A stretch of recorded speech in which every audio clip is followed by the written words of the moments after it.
Chapter 561. Great Zhou, Nanyang County. The ancestral court of the Heart sect, one of the 4 Buddhist sects, was located in Nanyang County. The Heart sect recruited believers here. After hundreds of years, almost everyone in Nanyang County worshipped Buddha. There were more than 100 temples in Nanyang County alone. Tiantai Mountain, which was located in the center of Nanyang County, was where the ancestral court of the Heart sect was located. It was also the sacred ground in the hearts of the great Zhou Buddhist believers. Tiantai Mountain would often have a Buddhist glow. No demons or ghosts dared to cause trouble nearby. This made the Heart sect even more revered by the people. Every day, there would be an endless stream of people coming to worship them. On this day, there was a spatial fluctuation at the foot of Tiantai Mountain. A figure appeared out of thin air. There were many people on the mountain path. Most of them were filled with reverence as they went up the mountain to worship. No one noticed that there was an additional person behind the crowd. Li Mu followed behind these Buddhist believers and slowly walked up the mountain. Although the Heart sect's strength was far inferior to the various Daoist sects, in this small Nanyang County, the Heart sect's influence was greater than the imperial courts.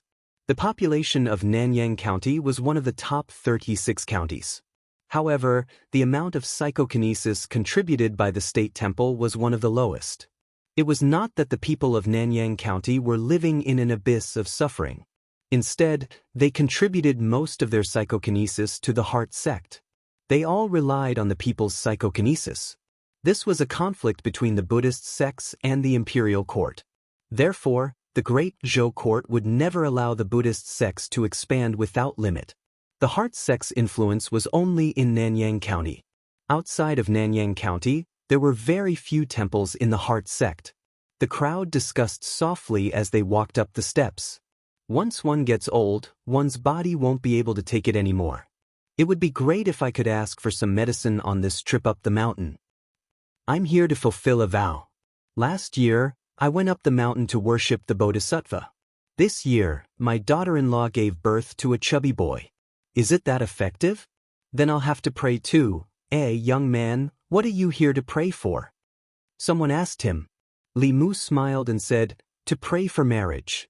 The warm-hearted auntie reminded him, if you pray for marriage and children, you have to pray to the Bodhisattva. Remember not to pray to the wrong person.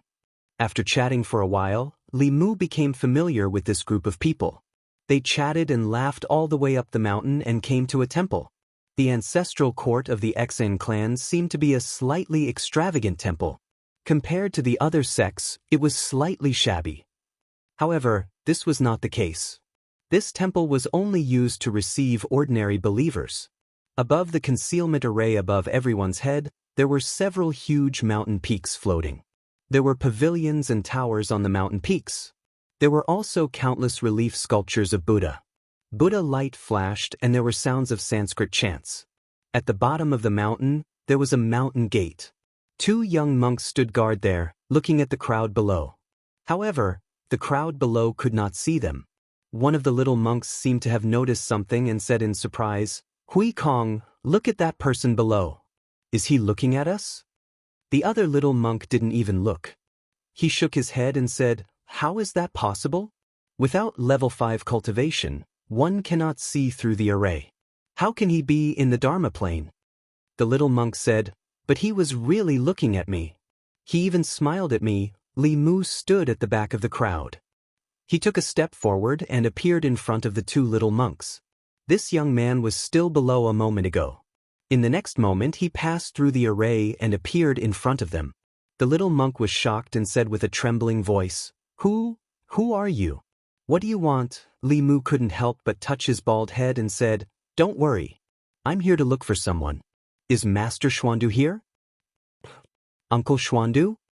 Hearing that he was here to look for Uncle Xuandu, the little monk was relieved. He said, Sir, please wait here for a while. I'll help you pass on the message. The little monk with level 3 cultivation flew to the mountain peak above. Not long later, a golden light shot down from above and landed heavily beside Li Mu. A handsome monk looked at Li Mu and said happily, Third brother, why are you here? Li Mu smiled at him and said, Second brother, long time no see. Xuandu gave Li Mu a big bear hug. Li Mu said, "Congratulations, second brother. After not seeing you for a few years, your cultivation has improved again. You're already at the peak of level 5. Xuandu smiled and said, "Congratulations too, third brother. You've advanced so quickly." He looked at Li Mu with a hint of shock in his eyes. He realized that he couldn't see through Li Mu's cultivation. When they first met, he was still immortal. A small vengeful spirit could take his life. But after a few years, he couldn't even see through Li Mu's cultivation. For this to happen, it was either that he had a powerful treasure that could hide his aura or that his cultivation was already above his. Xuandu's common sense told him that it was the former. But he still asked, "What's your cultivation now?" Li Mu pinched his thumb and index finger and said, "Just a little higher than you." Xuandu was stunned. After a long time, he muttered, "Even if you had a fortuitous encounter, your cultivation shouldn't have improved so quickly. It seems like you've encountered a great opportunity." Li Mu smiled and said, "Let's not talk about this. I came to the Heart Sect this time not only to see second brother, but also for an important matter." Li Mu came here to get the Heavenly Book of the Heart Sect. Although he was the future head of the Fulu school and one of the leaders of the Dao sect, it didn't seem good for him to come and interpret the Heavenly Book for the Buddhists. But there were few free meals in the world. If he didn't pay a price, the Heart Sect wouldn't give him the Heavenly Book. After Xuandu heard Li Mu's words, he hesitated and said, "The Heavenly Book is the most important treasure of our sect. It's related to the inheritance of the sect. I can't make the decision on this matter. I need to ask the elders first." Li Mu smiled and said, "It doesn't matter.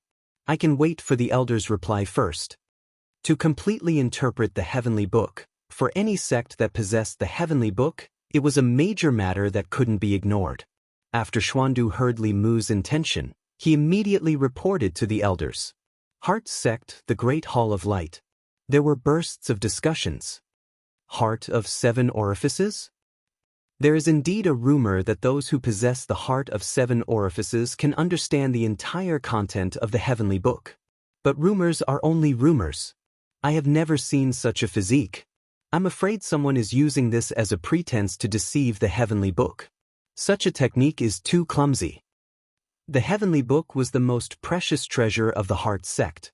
Of course, it couldn't be easily given away. A middle-aged monk thought for a while, looked at Xuandu and asked, "Your friend, what is his name?" Xuandu said, "Uncle Puji, his name is Li Mu."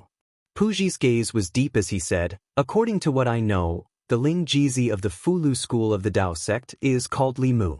Recently, the other 4 sects of the Dao sect, for the sake of the Fulu school, have offended the number 1 sect, Xuanzong. This matter is extremely unusual. It seems that the 4 sects must have received the promise of the Fulu school to interpret the Heavenly Book. Ling Jizi possessing the heart of 7 orifices, there is a 90% chance that it is true." There is such a thing? If that's the case, then isn't this Xuanzong's opportunity? But he is a person of the Dao sect. Why would he help our Xuanzong? Could there be some conspiracy behind this? A few elders of the Heart sect revealed a hesitant expression. On one hand, this was the Heart sect's opportunity. On the other hand, this matter was very risky. If the Heavenly Book was lost, it would cause an unbearable loss to the Heart sect. In the end, an old monk stroked his snow-white long beard and said, "Although the Dao sect is not our enemy, the Heart sect's most precious treasure cannot be given to the Dao sect. Our esteemed guest has come from afar. Xuandu, treat him well. There is no need to mention the Heavenly Book anymore." When the Xuanzong elders heard this, they did not say anything else. The one who spoke was Elder Puxiang. His cultivation had reached the peak of Dongxian. When the Venerable One was in seclusion, Elder Puxiang was in charge of all matters of the Heart sect. Even the Heavenly Book of the sect was under his control. When everyone was silent, only Elder Puji stood out and said slowly, "I think that this is an opportunity that our Heart sect cannot miss. We cannot give up on the great opportunity of the Heart sect's rise just because the person with the heart of 7 orifices has the identity of the Dao sect." He walked to the front of the crowd and analyzed. As everyone knows, ever since the Xuanzong exchange, the Dao sect that was originally one has begun to split. Fulu school has roped in the other 4 sects, most likely through the heavenly book. Xuanzong's strength is too strong. Even if the other 5 sects join forces, they would not be able to shake him. At this time, Fulu school must be anxious to find allies. If not, he would not have come to the Heart sect. He came here to gain new allies and has no other intentions. If the Heart sect is suspicious and fearful of him, we will miss this great opportunity. Elder Puji did not stop and continued. Now, the reality of the cultivation world is that with Ling Jizi with the heart of 7 orifices, the heavenly books of the 6 sects of the Dao sect will be completely deciphered except for Xuanzong. The 5 sects will usher in a period of rapid development. The battle between the sects is like rowing a boat against the current. If you don't advance, you will fall behind. If the Heart sect continues to stick to the old ways, I'm afraid there will be no chance for a comeback. Elder Puji's words made the elders fall into deep thought. He knew the situation of the cultivation world like the back of his hand. His analysis was also reasonable. The Heart sect's rejection of the Fulu school's Ling Jizi's suggestion would not be wrong in the short term. However, in the long term, it would be destroying the sect's future. Since ancient times, the decline of many sects in the world of cultivation was not because they did something wrong, but because they did nothing. In the cultivation world, there were hundreds of schools of thought contending. When Dao sect and Buddhism flourished, those schools did nothing wrong and gradually disappeared in the long river of history. Once Dao sect flourished again, the space left for Buddhism to develop would become smaller and smaller. Elder Puxiang, who was in charge of the Heart sect, was obviously moved by Elder Puji's words.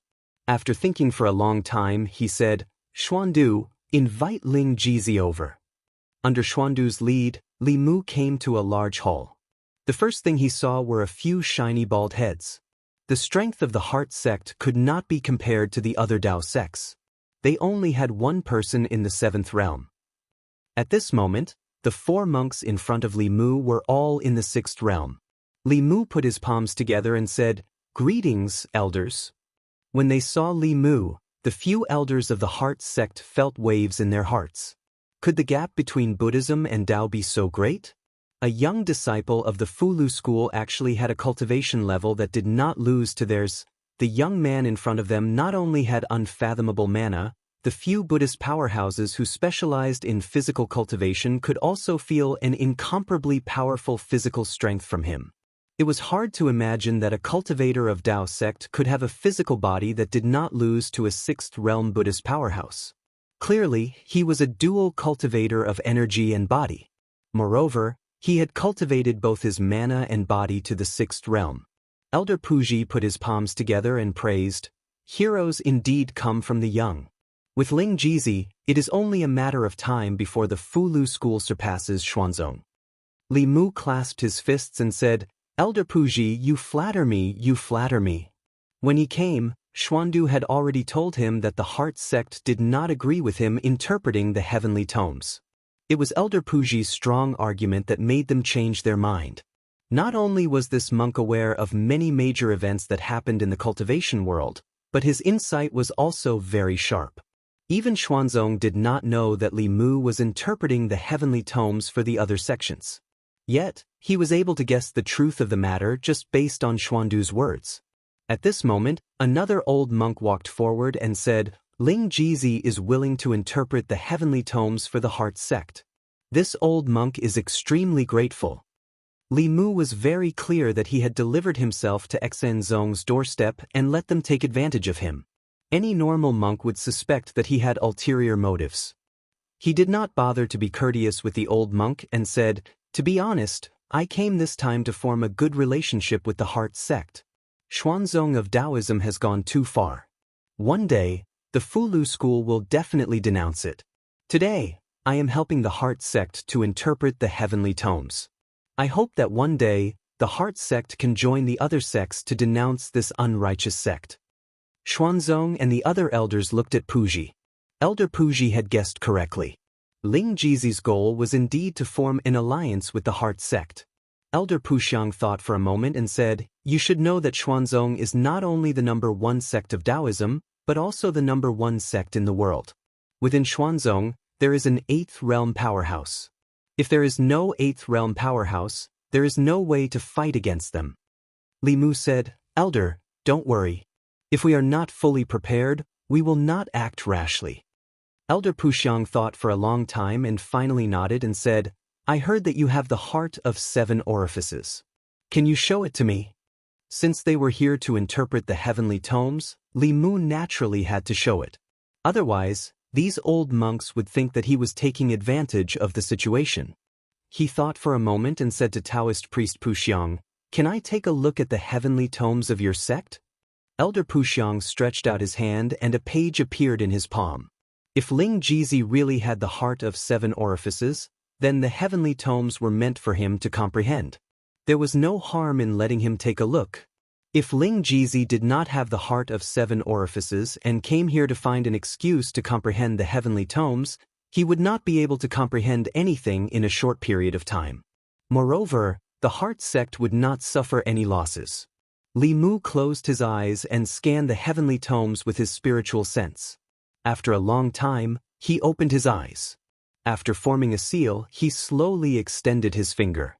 In the void, a golden finger condensed. An elder exclaimed, Great Nirvana finger. This great Nirvana finger was a divine ability from the heart sect's heavenly tomes. Li Mu changed his hand seal and pressed down with his palm. Another golden palm appeared in the main hall. Prajnapam. They watched as Li Mu executed the second Buddhist divine ability. This level of divine ability was only passed down to the core disciples of the heart sect. Normally, outsiders would not be able to understand it. However, this did not exclude the possibility of an accident. However, the divine abilities that Li Mu used afterward were things that even they had never seen before. These divine abilities were very powerful. When executed, there was a Buddhist light that appeared. It was definitely from the heavenly tomes. However, they had never seen it before. If it was not him comprehending it on the spot, then what was it?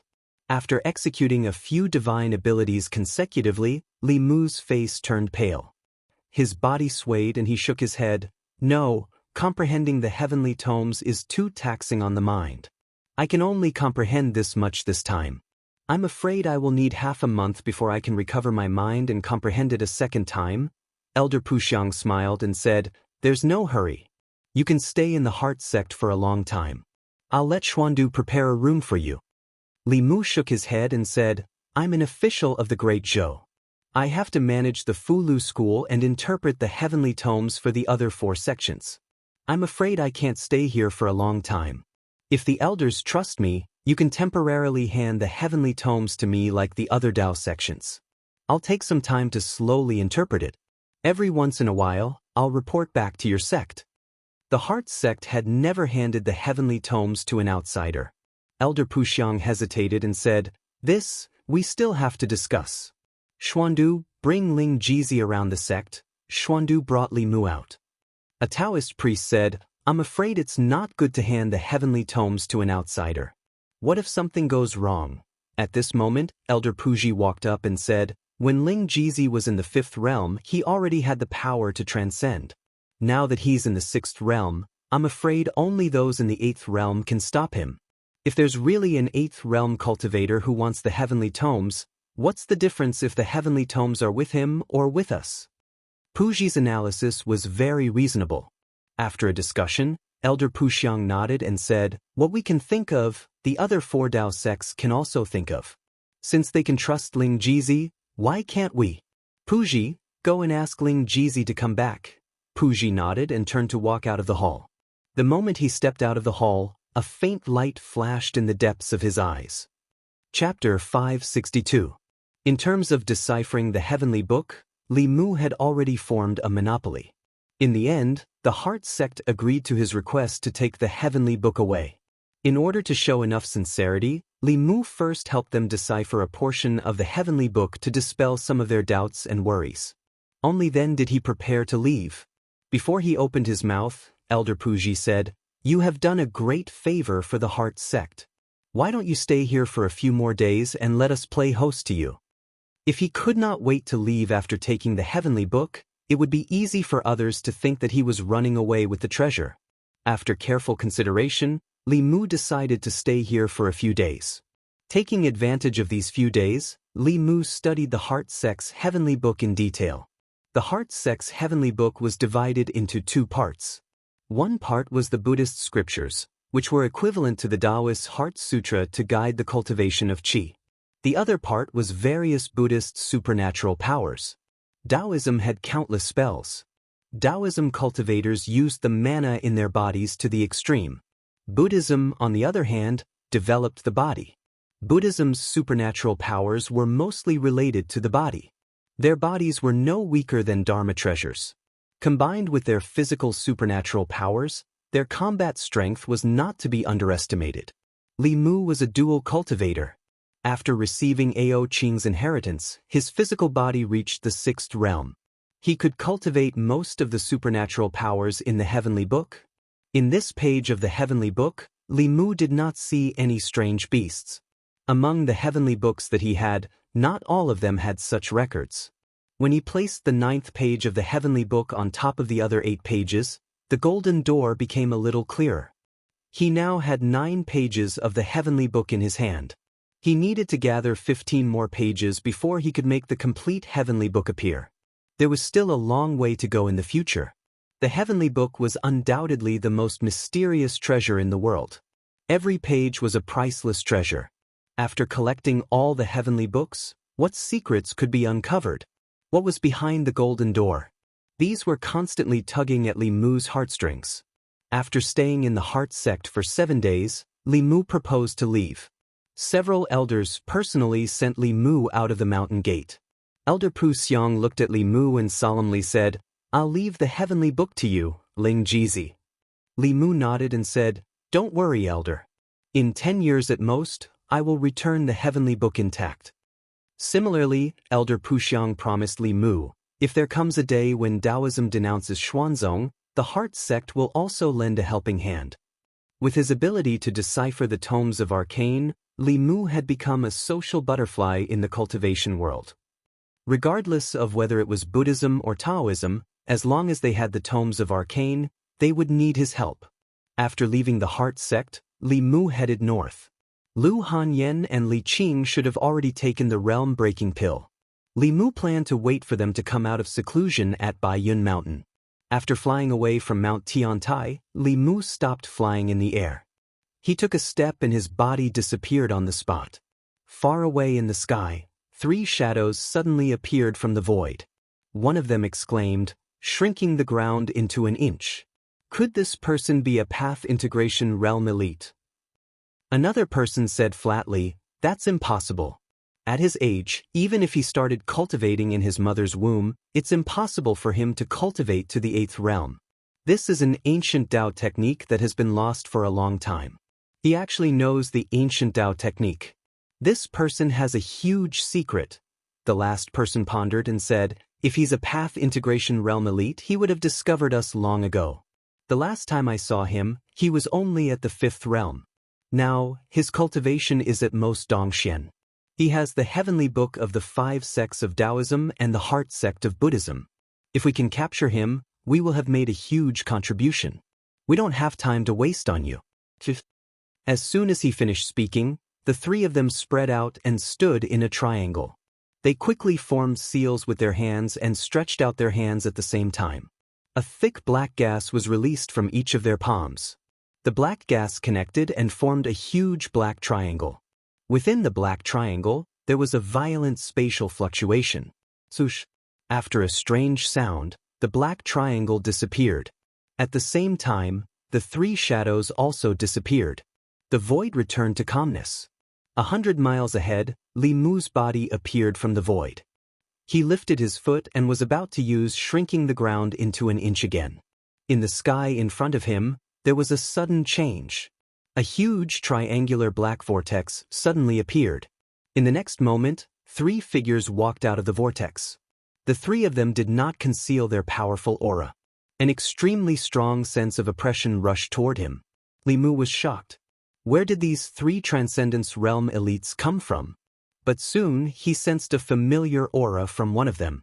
It was the aura of the demon sect elder who had joined forces with the Green Wolf King in the Demon Nation. Li Mu blurted out, "The three elders of Yu and Ming." The three elders of Yu and Ming were the three Transcendence Realm elites sent by the demon sect to guard the Zhu continent. Over the years, they had stirred up trouble all over the Zhu continent. They had stirred up trouble in the Great Zhou, the Demon Nation, and the southern countries. The three of them usually hid behind the scenes and rarely appeared. The last time they appeared together was when they besieged the Lord of Illusions. Could it be that they came for him this time? Li Mu did not have time to think. He could deal with one Transcendence Realm elite, but there was no way he could win against three at the same time. He formed a seal with one hand in his sleeve and took a step forward. However, his body remained in the same place. Li Mu's expression turned serious. This space was confined by someone. The demon sect elder who had met Li Mu twice looked at him and said indifferently, "For you, the three of us have been waiting here for 6 days. How can we let you leave so easily?" Li Mu's expression changed slightly. He was indeed the target of the three elders of Yu and Ming. In the Demon Nation, he had ruined the demon sect's plan and severely injured one of the three elders of Yu and Ming. The demon sect had never given him such treatment. This time, the three elders of Yu and Ming must have come for some important reason. The Heavenly Book. In just a moment, Li Mu figured out the crux of the matter. They did not come earlier or later. They just had to come when he obtained the Heart Sect's Heavenly Book. Their target was the Heart Sect's Heavenly Book. Perhaps, it was not only the Heart Sect's Heavenly Book, only Xuandu and a few elders of the Heart Sect knew that he had taken the Heart Sect's Heavenly Book. The three elders of Yu and Ming were lying in ambush outside Tiantai Mountain 6 days ago. This meant that someone had leaked the news to them immediately. This person could not be Xuandu. In other words, there was a traitor among the Sixth Realm elders of the Heart Sect. Puji's face flashed across Li Mu's mind. No wonder he had been facilitating the cooperation between Li Mu and the Heart Sect. He also tried his best to persuade the people of the Heart Sect to let him take the Heavenly Book away from the Heart Sect. Only when the Heavenly Book left the Heart Sect would the Demon Sect have a chance to seize it. Li Mu slowly looked at the three of them and asked, "Is Puji one of your people?" That demon sect elder said faintly, "I still have to thank you." Puji had been hiding in the Heart Sect for 50 years and did not have a chance to take the Heavenly Book away. If it wasn't for you, I don't know when he would be able to control the Heart Sect and obtain the Heavenly Book. Li Mu's heart trembled. For the Heart Sect's Heavenly Book, the demon sect actually sent someone to spy in the Heart Sect for 50 years. That was close to 60 years. Furthermore, that person had climbed to such an important position. What exactly were they scheming? If it was the supernatural powers of the Buddha sect, it would not be justified. With Puji's current position, even if he could not control the Heavenly Book, the supernatural powers of the Heart Sect would be at his fingertips. The demon sect's long-term plan made Li Mu even more convinced that the Heavenly Book contained a huge secret. An elder said in a deep voice, "Meng-san, why are you talking nonsense with him? Hurry up and kill this person. Take the Heavenly Book and prevent new problems from arising." Just as he was about to move, Meng-san stretched out his hand and stopped him. He transmitted his voice, "Have you forgotten what Puji said? This person has the heart of 7 orifices and can decipher the Heavenly Book. It's best if we can use such a person. If we kill him and the higher-ups find out, I'm afraid we will be punished and blamed." After that elder thought about it, he retreated. Meng-san was right. If what Puji said was true, then this person's value was more important than 1 or 2 Heavenly Books. It would be a pity to kill such a person. Even if they wanted to kill him, it was not up to them to decide. At this moment, Meng-san looked at Li Mu and said slowly, "Today you can't escape even if you have wings. You are a smart person. I'll give you 2 choices. Either you die, or you hand over all the Heavenly Books and join us. You have 15 minutes to think about it." Li Mu asked faintly, "What's in it for me to join you?" Meng-san raised his eyebrows and asked, "What do you want?" "Strength, status?" Li Mu glanced at him and said, "What you said I already have." Meng-san thought for a while and said, "I know you like women. With your ability, join us. You can choose any woman on the continent. Who do you like? The Sage sect will capture them for you." Li Mu said coldly, Women will only affect my cultivation speed. If you want to move me, it's not enough. Meng San thought for a while and said, what if we can increase your lifespan by 60 years? Li Mu said, you should know that the seventh realm is not difficult for me. Meng San shook his head and said, it's not what you think. What I mean is that you can have a maximum lifespan of 30 years as a Dongxian. If you can break through, your lifespan will reach 40 years. He looked at Li Mu and said in a tempting tone, what do you think? We cultivators fight against the heavens and ourselves. What we seek is immortality. Every year we live is a greater chance of immortality. I don't mind telling you that the real way to immortality is hidden in the tomes of arcane. Join us. With the strength of the devil's doctrine and your ability to decipher the tomes of arcane, perhaps one day you will be able to decipher the great path of immortality. The expressions of the other two old men changed as they shouted sternly, Meng San. Meng San stretched out his hand and said, it's fine. This is not an absolute secret. What can you do if you tell him? Li Mu was shocked. The demon sect actually had such a heaven-defying technique that could prolong a cultivator's lifespan. And it was not a short one like the Tianji talisman. It could prolong a Dongxian cultivator's lifespan by 60 years. How much could this increase the chance of breaking through to the seventh realm? If the two elders had 60 more years of lifespan, even if they couldn't reach the eighth realm, they could still protect the Fulu school for another 60 years. This was something Li Mu didn't even dare to think about before. Moreover, the great way of immortality mentioned by the elders of the demon sect. Which cultivator could resist this temptation? Immortality, the ultimate pursuit of human cultivation, was hidden in the heavenly books? Judging from the three elders of Yu and Ming's reaction, his words were most likely true. No wonder the demon sect had dominated the 10 continents for tens of thousands of years. Who knew how many heaven-defying techniques they had and what they were plotting? He had obtained too much information today. Li Mu took a deep breath and said, let me think about it. Meng San floated in the air and said indifferently, you have less than half an hour. Li Mu stood in place, his expression changing. He seemed to be making a difficult choice. Prolong his lifespan by 60 years was a great temptation. Li Mu was even more tempted by eternal life. However, joining the demon sect was impossible. He could only listen to half of what the demon sect said. It was true that they could prolong his lifespan. However, if he joined the demon sect, he would most likely be used as a machine to decipher the heavenly books. He would probably lose his freedom. Of course, he would not let go of this opportunity. Not to mention eternal life, Li Mu would not let go of the opportunity to prolong the elder's lifespan by 60 years. He had already secretly sent a message to the Empress. What he needed to do now was to stall for time. There were no secrets between him and the Empress. He had already taught the Empress the 9 words mantra. With her cultivation, she could use the earth shrinking technique to cross hundreds of miles with a single step. Including the time between casting the technique, she should have taken less than half an hour to reach here. Even if he only caught one of the 3 elders of Yu and Ming, it would be an extremely important harvest. Demon sect elites of this level would definitely know more secrets. Half an hour passed quickly. Meng San asked Li Mu, have you thought about it? Li Mu said, how can 15 minutes be enough for such an important matter? Give me another hour. Meng San's expression darkened. Stalling for time is useless. No one can save you today. The 3 elders of Yu and Ming had come personally to capture a 6th-level junior. It was indeed very difficult for them to fail. Unless several transcendence cultivators or a path integration cultivator came. Even if the possibility was very small, they did not want any accidents to happen. An elder said, no need to talk nonsense with him. Take him back. There will be plenty of time for him to slowly think about it. After saying that, he directly reached out to grab Li Mu. The elder's hand became incomparably huge. Li Mu's body was also imprisoned by the power of heaven and earth.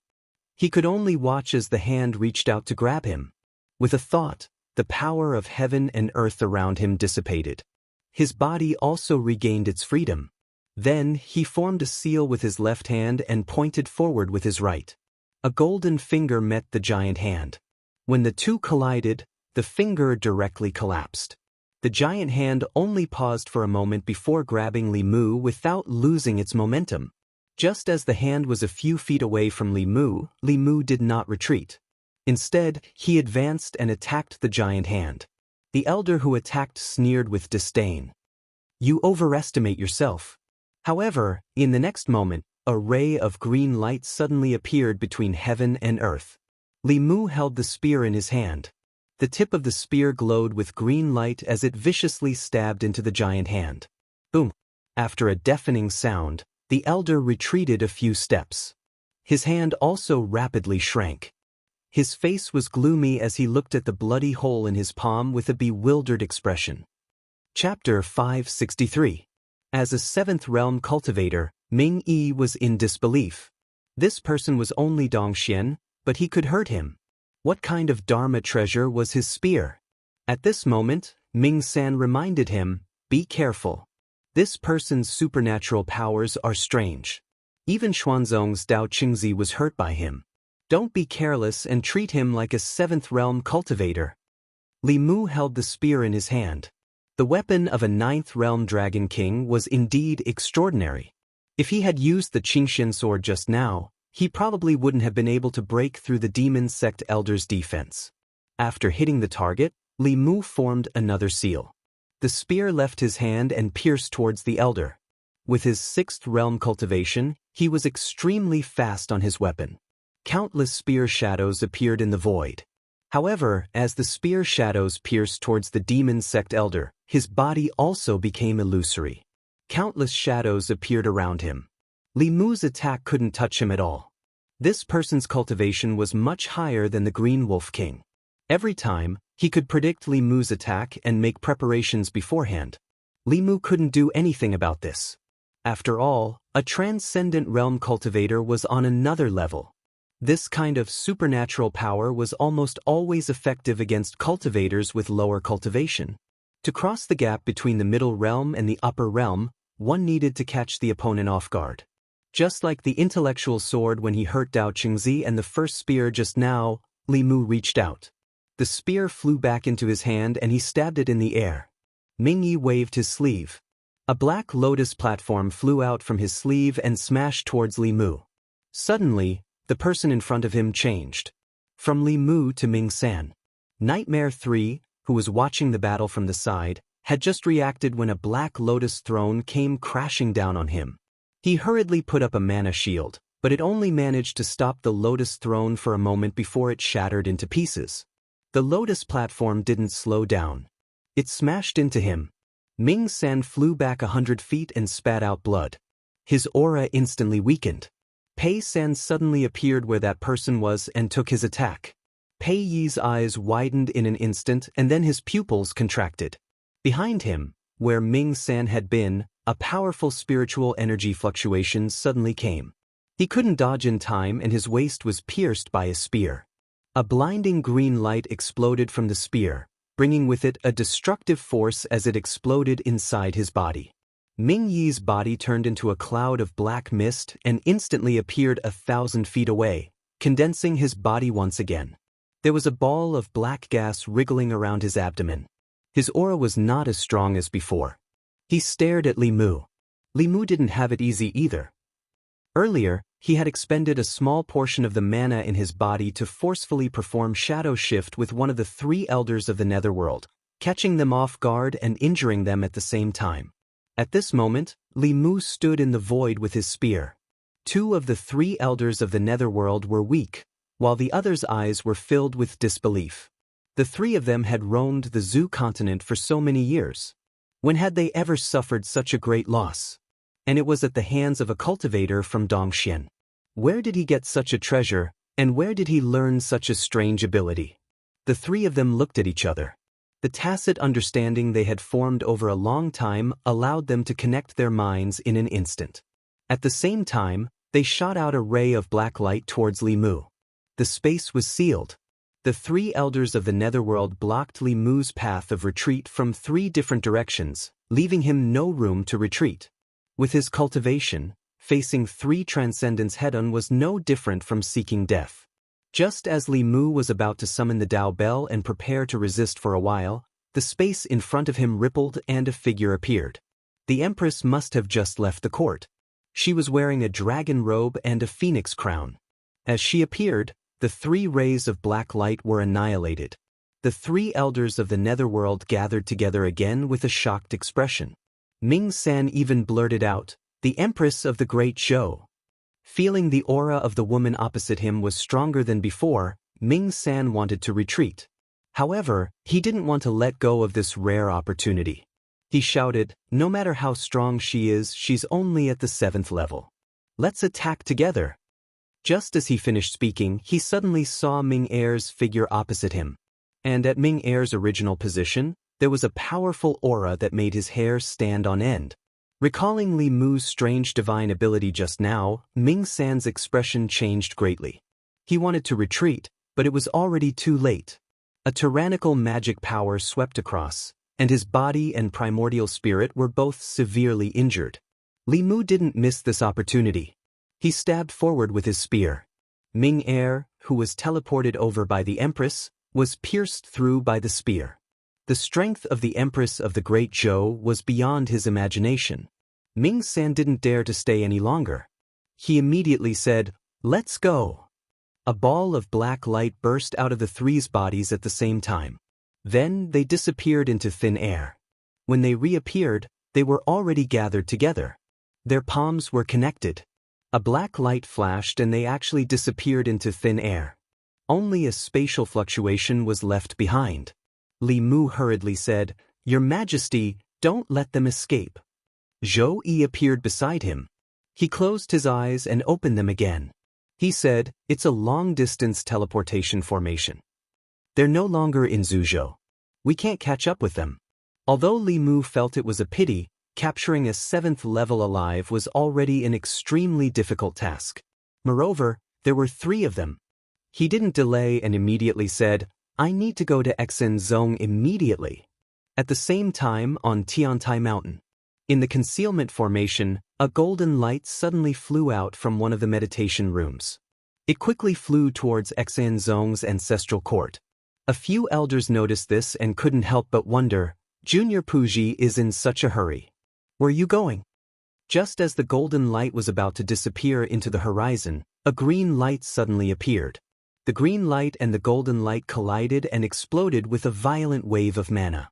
Not long after, a figure flew over from afar. Li Mu carried Puji, who was tied up by the immortal binding rope, and landed on a mountain peak of Xinzong. A few elders flew over. Elder Pu Xiang looked at Li Mu and then looked at Puji, who was in his hands. He said in shock, "Ling Jizi, this is..." Li Mu casually threw Puji on the ground and said, "Elder Pu Xiang, you should ask him properly."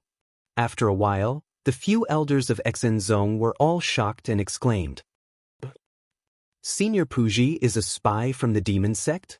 How is this possible? Did Ling Jizi make a mistake somewhere?" Li Mu said indifferently, "This is what the elders of the demon sect admitted personally. If you don't believe it, then there must be other traitors in Xinzong. Otherwise, how could I be attacked by 3 7th realm elders of the demon sect when I just left Xinzong?" One of the elders said in disbelief, 3 7th realm elders of the demon sect can already fight Xinzong. How did Ling Jizi escape from their hands? Li Mu looked at them and said, "If I didn't have some ability, how would I dare to carry the heavenly tomes of the various sects and walk around?" Pu Xiang looked at Puji and asked in a low voice, "Puji, is what Ling Jizi said true?" Puji raised his head and looked at Li Mu indifferently. He slowly said, "To be able to defeat the 3 elders, no wonder you dared to bring so many tomes with you. This poor monk has underestimated you. This poor monk has nothing to say." After Puji finished speaking, the few elders of Xinzong were shocked. "Senior Puji, you really... I don't believe it. Why did you do this? How can you face our brothers and sisters? How can you face Buddha?" Puji put his palms together and said in a low voice, "Since the mission has failed, you don't have to say any more. I grew up in Xinzong and returned to Xinzong." Amitabha, after chanting the name of Buddha, he lowered his head. At the same time, the aura on his body disappeared completely. Elder Pu Xiang looked sad. He put his palms together and said in a low voice, Amitabha. Amitabha. All the elders chanted the name of Buddha at the same time. Soon, the bell rang in the ancestral court of Xuanzong. Li Mu didn't expect Puji to be so decisive and pass away just like that. He gave up his cultivation and life. Maybe 60 years of practicing Buddhism changed his temperament. Or maybe he expected the outcome of his identity being exposed and made him make such a decisive decision. He wanted to get some information about the demon sect from Puji, but now he could only give up. When he left Xuanzong, Li Mu had a lot on his mind. For thousands of years, the demon sect and the righteous sect had been opposing each other. The 6 Daoist sects, including the Fulu school, had all been attacked by the demon sect. Even Xuanzong was no exception. Li Mu used to think that this was just a battle between the righteous and the evil sect. Now it seemed that the demon sect's ultimate goal might be the heavenly book. There were so many sects in the Zhu continent. They didn't pick on the small ones but went against the 6 Daoist sects. To a certain extent, it also confirmed Li Mu's guess. There was no doubt that from now on he would officially enter the demon sect's sight and become their #1 target. After all, compared to attacking a big sect, it was easier to capture a small 6th realm cultivator. To a certain extent, the demon sect was also Li Mu's #1 target. The demon sect's method of prolonging life and the secret of longevity also deeply attracted him. After leaving Tiantai Mountain, the space around him fluctuated and the Empress appeared. Li Mu pondered for a moment and took out all the heavenly books. He said, "Your Majesty, you can keep these heavenly books." Zhou Yi said lightly, "I don't need these things." Li Mu explained, "The demon sect now knows that I have several pages of the heavenly book. They will probably send experts to find me in the future. You can keep the heavenly books. Even if I fall into the hands of the demon sect in the future, they won't get the heavenly books." Zhou Yi said without thinking, "I don't want them." Li Mu was stunned and asked, "Why?" Zhou Yi glanced at him and said, "Since you know that if you fall into the hands of the demon sect, they will get the heavenly books. Then don't get caught by them. Think before you do anything." Li Mu felt warmth in his heart and didn't insist. The two flew side by side and the back of their hands accidentally touched. Li Mu took the opportunity to hold her hand. Zhou Yi resisted a few times and let him hold her hand. At the same time, above the South Sea, the sea and the sky were connected and boundless. At a certain moment, a black whirlpool suddenly appeared above the sea. 3 figures staggered out of the whirlpool. The 3 elders of Yu and Ming were already injured. In order to escape from the Empress of the Great Show, they used the secret technique of the demon sect. They were teleported thousands of miles away and their magic power was almost exhausted. They floated in the void and panted heavily. Ming Yi and Ming Er's bodies that were pierced by Li Mu's spear couldn't heal themselves. They could only use a cloud of black fog to temporarily seal their wounds. Ming San said with lingering fear, "It hasn't been long and that woman has become stronger again."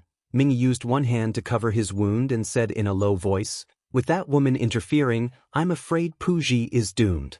Our 50 years of planning in the Heart sect have gone down the drain." Ming Er said, "It's not like we didn't gain anything. Although Puji's position in the Heart sect is high, we don't know how many decades it will take for him to control the heavenly books. Now we already know that the heavenly books of all the sects are with that person. As long as we capture him, we can get a few pages of the heavenly books at the same time." Ming San shook his head and said, "You saw it too. It's easier said than done to capture him. It's impossible with just us. Why don't we report this to the 3rd elder? With this person's importance, the 3rd elder might take action personally." The 3 of them discussed and reached an agreement on this matter.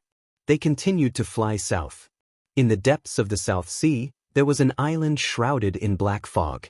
The sky in the nearby sea region was clear and boundless. Only the sky above this island was covered in dark clouds. Lightning flashed and thunder rumbled in the clouds. The entire island was shrouded in a thick black fog that emitted a strange aura. The vegetation on the few small islands nearby had long withered. There was no sign of life. The bottom of the sea was dead silent. Regardless of whether it was the fish or the marine creatures in the sea, they didn't dare to get close to the island. 3 figures flew over from afar and flew straight into the black fog. Within the black fog, there was an extremely dense spiritual energy. There were many buildings on the island and countless figures. Seeing the Yu and Ming elders, the figures on the island all bowed and greeted them. The 3 of them flew into a tall tower. In the small building at the top of the tower, there was a stone coffin. The Yu and Ming elders stood in front of the coffin and bowed, "Greetings to the 3rd elder." An old voice came from the coffin, "Who hurt you?" It was difficult to say that they were hurt by a Dongxian cultivator. Mingyi said, "We met the Empress of the Great Zhou in the Zhu continent. But that's not the most important thing. The most important thing is that I found out that the heavenly tomes of the 5 Daoist sects and the heart sect of Buddhism are in the hands of one person."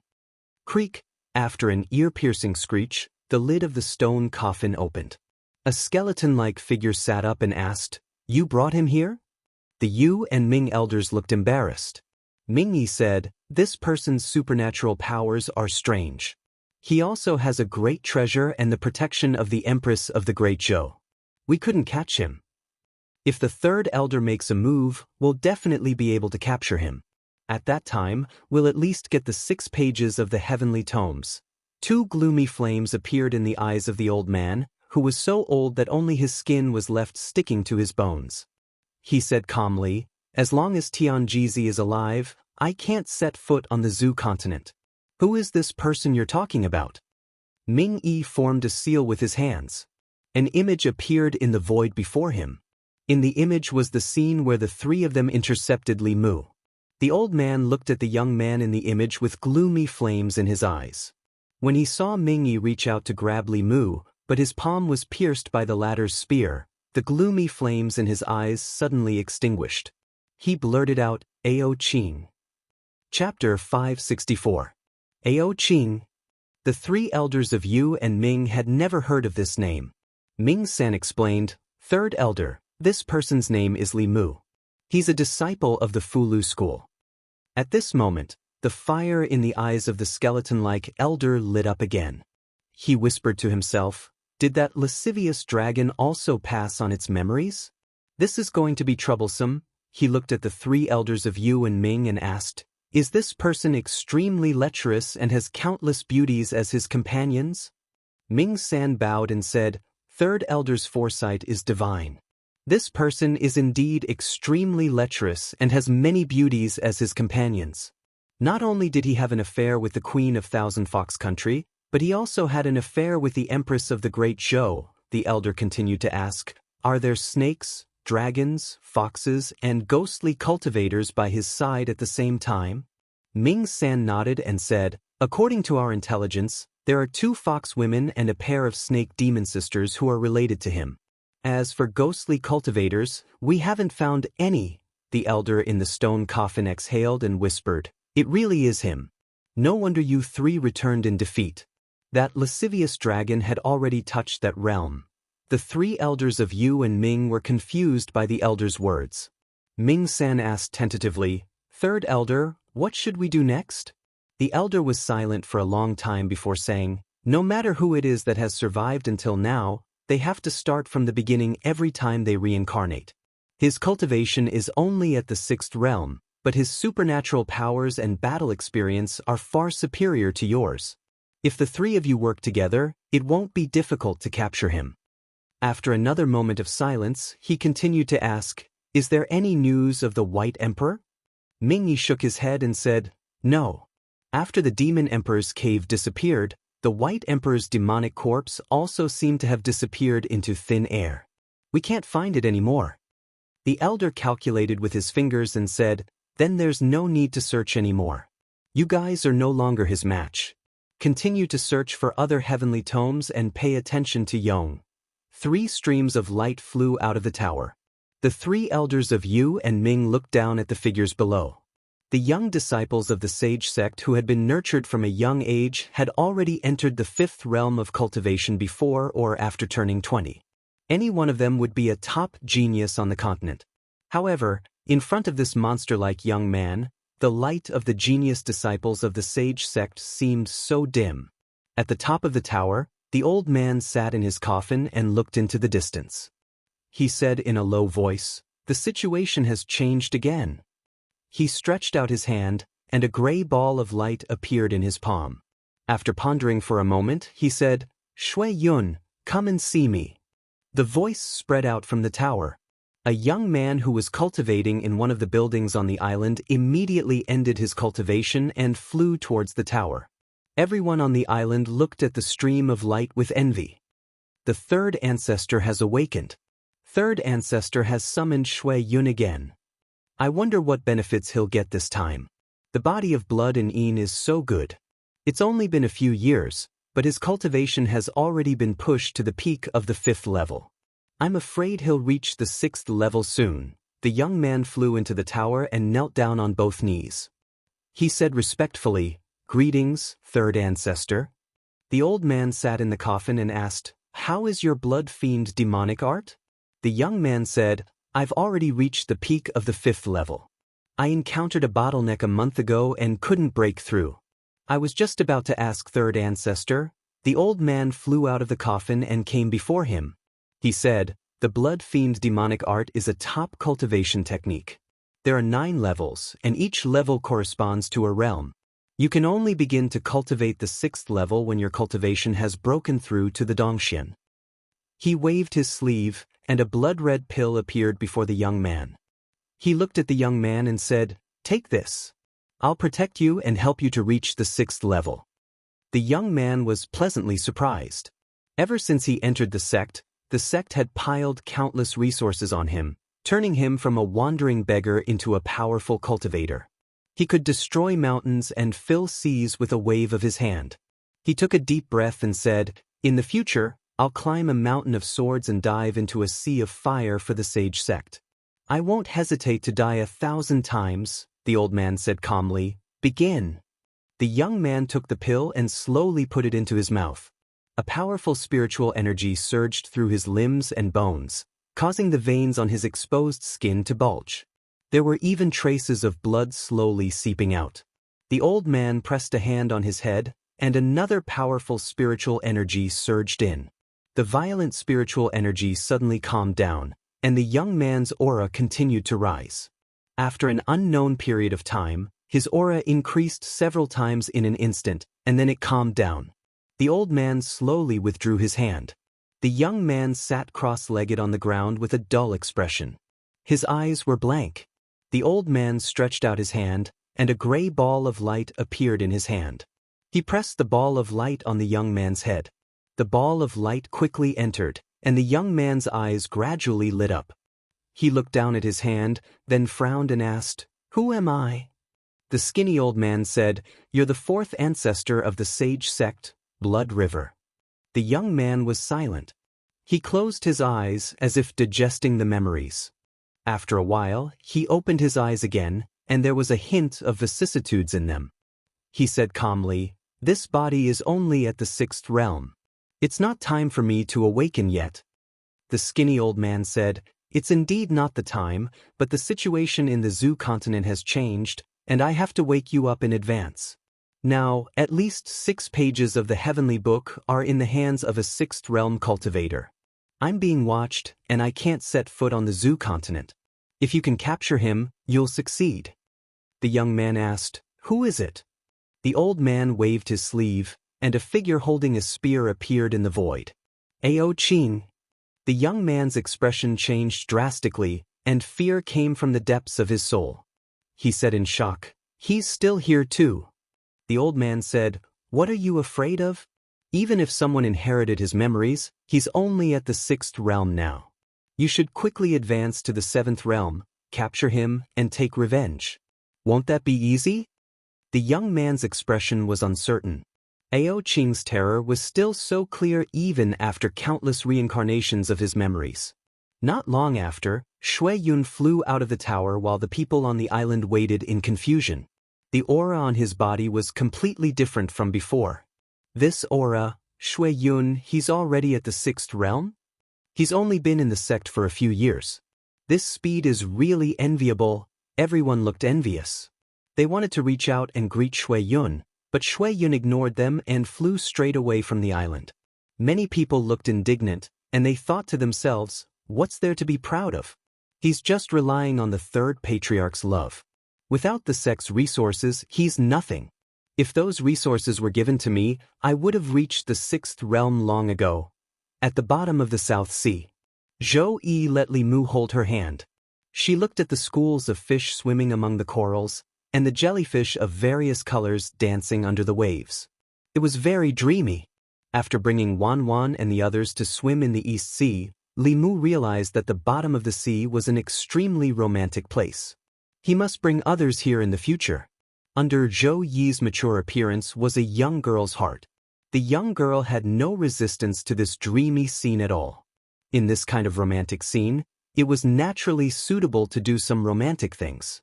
Li Mu's hand, which was originally holding her hand, was gently placed on her waist. Zhou Yi was completely unaware of this. It was as if she had also become a fish in the sea, swimming freely with Li Mu at the bottom of the sea. Li Mu used to hate being underwater. Under the situation where his magic power was suppressed, this made him feel very insecure. Now, he had the idea of building a cave abode underwater. Every year, he would bring them here to avoid the summer heat and have a vacation. It would be fun of its own.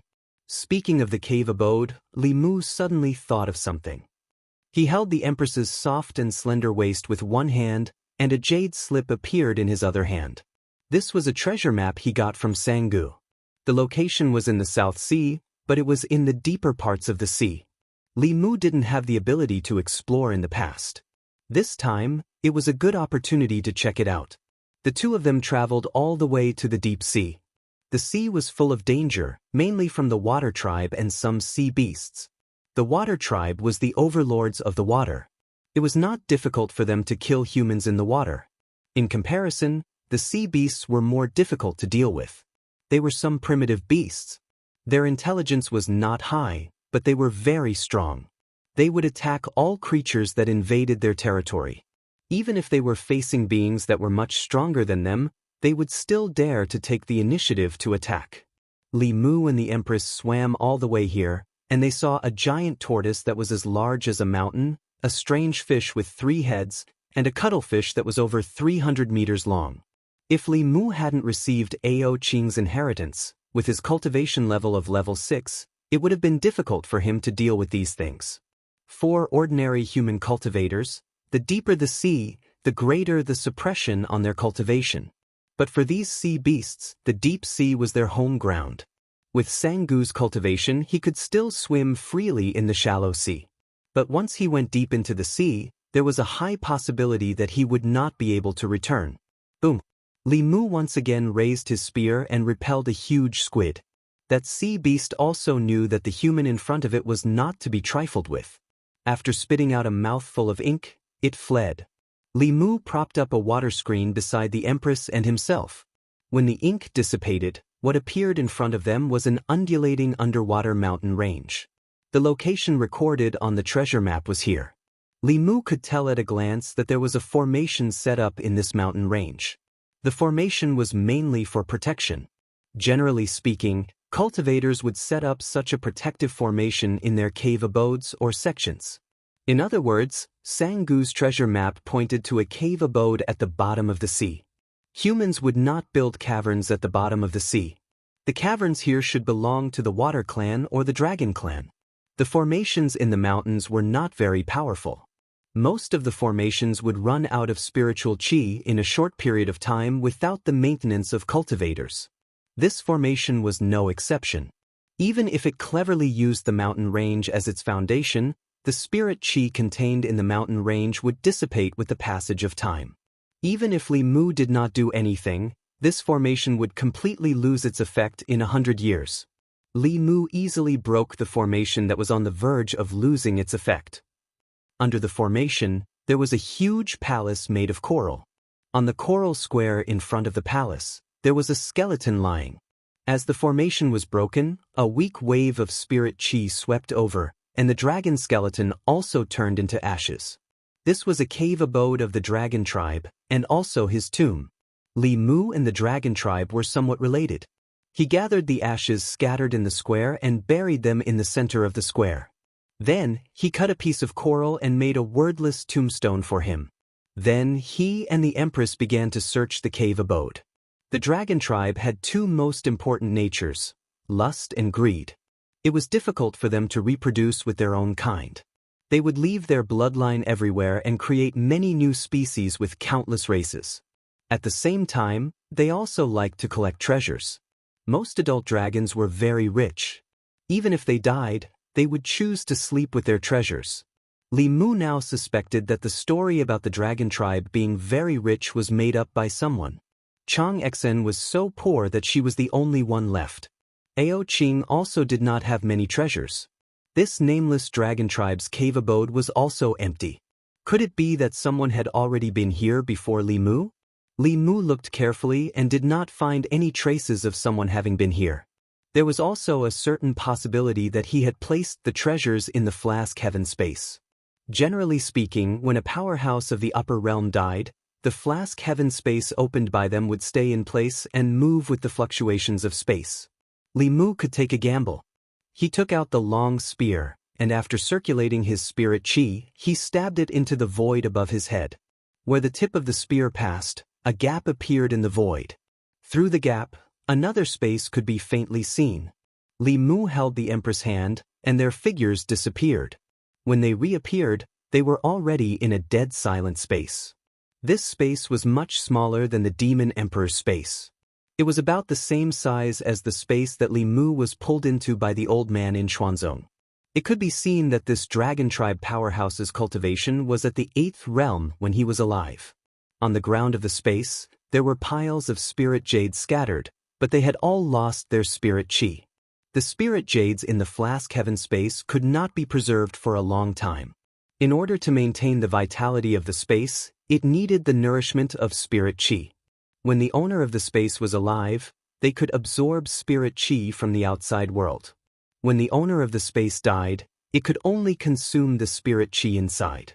Spirit jades, pills, and magic treasures. Without any protective measures, the spirit chi within them would gradually dissipate, and they would become useless. Li Mu looked at the spirit jades and magic treasures that had lost their spirit chi, and his heart was filled with endless regret. The spirit jades would shatter with a touch, and the magic treasures could only be reforged. Li Mu did not waste any of these magic treasures and put them away. The materials used to forge magic treasures were still useful. When he put away a bow, Li Mu's hand movements paused.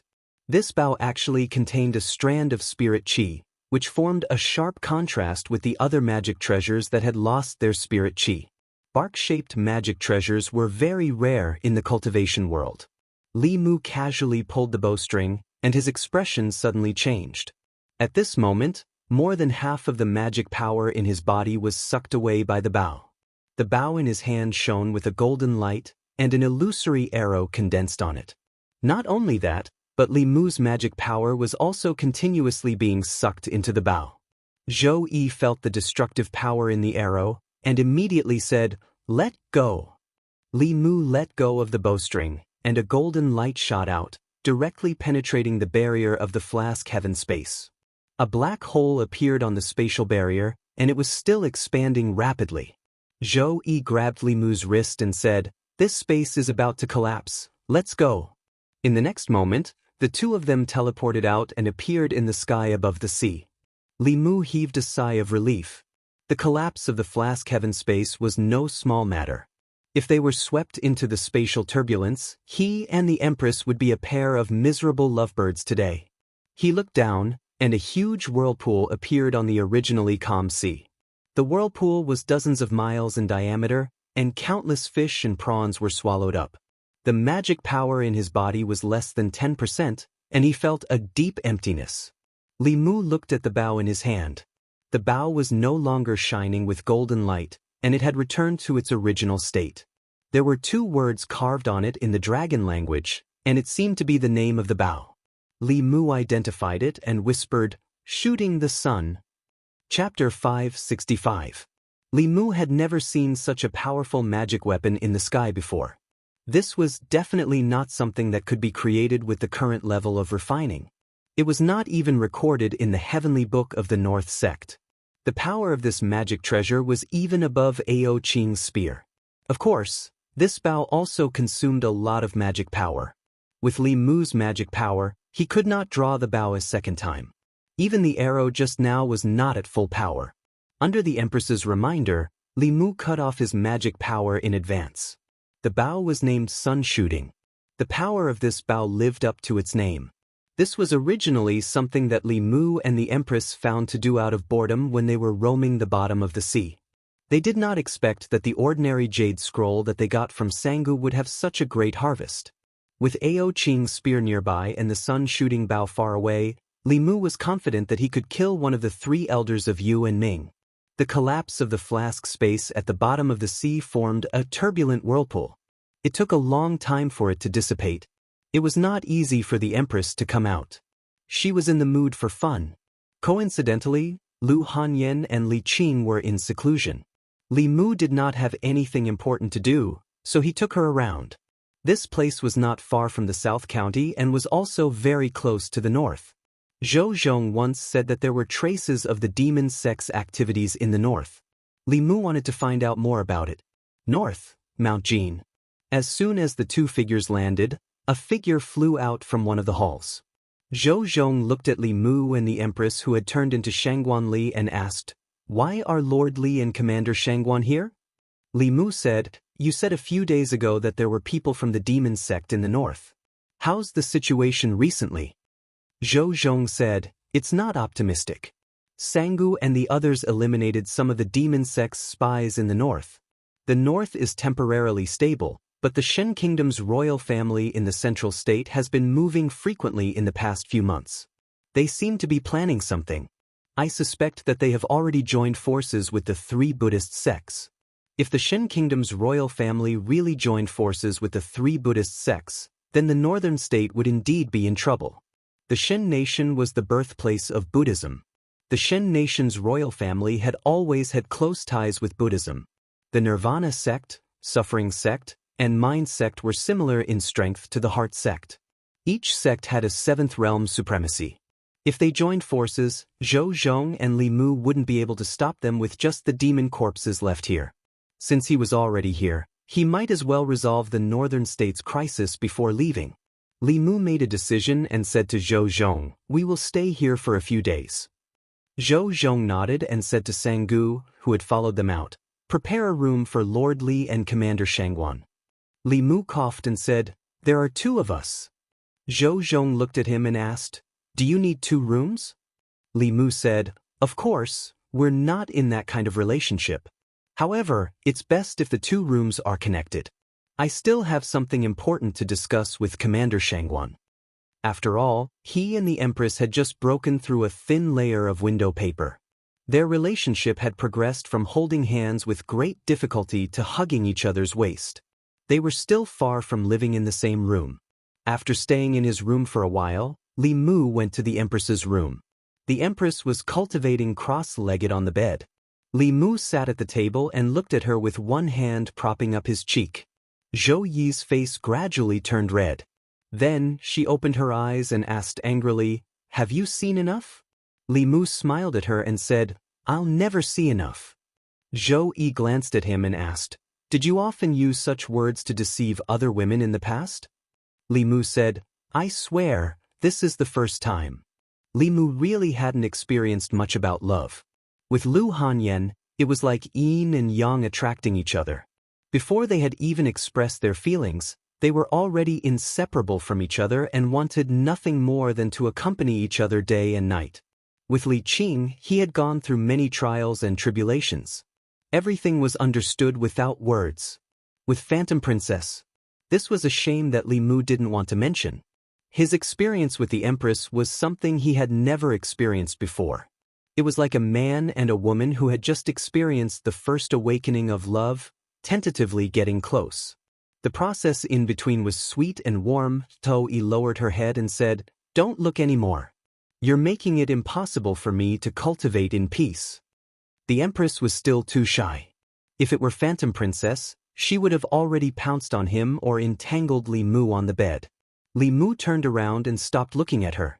He thought about the northern state. Actually, from the bottom of his heart, he rather hoped that the three Buddhist sects would support the royal family of the Shin kingdom and cause trouble for the northern state. This way, he would have a reason to obtain the heavenly tomes of the three sections. The three sects were enemy forces. Li Mu couldn't make deals with them. However, they didn't provoke him. He couldn't use force either. This was bullying. In the next few days, Li Mu first did some research. Although the northern state was already independent, the thoughts and habits of the people at the bottom of the Shin kingdom couldn't be changed overnight. Until now, there were still riots at the bottom of the northern state. The division of ranks and the ideology of men being superior to women were deeply engraved in their genes. This was a good thing for Zhou Zhong. In such a country, re-establishing order could maximize the benefits of legalism. Li Mu saw Zhou Zhong once and felt that he had become stronger. If the entire Shin kingdom was under his control, transcendence might not be the end of his cultivation. Although legalism was a small group, if they had a suitable cultivation environment, their cultivation speed would be very shocking. At the entrance of a palace in Mount Jin, Wei Peng stood behind Zhou Zhong. He looked at the two rooms opposite him and shook his head. Why bother? Just prepare one room for them. They're together all day anyway. Zhou Zhong put his hands behind his back and said, maybe they have a lot of national affairs to discuss. In the room, after a few days of getting along with each other, the relationship between Li Mu and the Empress finally progressed further. The two sat by the bed and looked at each other. Li Mu pursed his lips. Zhou Yi blushed and then slowly closed her eyes. Li Mu took a deep breath and slowly approached her. Just as their lips were about to touch, Zhou Yi's eyes suddenly opened. Li Mu's movements stopped abruptly. He panicked for a moment. The next moment, he raised his head and looked through the window into the distance. A black line appeared in the horizon at the end of his line of sight. At the same time, Zhou Zhong, who was standing in front of a palace, also flew up. At the border of the northern state, countless figures flew over. In the room, Zhou Yi's body disappeared. When she reappeared, she was already in the air. A few black lines appeared on Li Mu's forehead. He and the Empress had been together day and night, and had cultivated their feelings for each other for several days. It had not been easy for him to pry open the Empress's heart. Just now, he had only been 0.01 centimeters away from the Empress's lips. Then, he was interrupted by these damned people. Li Mu looked at the horizon. Anger burned in his heart. In the sky, hundreds of figures flew over. Their target was Mount Jin. At the very front of the crowd was a bald man with countless blood-red runes drawn on his head. He looked a little demonic as he reclined on a white jade chair. On his left and right, there were two women in his arms. The bald man's hands roamed over the two women's bodies. A young man in luxurious robes stood respectfully behind him. He said in a flattering voice, "Once we exterminate the rebels of the northern state, we will choose even more beauties for the imperial preceptor." At the front of the crowd were three old monks. The three of them stood on lotus platforms with their eyes closed. It was as if they did not want to see the lewd scene on the chair. These people were extremely fast. They soon approached Mount Jin. Sang-gu was already floating in the air. When he saw the three old monks from afar, his expression changed drastically. He said in horror, "Three supremacies." The battle had not started, but he was already in despair. The Shin Kingdom's imperial family had actually invited three supremacies. Three seventh realm Buddhist powerhouses. In addition, there was the powerhouse on the white jade chair whose aura was not inferior to the three supremacies. His life was going to end today. After careful observation, he recognized that the man on the chair was the great elder of the demon Dao's Hehuan sect. The Hehuan sect was notorious in the southern states. The Shin Kingdom's imperial family had actually invited him. The bald man lay lazily on the chair and looked down. He did not care about Zhou Zhong, Sang-gu, and the others at all. However, when he glanced at the other young lady, his eyes suddenly lit up. He violently pushed the two women beside him away and flew straight to the young woman. His voice echoed in everyone's ears, "What a beautiful woman! Why don't you follow me?" At this moment, the space beside the young woman fluctuated. A young man appeared. The young man's expression was very ugly. A A simple bow appeared in his hand. He pulled the bowstring and shot an arrow. A golden arrow pierced through the air and left a black mark in the void. It was the mark of space collapsing. The bald man did not even have time to think before the arrow pierced through his body. Boom! His body exploded.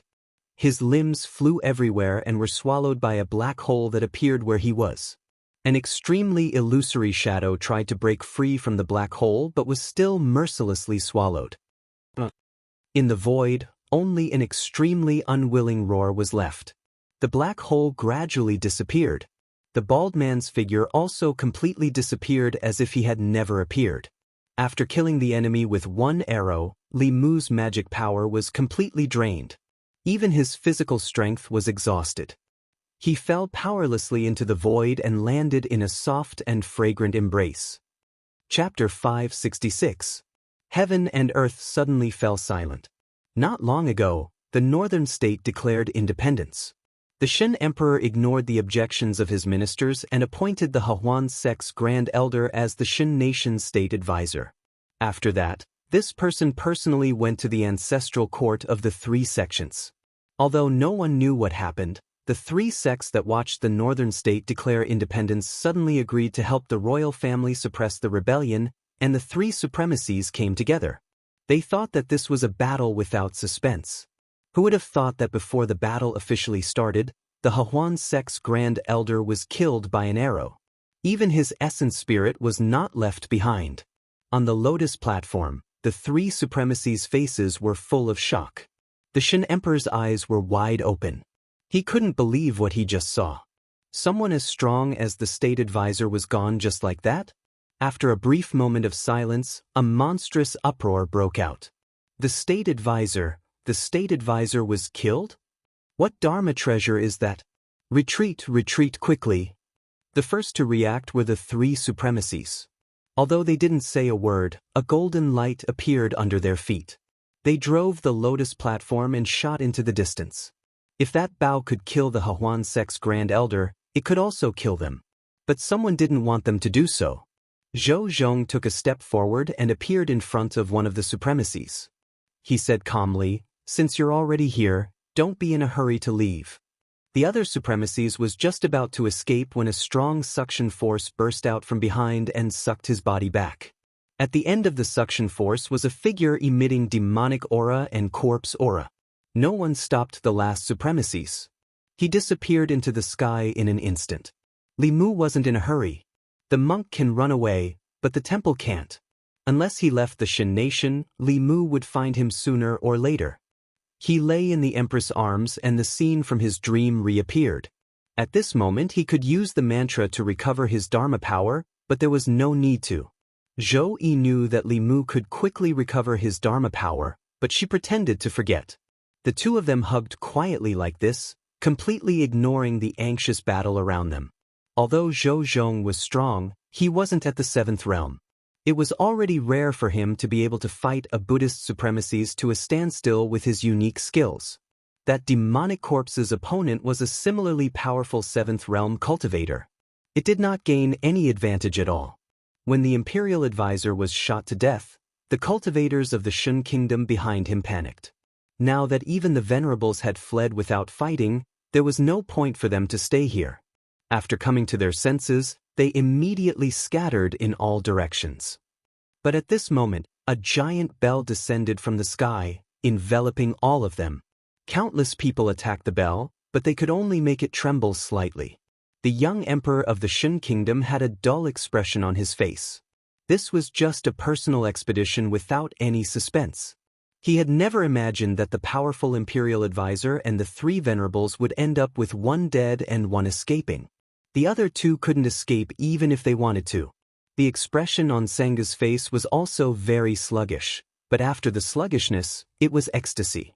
If they could kill an expert of the Hahuan sect with one arrow, they would be able to do whatever they wanted in the Shen nation. Li Mu's expression was calm. He didn't feel proud because of such a battle result. His opponent was never the Shen nation, nor was it the Hahuan sect of the demonic way. It was Xuanzong. If he couldn't even deal with such a small matter, how could he fight against the number one sect in the world? After cuddling with the Empress for a while, Li Mu was too embarrassed to lie in her arms.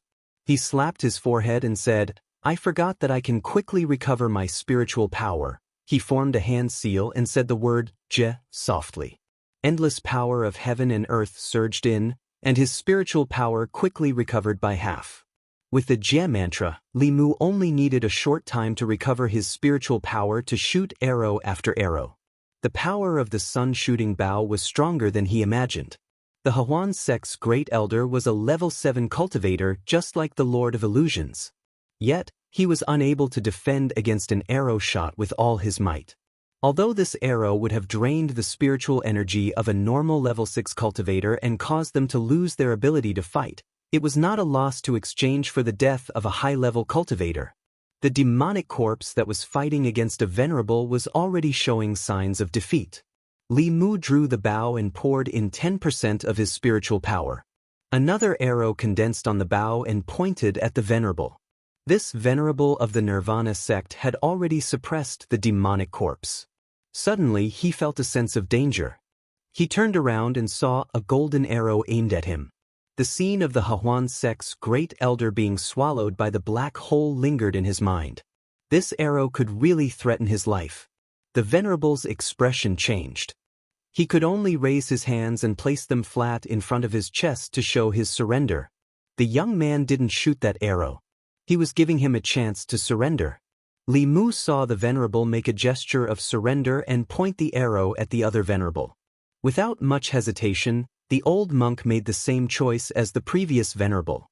After the sun-shooting bow's arrow was condensed, it couldn't be retracted. Li Mu aimed it at the sky above his head and released it. A golden light shot into the sky and finally disappeared. This time, 4 7th-level cultivators came from the Shan nation. 1 was dead, 1 escaped, and 2 were captured. The remaining cultivators of the Shan nation's defense army couldn't pose any threat at all. They were trapped in the Dao Bell and were still crazily attacking. Li Mu ignored them for the time being. Once his spiritual power was exhausted, they would be obedient. With the sun-shooting bow in hand, he looked at the 2 venerables who had given up resisting and said calmly, "Hand over your soul blood." The 2 venerables never thought that there would be a time when they would hand over their soul blood. Against an expert of the same level, they still had the strength to fight. However, that bow was so terrifying that it made them despair. The Huan sect's grand elder threatened them with the demonic path. The 3 sects knew how terrifying the demonic path was and had no choice but to interfere in the northern states' affairs. In the end, they had no one to blame but themselves for ending up like this. After a while, Li Mu put away the 2 drops of soul blood and said to Zhou Zhong, "1 escaped. Take them with you." Just now, the venerable from the Yen sect had escaped. Zhou Zhong took the demon corpse and the other 2 venerables to the Yen sect's ancestral court. Li Mu floated in the air and carefully examined the bow in his hand. This bow gave him a great surprise today. At the same time, deep in the South Sea, on an island shrouded in ghostly fog, the stone coffin at the top of the tower suddenly opened. A skinny old man flew out of the coffin and said angrily, "Huan is dead." A red-robed young man sitting cross-legged in the tower opened his eyes. His eyes were blood-red. He said in a low voice, "Who is it that can make even his essence spirit unable to escape?" The skinny old man said coldly, "I'll go and see for myself." He took a step and was already outside the tower. When he lifted his foot again, he appeared on the sea 100 miles away. Not long after, the space on the shore of the South Sea fluctuated and the skinny old man's figure appeared. He had just lifted his foot but was unable to take a step forward. On the beach not far ahead stood an old man. The old man was stooped and his face was full of spots. He did not have many strands of hair and looked like he was about to die. However, it made the 3rd forefather of the demon sect tremble in his hollow eyes. Tianjizi, he looked at the old man and slowly spat out a few words from his throat. The old man also looked at him and said, "Go back." The 3rd forefather retracted his leg that had already stepped forward. He looked at the old man and suddenly smiled. "So what if you can calculate my movements? How can a mortal like you pry into the mysteries of heaven? You frequently pry into things you shouldn't be prying into. You don't have many years left in your lifespan, do you?" The old man said faintly, "At least before this old man dies, you can't set foot in the ancestral province." The third forefather of the demon sect looked gloomy in the face of his old rival. He asked, "It's been so many years. What have you been holding on to?" The old man looked at him and asked back, "It's been 10,000 years. You didn't hesitate to pass down your memories from generation to generation and scourge the zoo continent for 10,000 years. What is it for?" The third forefather of the demon sect looked very serious. He said in a deep voice, "We're looking for a way out. We're looking for the door that was closed by your ancestors for their own selfish interests." The old man was silent for a moment and asked, "What if it's not a way out but a dead end behind the door?" The third forefather of the demon sect's eyes flickered. He said, "We'll only know what's behind the door after we open it." Chapter 567. Not long after Zhou Zhong left with the demon corpse and the two subservient supremacies, he returned. The other two sects had already submitted. The supremacy of the Yen sect did not put up much resistance and handed over his soul blood. At this moment, the three of them were filled with regret. They did not expect their opponents to be so powerful. They also did not expect the Hahuan sect's first elder to be so weak. In order to protect themselves, they could only hand over their soul blood. If they had known this would happen, they would have let Beibang be free. In a hall on Mount Jinggang, Li Mu looked at the three old monks and said lightly, "Hand over your sect's heavenly book." After a short silence, the three of them shook their heads at the same time. An old monk said, "The heavenly book is no longer in our sect." Li Mu's face darkened. He said coldly, "Do I look like I'm easy to fool?" The old monk put his palms together and said, "I swear on the name of Buddha that our sect's heavenly book was taken away by the demon sect 100 years ago. This is also the reason why Nirvana sect has been declining over the past 100 years." The other two old monks also said, "Our heavenly book was also taken away by the demon sect 100 years ago." Li Mu frowned. He vaguely felt that these three old monks were not lying. The heavenly book was very important. Li Mu naturally would not believe them so easily. He asked Sanggu to lead people to investigate the three sections. He actually found out that the three Buddhist sects of the Shan nation had not had a disciple comprehending the heavenly book for 100 years. After careful investigation, he found out more secrets. More than 100 years ago, the three Buddhist sects were attacked by the devil sect at the same time. In the end, the Buddhist sects were defeated. Although the three sects were saved in the end, their heavenly tomes were taken away. To be precise, the powerhouses of the three Buddhist sects had used the heavenly books to exchange for the inheritance of their sections. Li Mu could not help but recall that for thousands of years, the Lu school had been attacked by the demon sect several times. However, with the help of the Dao Bell and the other sects, they had successfully repelled the demon sect powerhouses each time. The other sects, including Xuanzong, had the same experience. The Buddhist sect was weaker than the Daoist sect and could not resist the invasion of the devil path. It was no wonder that in the past 100 years, the mainland's Buddhist sects were not as good as before. If not for the fact that the ancestral court of the Heart sect was in the Great Zhou, they would probably end up in the same situation as these three sections. In short, Li Mu would not be able to obtain the heavenly book from them. Since then, of the confirmed heavenly sutra pages on the continent, 1 page was in Xuanzong's hands, 9 pages were in Li Mu's hands, and the remaining 14 pages were likely controlled by the demonic path. Wanting to obtain them wouldn't be easy. Li Mu temporarily stopped thinking about the heavenly book. This time, the Shin Kingdom's emperor had personally led the expedition. He had also brought a group of personal guards and the Shin Kingdom's nobles. All of them had been imprisoned in the Dao Bell. At this moment, they had already given up resisting and completely accepted their fate. If Li Mu was willing, he could incorporate the Shin nation into the Great Zhou territory in a very short period of time. But he had no intention of doing so. The two nations had different races, different systems, and different beliefs. Even if he conquered the Shin nation, there wouldn't be many benefits. Instead, it would bury a huge hidden danger for the future. Moreover, the imperial court was already unable to manage the 36 counties of the Great Zhou.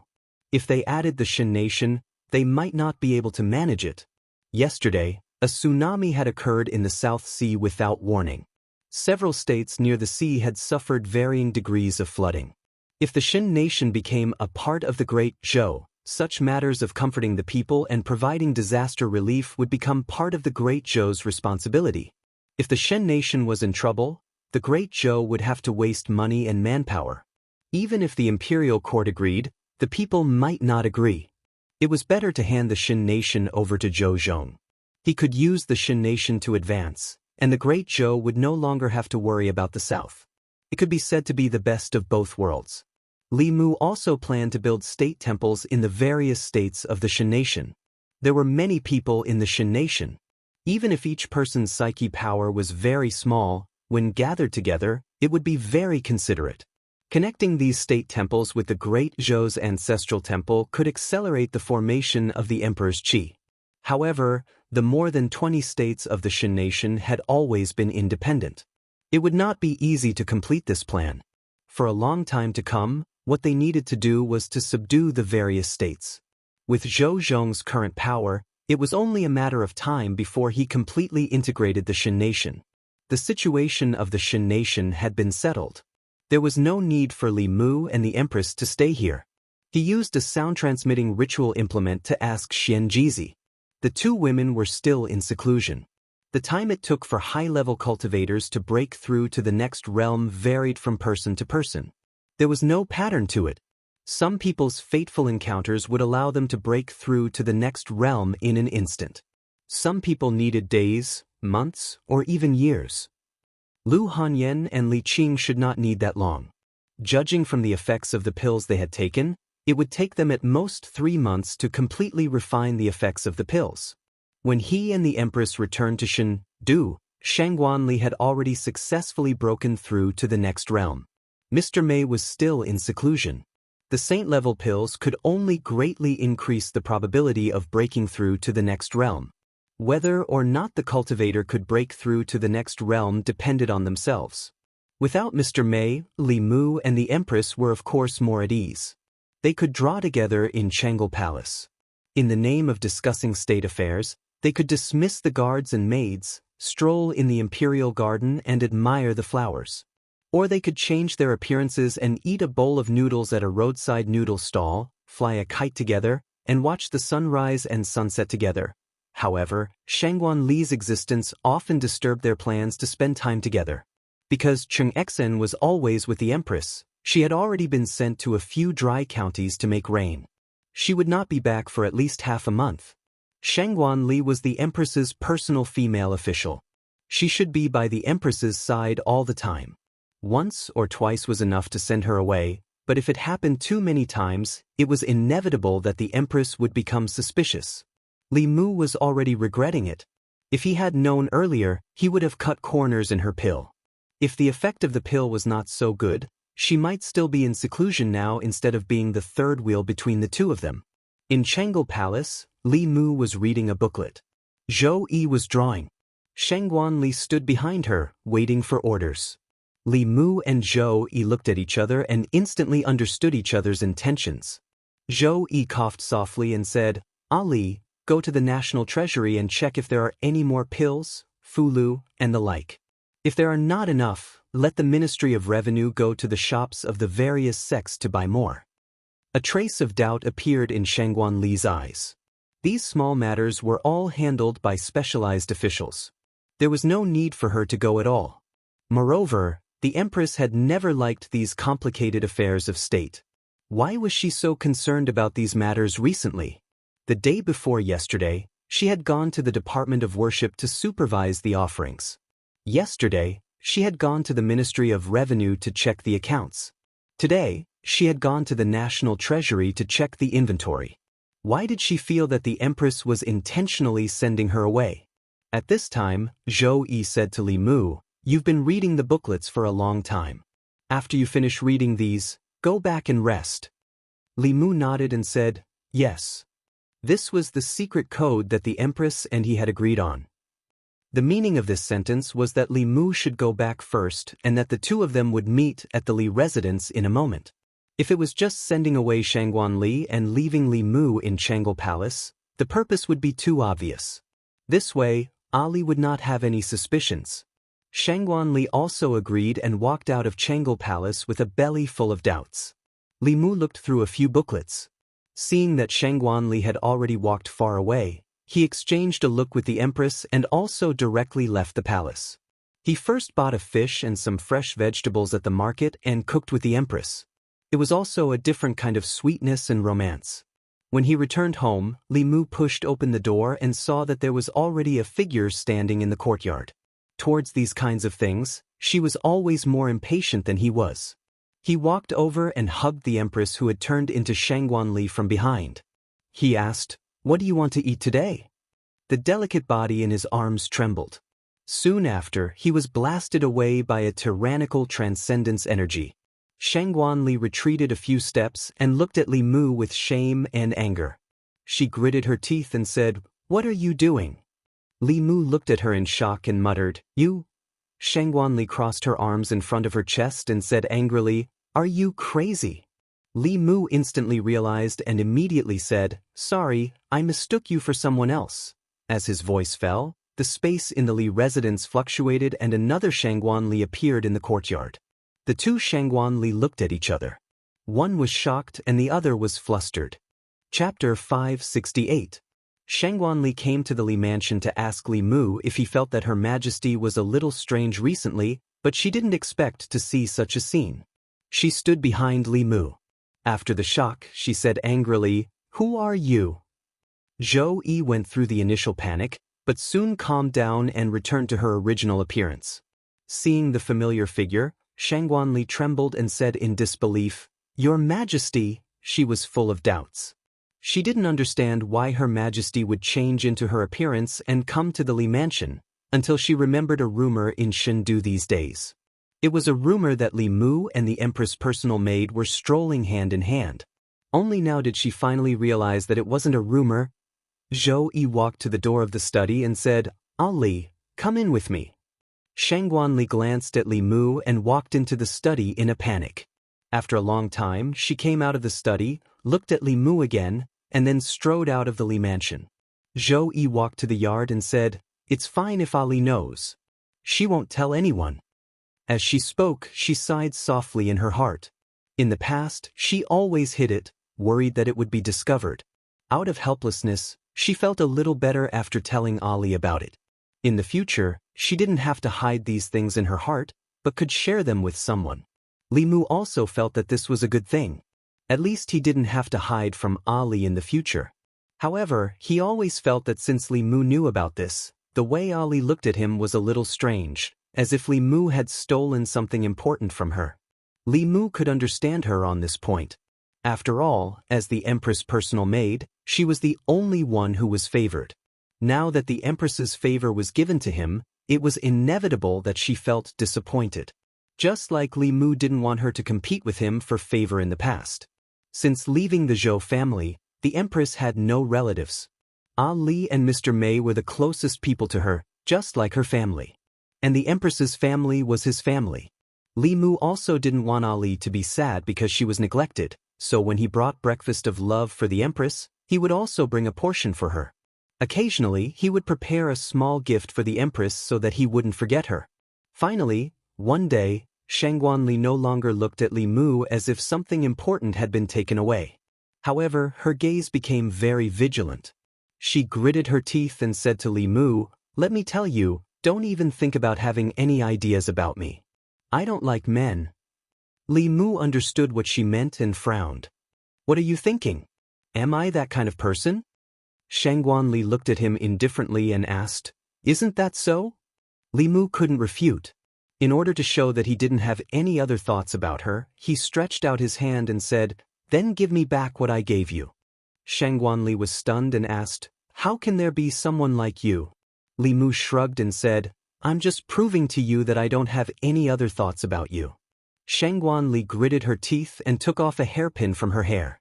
She also took off 2 delicate earrings and put them heavily in Li Mu's hand. She asked, "Is this enough?" These women's accessories were given to her by Li Mu when he gave the Empress gifts. Li Mu put them away and said, "You also ate my breakfast many times." Shangguan Li's face darkened and said, I will give it back to you. Li Mu continued, you also took my breakthrough pill. Shangguanli said angrily, that was given to me by Her Majesty. Li Mu waved his hand and said, all right, that doesn't count. Shangguanli left in a huff. Not far away, Zhang Chun and Prince Shou, who were leaning on the white jade railing in front of the square, shook their heads at the same time. Zhang Chun said with a face full of indignation, how can someone like Lord Li be surrounded by beauties? King Shou glanced at him and said, you don't understand. This is called doing the opposite. It's an even more brilliant method. I think Commander Shangguan will fall soon. Zhang Chun shook his head again and sighed. He is still too young. He doesn't know how good a woman is and mistook a girl for a treasure. Isn't Commander Mei more charming than Commander Shangguan? Early in the morning when he was reading through the reports, Li Mu didn't see Shangguanli. Some women were beautiful and had beautiful thoughts. Li Mu couldn't even take care of his own family matters, so how could he have any thoughts about her? He was reading a few reports when suddenly, footsteps came from outside the hall. Shangguanli walked in with a bowl in her hand. She put the bowl in front of Li Mu and said, this is back to you. Li Mu looked at the black thing in the bowl and raised his head to look at her and asked, is this what I gave you? Even if I gave it to Cheng Exen wouldn't eat it. Shangguanli took a look at the bowl, picked it up and left silently. Not long after, a busy figure appeared in the imperial kitchen. The imperial chefs didn't know what was going on. Commander Shangguan, who was of noble status, actually began to practice her cooking skills. This caused countless people to speculate. Many people thought that she should have someone she liked. A gentleman would die for someone who understood him, and a woman would dress up for someone who liked her. It made sense that Commander Shangguan, who only knew how to fight and kill, would practice the skills that ordinary women should have for someone she liked. In the Changel Palace, Li Mu put down the report in his hand. He breathed out a mouthful of turbid air and stretched his body. Recently, all kinds of things were developing according to his plan. With the participation of the 5 Daoist sects and the aristocratic families of the southern countries, the operation of the Wishing Lane was completely on the right track. It became the largest cultivation market on the Zhu continent, attracting cultivators from all over the world. The imperial court profited greatly from the market. The treasury was quickly filled, and they could attract more and more powerful worshippers. There was also good news from Yingzhou. The Southern Army found several mineral veins in the miasma of Yingzhou, including a small spiritual jade mine. They didn't need much help from the imperial court. They could be self-sufficient and even subsidize the imperial court. In the Shen Kingdom, Zhou Zhong replaced the royal family of the Shen Kingdom with iron and blood. Aragu, who was born a pariah, became the nominal emperor of the Shen Kingdom. Although there was fierce opposition from the nobles, under the strong suppression of Sangu and the 3 sects, the voices of opposition in the country disappeared without a trace. As for the sects that actually controlled the various states, there were no top-level powerhouses in them. After several transcendent powerhouses came to visit, they could only choose to submit. In the imperial palace, in the ancestral temple of the Great Zhou, there was a bronze cauldron. Inside the cauldron, there was a thick golden line that extended to the giant cauldron in the center of the ancestral temple. The golden dragon in the giant cauldron was much stronger than when Li Mu first saw it. The golden light on its body was even more dazzling. Only the dozens of scales on its tail were slightly dimmer. When these scales completely turned from dark gold to gold, it would be the time when the Emperor Qi matured. Li Mu walked out of the ancestral temple. Before he reached the Changel Palace, there was a sudden surge of aura from one of the palaces in the palace. Li Mu looked at the palace, and a trace of joy appeared on his face. His figure flashed, and he was already in front of the palace. Mr. Mei walked out of the palace. His aura was restrained, and he looked a few years younger. Li Mu clasped his hands and said with a smile, "Congratulations, Sister Mei." The Empress and Shangguanli appeared at the same time. Shangguanli looked at Mr. Mei and couldn't help but walk forward. She pinched his face and exclaimed, "Why can you become younger after breaking through?" Chapter 569. It wasn't that Mr. Mei became younger when he broke through the realm. It was just that every time he broke through the realm, his body and primordial spirit would undergo a sublimation. In the process of breaking through, her skin became more delicate, so she looked younger. When Shangguanli broke through, her body also underwent such changes. However, she was young, so the changes didn't seem to be big. Even Mr. Mei had broken through. He wondered how Lu Hanyan and Li Qing were doing in Mount Baiyun. Li Mu planned to ask Xianjizi, but the sound transmission magic instrument from Fulu School vibrated on its own. In the imperial kitchen, Shangguanli was carefully boiling a bowl of soup. Mr. Mei walked in and asked, "Ah Li, what are you doing?" Shangguanli added some spices and said angrily, "Can't you see? I'm spooning." Mr. Mei asked curiously, "When did you become interested in these things?" Shangguanli said lightly, "Recently." Mr. Mei picked up a spoon and reached for the bowl.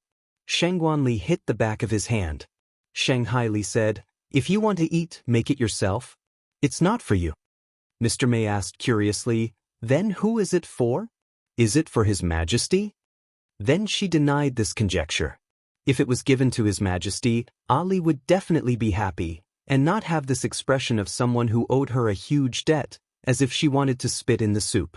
She thought for a moment and asked suspiciously, "Is it for Li Mu?" Shangguanli hated Li Mu so much that her teeth itched. Not only did he take His Majesty away from her, but he also treated her like that. However, she couldn't tell Sister Mei about this, even if she was one of the closest people to her. Her expression was calm as she said indifferently, "It's nothing. The reason why we were able to break through was because of him. I originally wanted to return the favor and thank him, but he didn't seem to lack anything, so I cooked for him as a token of my appreciation." Lord Mei thought for a moment before nodding. "That makes sense. Then shouldn't I thank him as well? But how should I thank him?" By the time Shangguanli finished preparing the soup and arrived at Chengel Palace with Mr. Mei, Li Mu had already left. Mr. Mei looked around, walked to the front of the hall, and whispered to Zhou Yi, "Your Majesty, where is Li Mu?" Zhou Yi's tone was somewhat resentful as he said, "His wife has made a breakthrough in her cultivation and returned to Mount Baiyun." Mr. Mei looked at Queen in surprise. When Li Mu left Fairy's capital in the past, she was not happy, but she was more reluctant to part with him. This time, however, she was more upset. She was sure that something must have happened while she was in seclusion. When she was patrolling the palace with Shangguanli, she asked, "Did something happen between Your Majesty and Li Mu?" Shangguanli raised her eyebrows. She pretended to be calm and asked, "What happened?" Mr. Mei thought for a moment and said, "I don't know why, but I feel that Your Majesty is a bit strange." "Not only Your Majesty, but you are also very strange." Shangguanli shook her head and said, "You're being paranoid. You're overthinking it, Mount Baiyun." Li Mu had just received the news from Xianjizi and rushed back as soon as possible. Lu Hanyan and Li Qing successfully made a breakthrough in their cultivation on the same day and entered the Dongxian realm. Within 10 years, the ancestral temple had produced 2 strands of Emperor's Qi. They had hopes of reaching the Transcendence realm. During this time, thanks to the endless supply of pills, many low-level disciples of the school had made breakthroughs in their cultivation. The overall strength of the Fulu school had quietly risen to a new level. Li Mu took them back to his ancestral home in Yangqiu County to stay for a few days and reminisce about the past. Then, he took them to various parts of the Zhou continent. They left their traces in each of the 36 counties of the Great Zhou.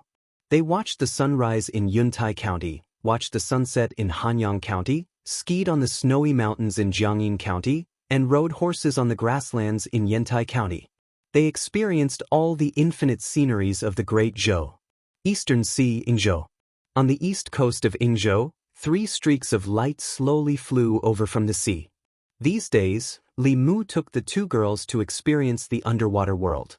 They happened to be in Yingzhou, so they decided to go to Yingzhou to have a look. Although Yingzhou was large, it was not suitable for humans to live in. There were many monsters and poisonous insects. Apart from a few natives, there were no countries here.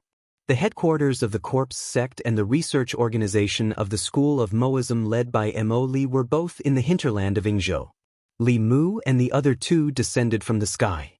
When they approached a seemingly ordinary mountain, a few thick pillars of white light suddenly flew out from the mountain.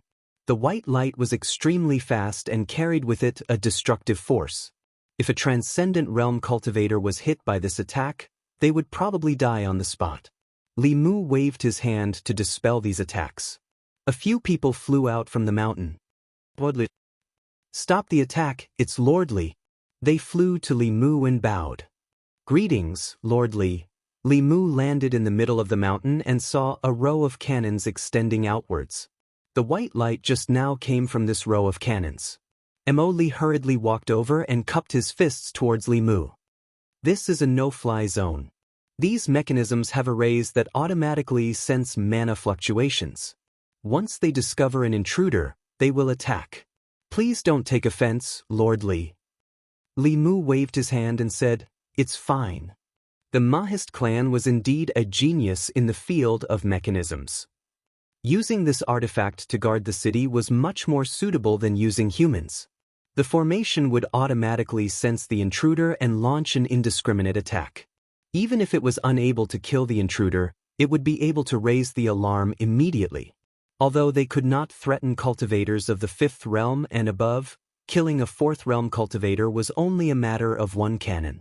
If the army was equipped with these things on a large scale, they would become a nightmare for the low-level cultivators of the enemy forces.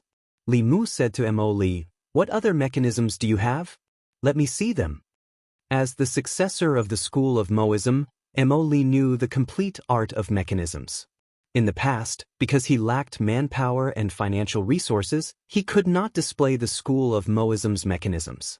Now that he had the support of the Great Zhou, he could turn many powerful mechanisms from blueprints into reality in a short time. The self-defense cannon that Li Mu had seen was only one of them. Referring to Li Mu's suggestion, he had also successfully developed another mechanism. This mechanism was very similar to modern tanks in appearance. There was a formation carved at the bottom, and it could be used on land and in the air. The entire mechanism was made from the hard materials used to forge artifacts. Although the cost of production was high, its defense was extremely strong. Even a 6th realm cultivator would not be able to break through it in a short time. As long as a 3rd realm cultivator controlled it simply and filled it with spiritual jades, it could become a killing machine. It only required one spiritual jade to kill low-level cultivators. It was also a fatal threat to 5th realm cultivators. Just from the price, the materials of a single mechanical tank could be used to forge many artifacts. If it were not for the Great Zhou's wealth, they would not be able to afford to mass-produce it. However, the advantages of this mechanism were also irreplaceable. It had the attack power of the 5th realm and above. As long as it had spiritual jades, it would never run out of mana. Its defense was extremely strong and its attack power was extremely high. If there were tens of thousands of these mechanisms, they could raise a small country to the ground in an instant. They could also make Xuanzong disappear from the East Sea. Other than this kind of attack mechanism, the Mahist sect also had some small auxiliary mechanisms. Their voice transmission Dharma artifacts were unique. A mother box could have countless child boxes. The mother box could establish a connection with the child boxes. This way, Li Mu did not need to bring so many voice transmission Dharma artifacts. He only needed to hold a mother box and he could easily communicate with the person who had the child boxes. Li Mu asked Mo Li to prepare dozens of child boxes for him. He gave one to Lu Hanyan and one to Li Qing. When he returned, he would give one each to Wan Wan, Xiaobai, Sister Mei, and Ali. After that, he imprinted the Fulu, formation, and artifact forging knowledge that Mo Li might use in a jade scroll. If he could comprehend it, there was still the possibility of improvement in the Mahist sect's mechanical arts. After leaving Yingzhou, Li Mu went to the fairies' capital with them. At the same time, in the demon nation of life state, Hu Jiu led a few subordinates and floated on top of a mountain. She could not help but shiver when she saw the tragic situation below. In a cave abode on the mountain, a small demon clan was slaughtered. The demon nation was a place where the strong preyed on the weak. This kind of thing happened from time to time.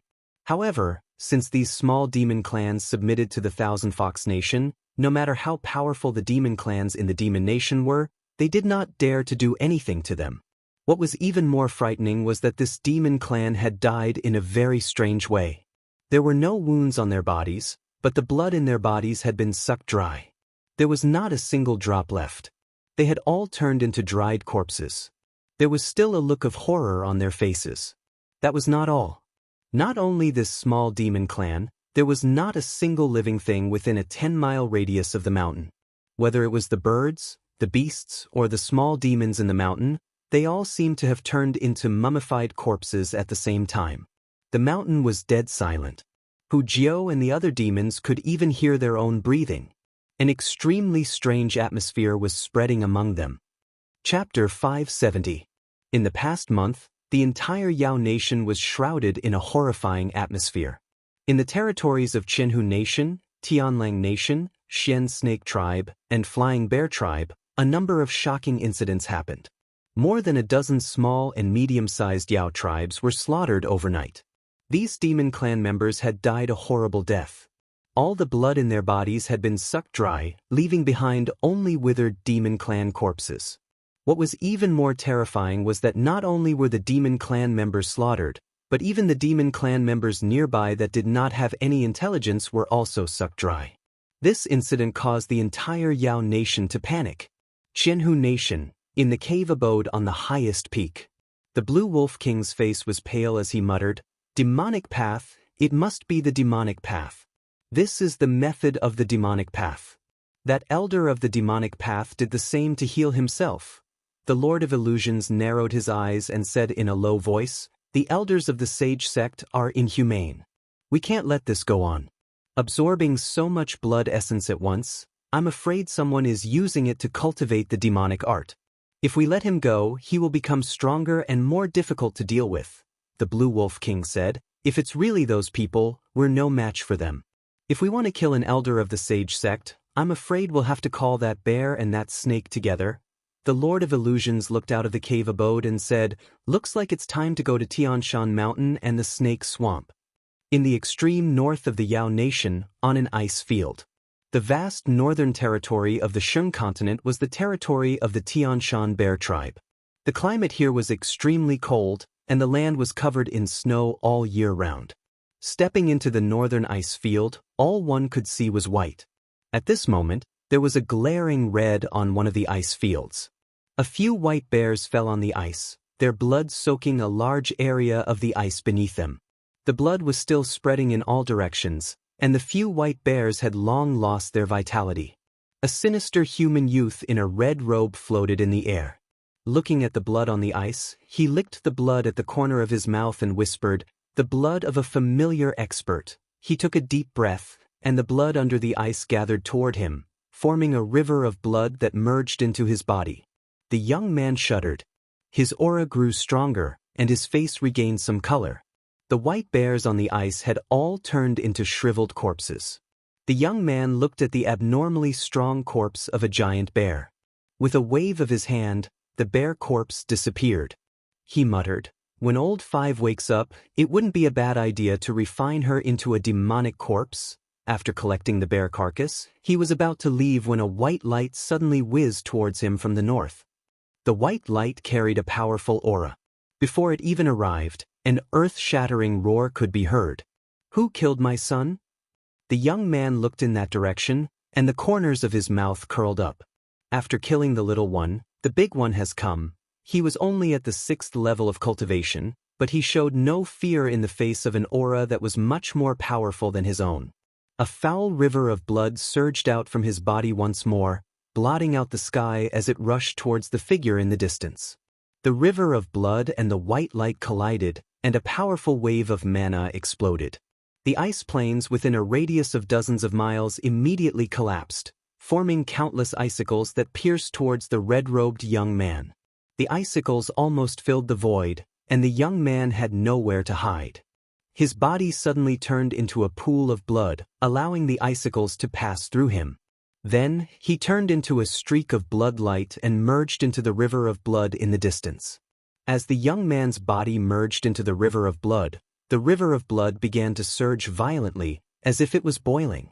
In an instant, it enveloped the giant in the white light, forming a constantly shrinking ball of blood. The ball of blood scurried around in the air above the ice plains, and at the same time, it was also constantly shrinking. The surface of the ball of blood surged even more violently, and from within came roars of shock and panic. "What the hell are you?" Within the ball of blood, the young man's voice was sinister. "To be able to contribute blood essence to this lord, your death is not without value." With that, the ball of blood suddenly fell silent for a moment, and then it began to expand violently. In the end, it exploded with a bang, and a streak of white light escaped, shooting off into the distance. The young man returned to his original form, but his face was rather pale. He licked the blood from the corner of his mouth and said softly, "It's been too long since I've fought. I've underestimated these juniors." His aura was much weaker than before, so he did not continue to pursue. Instead, he turned into a streak of blood-red light and disappeared in the opposite direction of the white light. A day later, on Sky Mountain, within a huge ice cave, the 9-Heaven Snake King stared at a burly man with a withered aura. He said in shock, "What? Even you were no match for that person?" The White Bear King still had lingering fear. He said, "If I hadn't self-destructed the artifact I'd nurtured for 60 years to escape, I probably would have died at the hands of that human." The Blue Wolf Demon King asked, "Which demonic Tao transcending elder injured you?" The White Bear King shook his head. He said, "Not a demonic elder. That person was only at the 6th level." The Blue Wolf King was in disbelief. He blurted out, "Impossible. How could a 6th level almost kill you? You think everyone is like that lord?" The White Bear King said seriously, "I'm sure he's only at the 6th level, but his divine art is too strange. I've never seen such a strange and terrifying divine art before. Where did this person come from? How come I've never heard of him before?" The Blue Wolf King asked suspiciously, "Is it not demonic?" "It's demonic." The Heaven Lord of Illusions was silent for a moment. He then said slowly, "I've read the history of the demon sect. Every few hundred or thousand years, a few powerful cultivators would suddenly appear in the demon sect. They were so powerful that they could kill and transcend through Dongxian. The divine art that the human Bear Mountain mentioned was also recorded in the ancient records. Every 300 or 400 years, a powerful cultivator would appear who was good at using blood arts.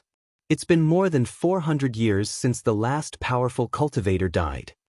The 9-Heaven Snake King said, "If it's demonic, then things are even more troublesome. This person has the power to kill us now.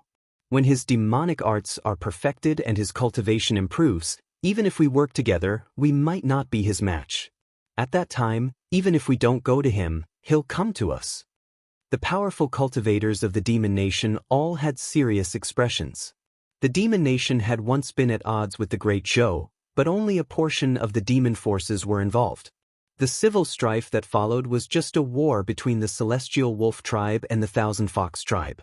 However, the situation now was different.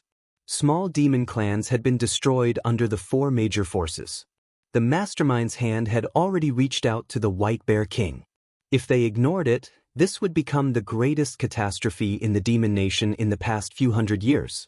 The Heaven Lord of Myriad Illusions swept his gaze across the crowd and said, "Everyone is well aware of the situation in the demon country. I hope that in the coming days, we can put aside our past grudges and join forces to deal with our common enemy." The White Bear King and the 9-Heaven Snake King looked at each other and nodded slowly. Among the 4 great factions of the demonic kingdom, the Wolf Clan and the Fox Clan had somehow formed an alliance. Even though there had always been territorial disputes and conflicts of interest between them, for now, they had a common enemy. Furthermore, it was an extremely powerful enemy. They had to work together to survive the Demon Nation's crisis. After a short secret discussion, the 4 major forces of the Demon Nation officially formed an alliance. The Heaven Lord of Illusions looked at the weak White Bear King and took out a bottle of pills. He poured out a pill and threw it to the White Bear King, saying, "There might be a fierce battle ahead. Take this pill and your injuries will recover." As the Heaven Lord of Illusions opened the jade bottle, the other 3 demon kings immediately smelled a medicinal fragrance. Judging from the fragrance, this pill was definitely not an ordinary one. pills that could be effective on seventh realms were already very precious. Furthermore, the demon race was not good at refining pills. Such pills were even harder to find in the demon nation. The Heaven Lord of Illusions actually had an entire bottle, which made the other demons envious. The White Bear King accepted the pill and cupped his fists, saying, "Thank you, brother Illusions. I wonder how much this pill costs? I will pay you with spiritual jades." The Heaven Lord of Illusions waved his hand and said proudly, "It's just one pill. It's nothing. My son-in-law gave me several bottles. I won't be able to finish them all in a short time." The White Bear King said enviously, "Brother Illusions has found a good son-in-law. It's a pity that my daughters don't have this fate." The Green Wolf King glanced at him and said, "Forget about your daughters. They're all big and burly. Which human would like them?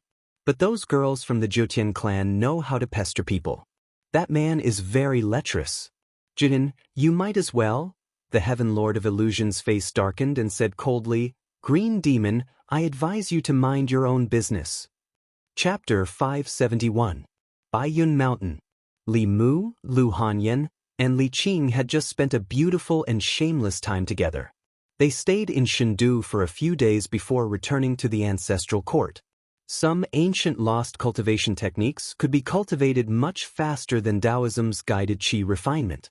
Li Mu had already cultivated Ao Qing's secret dual cultivation technique for some time. Often, one night was equivalent to 10 days of qi refinement. Ao Qing was able to cultivate to the 9th realm because of his cultivation technique. It was also inseparable from his huge harem. This cultivation technique was originally very suitable for the dragon race. It could not only satisfy the dragon's lustful physiological needs, but it was also a top-notch cultivation technique. Speaking of which, it seemed like it was tailor-made for Li Mu. However, in these 2 days, Li Mu could cultivate qi refinement in an honest manner. After Lu Hanyan and Li Qing's cultivation broke through, their status was promoted from core disciples to first seats. In the 6th sects, any disciple whose cultivation reached Dongxian could occupy a peak independently and recruit disciples. Yu Zhenzi had already transcended. Baiyun Mountain was left to Lu Hanyan to manage. Li Qing was the head disciple, and her cultivation had reached Dongxian. She also had the qualifications to open a peak. She was originally a disciple of Ziyun Peak. After her promotion, Ziyun Peak's first seat, Yu Quanzi, relinquished his position and completely handed over Ziyun Peak to her.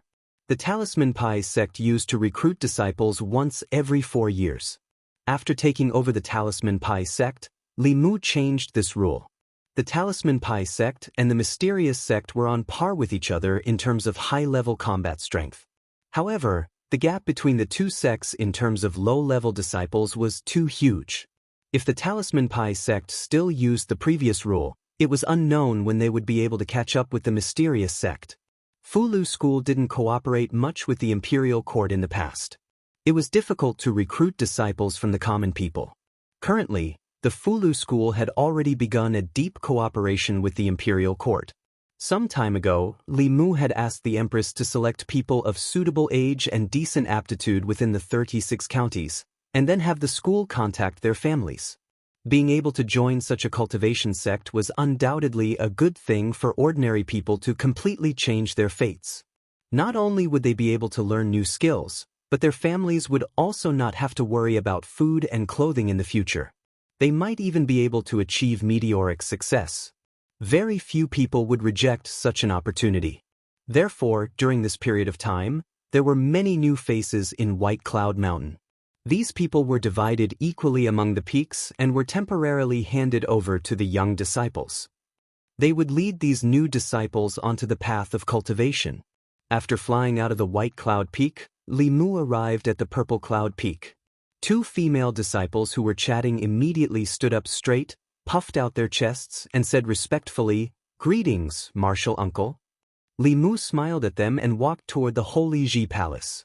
When Li Mu entered the Holy Ji Palace, an older female disciple said to the younger one, "Martial Uncle Ling Jizi is the sect master's junior brother.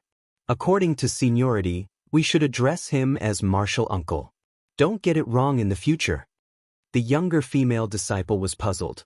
But I heard that martial Uncle Ling Jizi is the Daoist companion of the head monk. If that's the case, we should address him as martial uncle. The older female disciple was stunned for a moment. Then she shook her head and said, "You don't have to worry about that. This is the sect. If you see him in the future, just address him as martial uncle." The female disciple who had just joined the sect thought for a moment and mumbled, "If that's the case, wouldn't the head monk have to address his Daoist companion as martial uncle? That's too strange." Before she could finish, her senior sister knocked her on the head. The older female disciple reprimanded her. "This is White Cloud Mountain, not the secular world. You have to treat the elders of the sect with respect. Don't talk about them casually." The younger female disciple nodded and walked away as if she had been taught a lesson. The older female disciple then mumbled softly, "It's a little strange to not talk about them." 3 days later, a figure flew out of White Cloud Mountain and headed towards the Life Continent's Fey Nation. Li Mu, who had changed his appearance, flew through the air at a steady pace. The current him was definitely a thorn in the side of the fiends. Even though his cultivation had reached Dongxian, he was still far from being invincible. Ignoring the fact that the fiends might have 8th realms, if the Yu and Ming elders were to block his path again, it would be difficult for him to deal with them alone.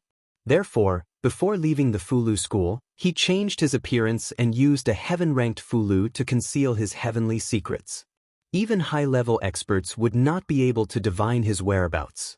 It had been a long time since he saw Huanji. Li Qing and Lu Hanyan were busy with the sex matters and did not have the time to bother with him. He decided to stay in the Fey Nation for a few days to prevent Huanji from feeling upset. After returning to the Fey Nation, Li Mu acutely sensed that the atmosphere was a little off. In the past, the Fey Nation was filled with demonic energy. Some greater demons did not even bother to conceal their auras. Their auras soared into the sky and could be sensed from far away. However, at this time, Li Mu was flying above the Fey Nation. All he could feel was a deathly stillness. There was not a single strand of demonic energy that soared into the sky. Some lesser demons were doing their best to conceal their demonic energy and were hiding in their caves. The atmosphere was very strange. If there was only one place, then it would be fine. But after flying for 1,000 miles, he had encountered such strange situations all the way. He could not help but feel suspicious. A few hundred miles ahead was the Thousand Fox Nation. Li Mu wanted to increase his speed, but he suddenly sensed an abnormal aura. He sniffed and smelled a faint scent of blood. This blood aura was extremely faint, but it gave Li Mu a very uncomfortable feeling. He was bewildered as he followed the blood aura and finally came to a valley. In the valley, there was a blood lake. The blood lake was surging and countless dead demons were drowning in it. The water and blood in their bodies seemed to have been sucked dry, leaving only withered corpses floating in the blood lake. A young man in a blood-red robe sat cross-legged in the center of the blood lake. Wisps of blood mist rose from the blood lake and were absorbed into his body. Heretical cultivation. This bloody purgatory scene made Li Mu's stomach churn. A thought immediately arose in his mind. There were countless paths of cultivation. There were righteous paths that relied on one's own efforts to cultivate. There were also evil paths that coveted shortcuts and harmed others to benefit oneself. Heretical cultivation was something that everyone had the right to punish. Although this was the Fey Nation and this person was killing demons, this was already the territory of the Thousand Fox Nation. He was killing the demons under Phantom Princess and Li Mu. Just as Li Mu thought of this, the young man sitting cross-legged in the center of the blood lake seemed to have sensed the intruder. His closed eyes suddenly opened. 2 beams of blood-red light shot out from his eyes and headed straight for Li Mu. Li Mu formed a seal with one hand and a silver array appeared in front of him. In the next instant, the blood-red light shot onto the array. The array that Li Mu had formed at the last minute collapsed and the 2 beams of blood-red light also dispersed. The young man in the center of the blood lake slowly stood up and stared at Li Mu with a greedy gaze. He stuck out his scarlet tongue and licked his lips. His voice was soft and feminine. "I didn't expect such a powerhouse to come to me." Li Mu looked at the blood-robed young man and his gaze turned serious.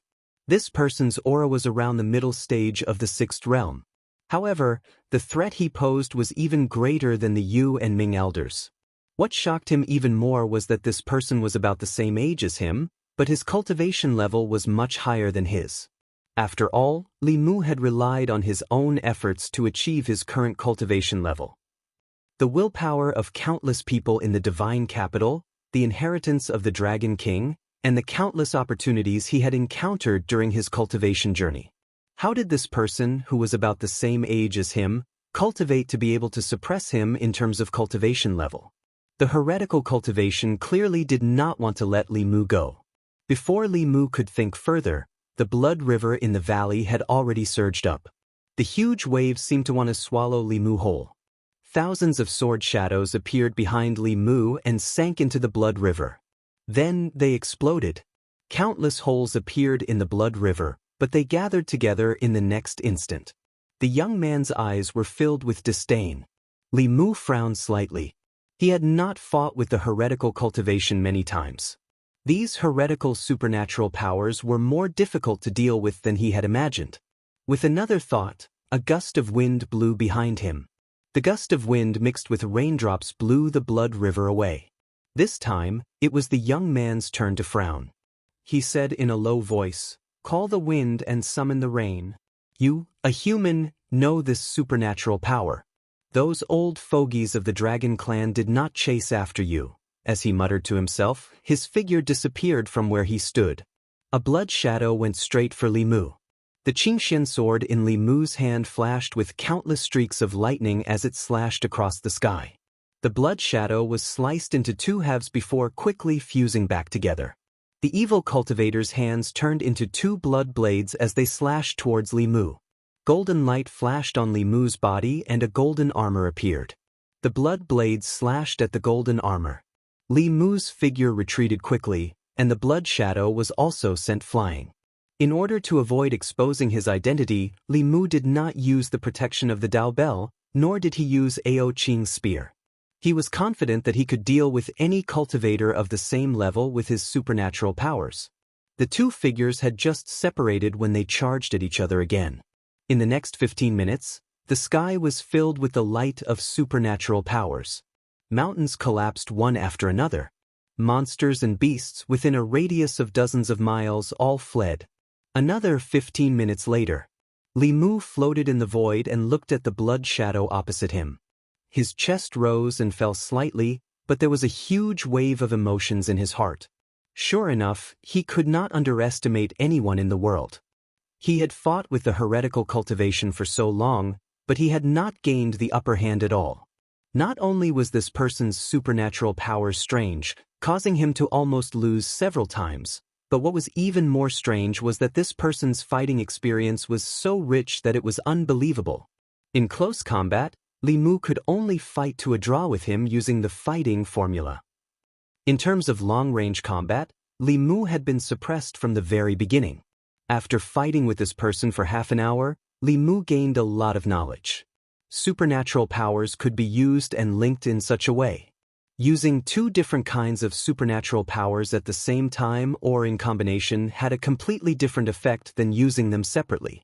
After fighting for a short while, Li Mu realized that this heretical cultivation's fighting experience was far from what he could compare to. If it were not for the fact that he could shrink the distance and move out of the range of the supernatural powers in an instant, he would have been defeated by this person at least 16 times in the fight just now.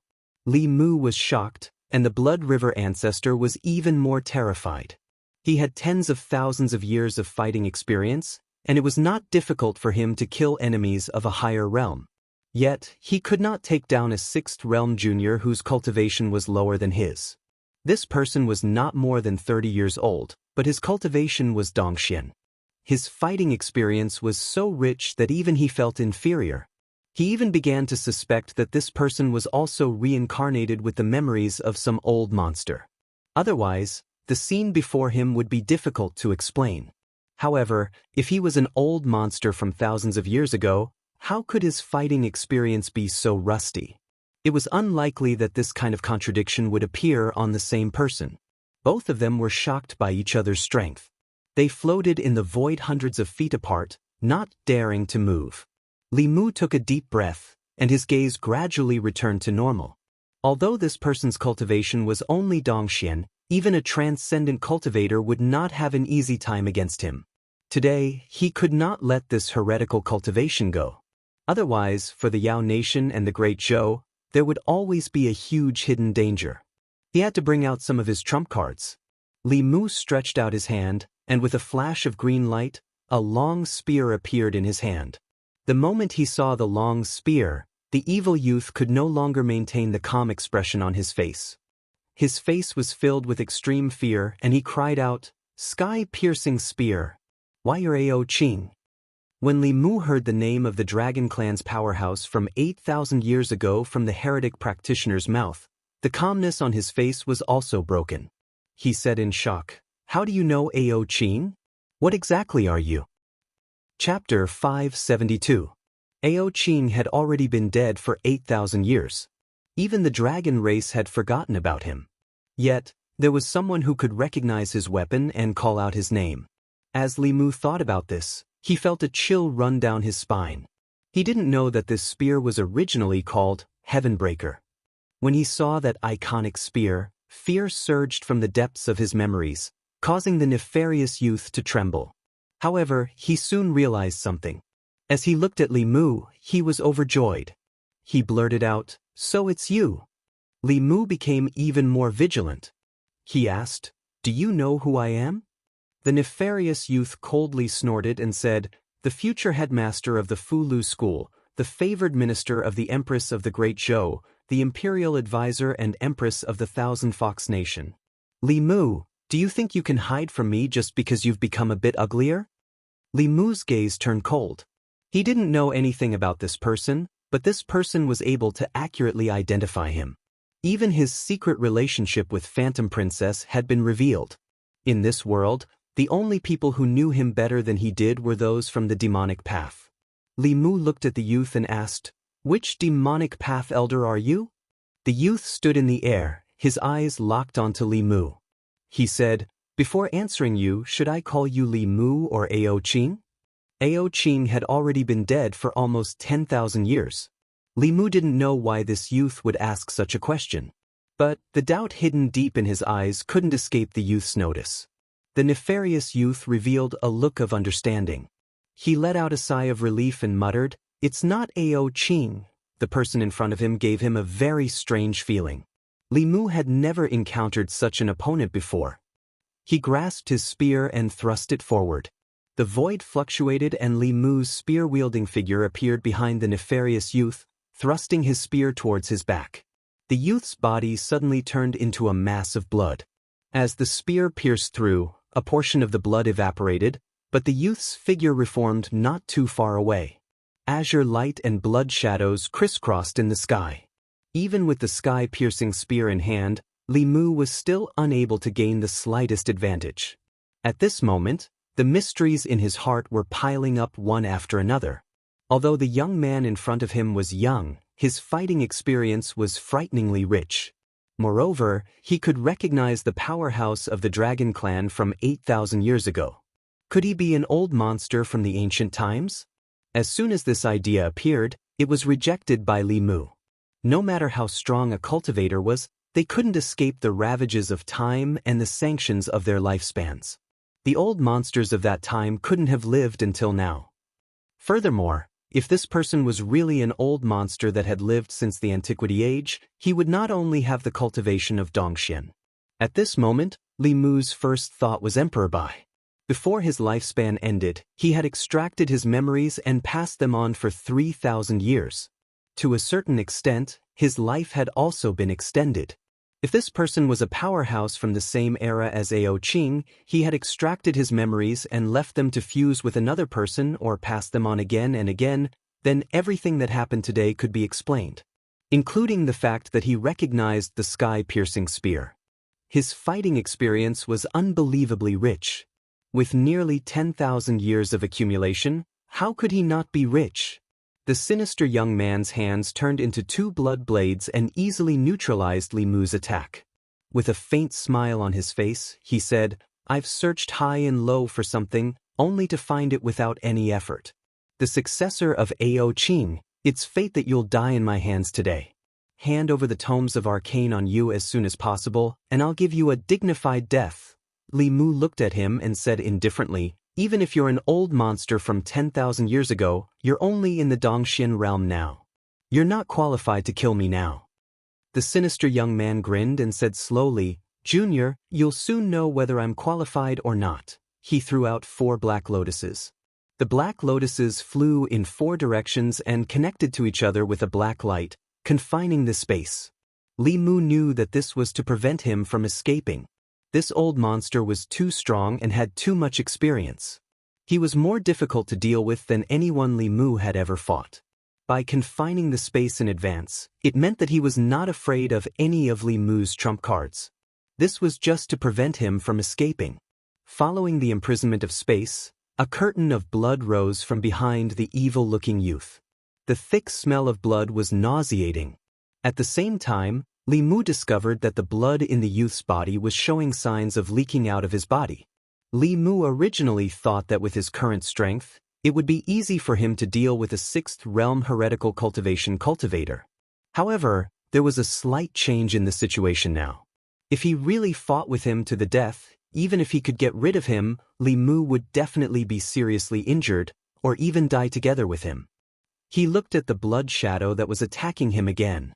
Without hesitation, an ancient bow appeared in his hand. With the appearance of the sun-shooting bow, the blood shadow that was attacking him stopped abruptly. Then, he heard a voice that was even more shocked and terrified than when he saw the sky-splitter spear. Sun-shooting bow. Why is Ao Xian's sun-shooting bow in your hands too? The blood shadow quickly retreated when he saw the sun-shooting bow. However, before he could escape, he had to break free from the confinement of this space, which slowed him down for a moment. In just a moment, a golden arrow suddenly arrived, stirring up a burst of spatial turbulence. South Sea. On an island shrouded in black fog. At the top of the tower, a soul kneeled in front of a stone coffin and said respectfully, Third ancestor, a month ago, for some reason, the soul page enshrined in the Hall of Souls suddenly vibrated non-stop. I felt that there might be a reason behind it, so I immediately came here to report. The ghostly fire in the eyes of the skinny old man that was as thin as a skeleton trembled. He immediately said, Feng. An old man that was waiting at the side immediately went forward and said, Third ancestor, please give your orders.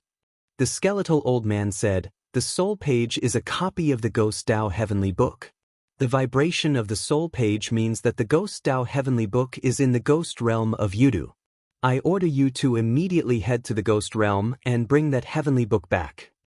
Feng Yi bowed and said, Yes. After saying that, he looked at the soul shadow beside him and said, King Qingguang, let's go.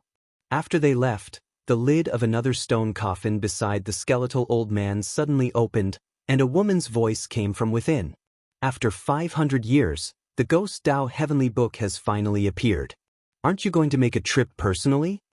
The skeletal old man clutched his chest and said, Tianjizi won't allow me to set foot on the continent.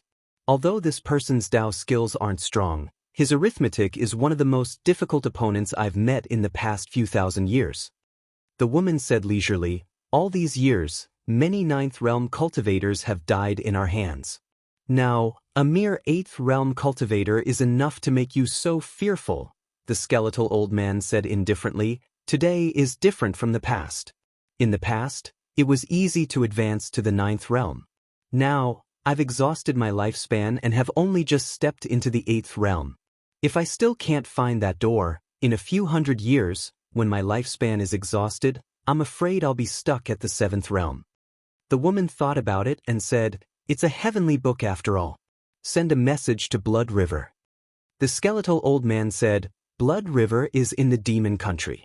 He needs to transcend as soon as possible. As long as he succeeds in breaking through, he will be invincible below Dao integration. When that time comes, it will be the day we make a move on the Dao sect. The woman was silent for a moment before asking, Will he encounter any accidents in the demon country alone? In these 10,000 years, memories have been passed down through reincarnation. Of the dozens of senior and junior brothers in the sect, only the few of us are left. The skeletal old man's voice was steady as he said, "Don't worry. With his current abilities, as long as he doesn't meet Tianjizi, he can deal with any situation. It won't be a big problem for him to be alone in the demon country." As his voice fell, a jade talisman hanging on the wall of the pagoda suddenly shattered. Chapter 573. In the demon nation, the nameless mountain range was silent. Li Mu held the sun-shooting bow in one hand and the sky-splitting spear in the other. He slowly descended from the void and frantically absorbed the surrounding spiritual energy to recover his spiritual power. The sun-shooting bow had once killed the 7th realm Hahuan sect Grand Elder with a single arrow, causing his body and soul to be unable to escape. However, it was still unable to kill the evil youth with a single arrow. Of course, the price of receiving the arrow was the destruction of his physical body. His primordial spirit was severely injured and on the verge of dissipating. It was directly destroyed by Li Mu's next spear. In the void, countless light spots were slowly dissipating. Those were the primordial spirit and memory fragments of this person.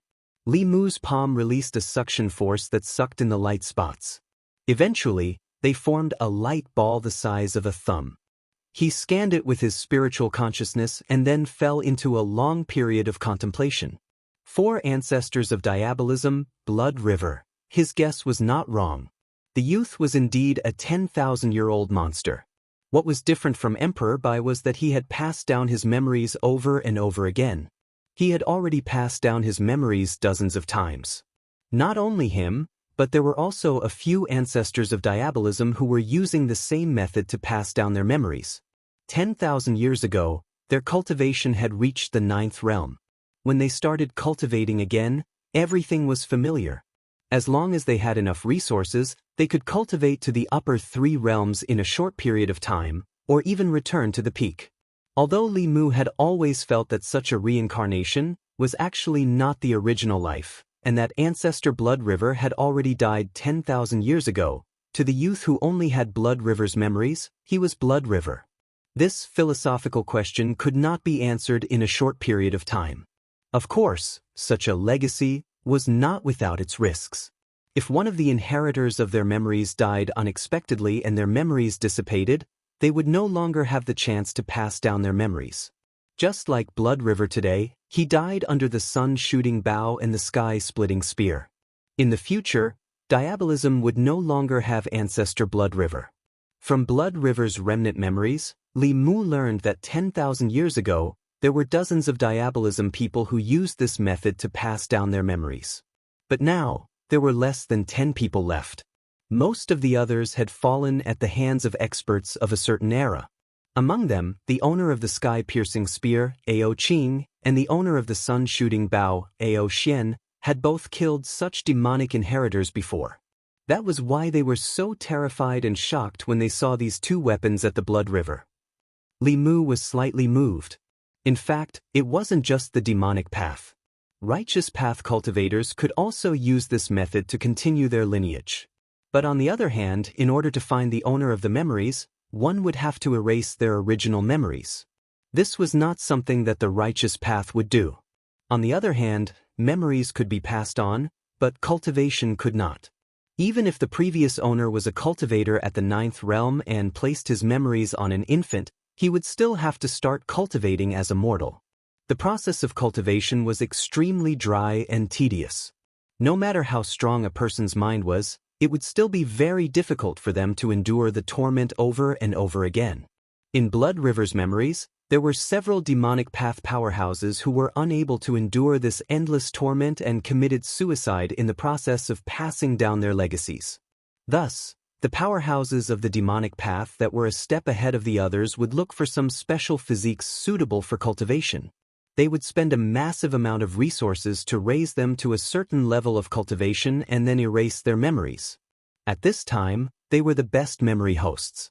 Blood River's body was a genius with a special physique.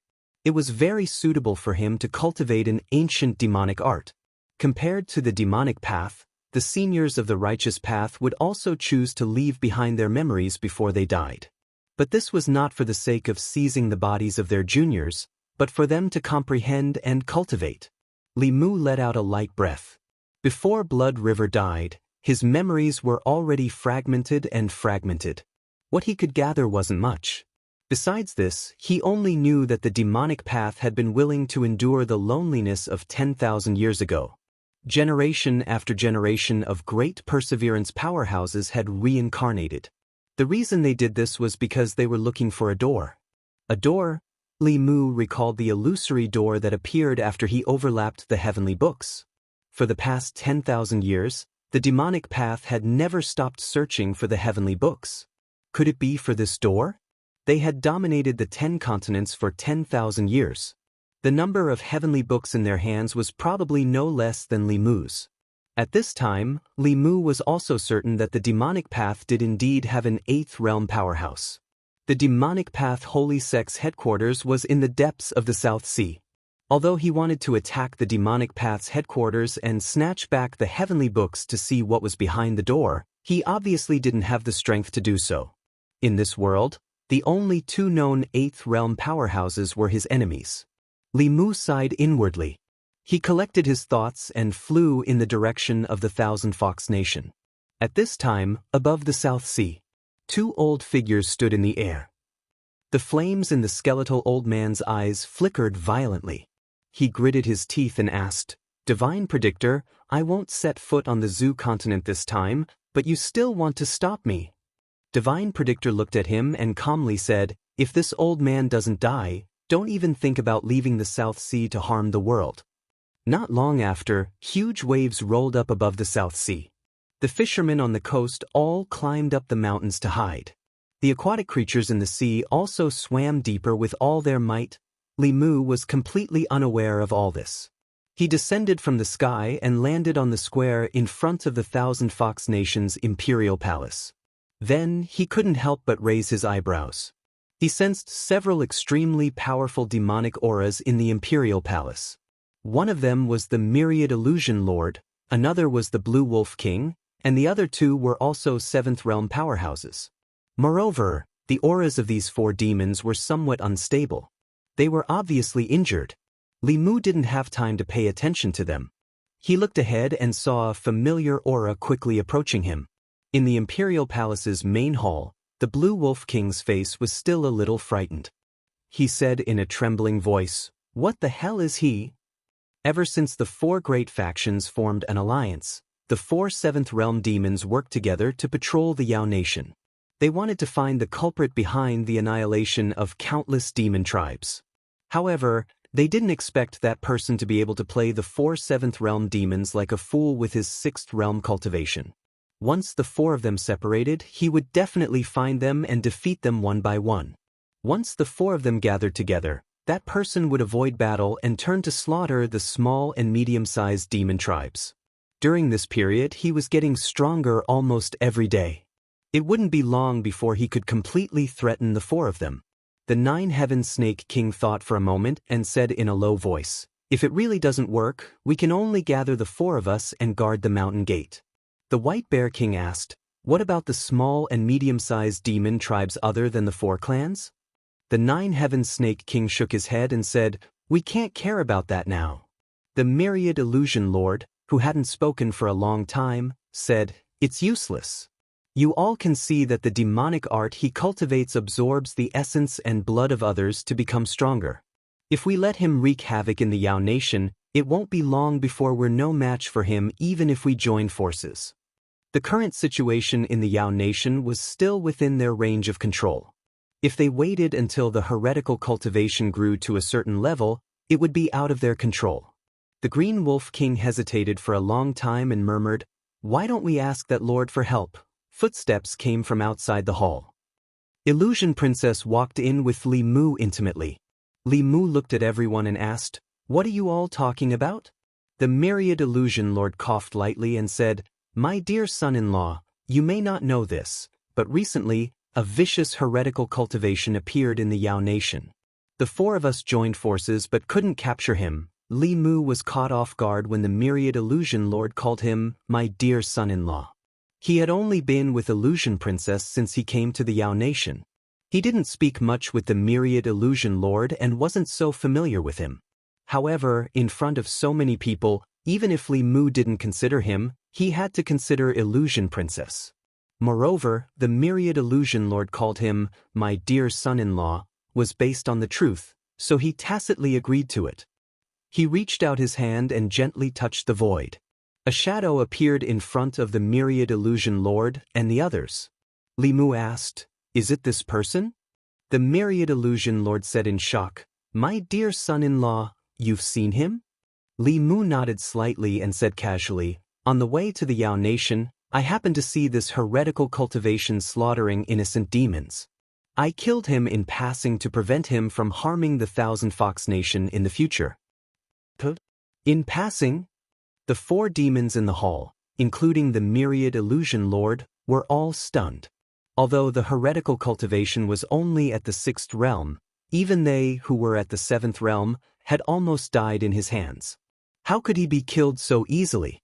If Li Mu could kill that evil youth, wouldn't he have the ability to kill them as well? Li Mu continued, "This person's cultivation wasn't high, but he was very strong. His mystique was strange and his battle experience was also very rich. I was almost injured by him and spent a lot of effort to kill him. He had a high status in the demon sect. If he died in the Yao Nation, he might attract the revenge of the demon sect. You have to be careful in the Yao Nation." Illusion Princess had already hinted to him countless times. After reminding them, Li Mu and Illusion Princess walked out of the hall and went straight to the harem. Inside the hall, the Green Wolf King's mouth was wide open and didn't close for a long time. "That person is really dead?" "That's impossible. He's only at the 6th realm. That person is invincible at the 6th realm." The myriad illusion lord was the first to come back to his senses. He smiled and said to the others, "Since my son-in-law said he's dead, then he's dead.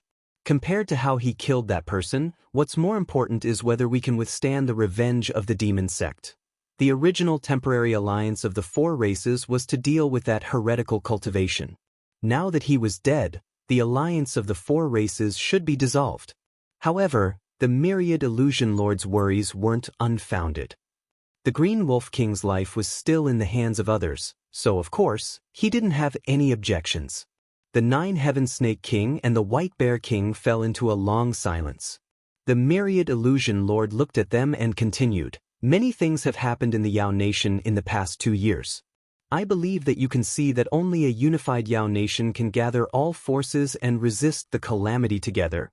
The 9 Heaven Snake King frowned and said, "You want us to bow down to your Thousand Fox Nation?" The myriad illusion lord shook his head and said, "We're not bowing down to you. The 4 races will unite, and our territories will remain unchanged. We'll use the power of the 4 races to unify the power of the entire Yao Nation. In the future, we'll discuss the matters of the Yao Nation together.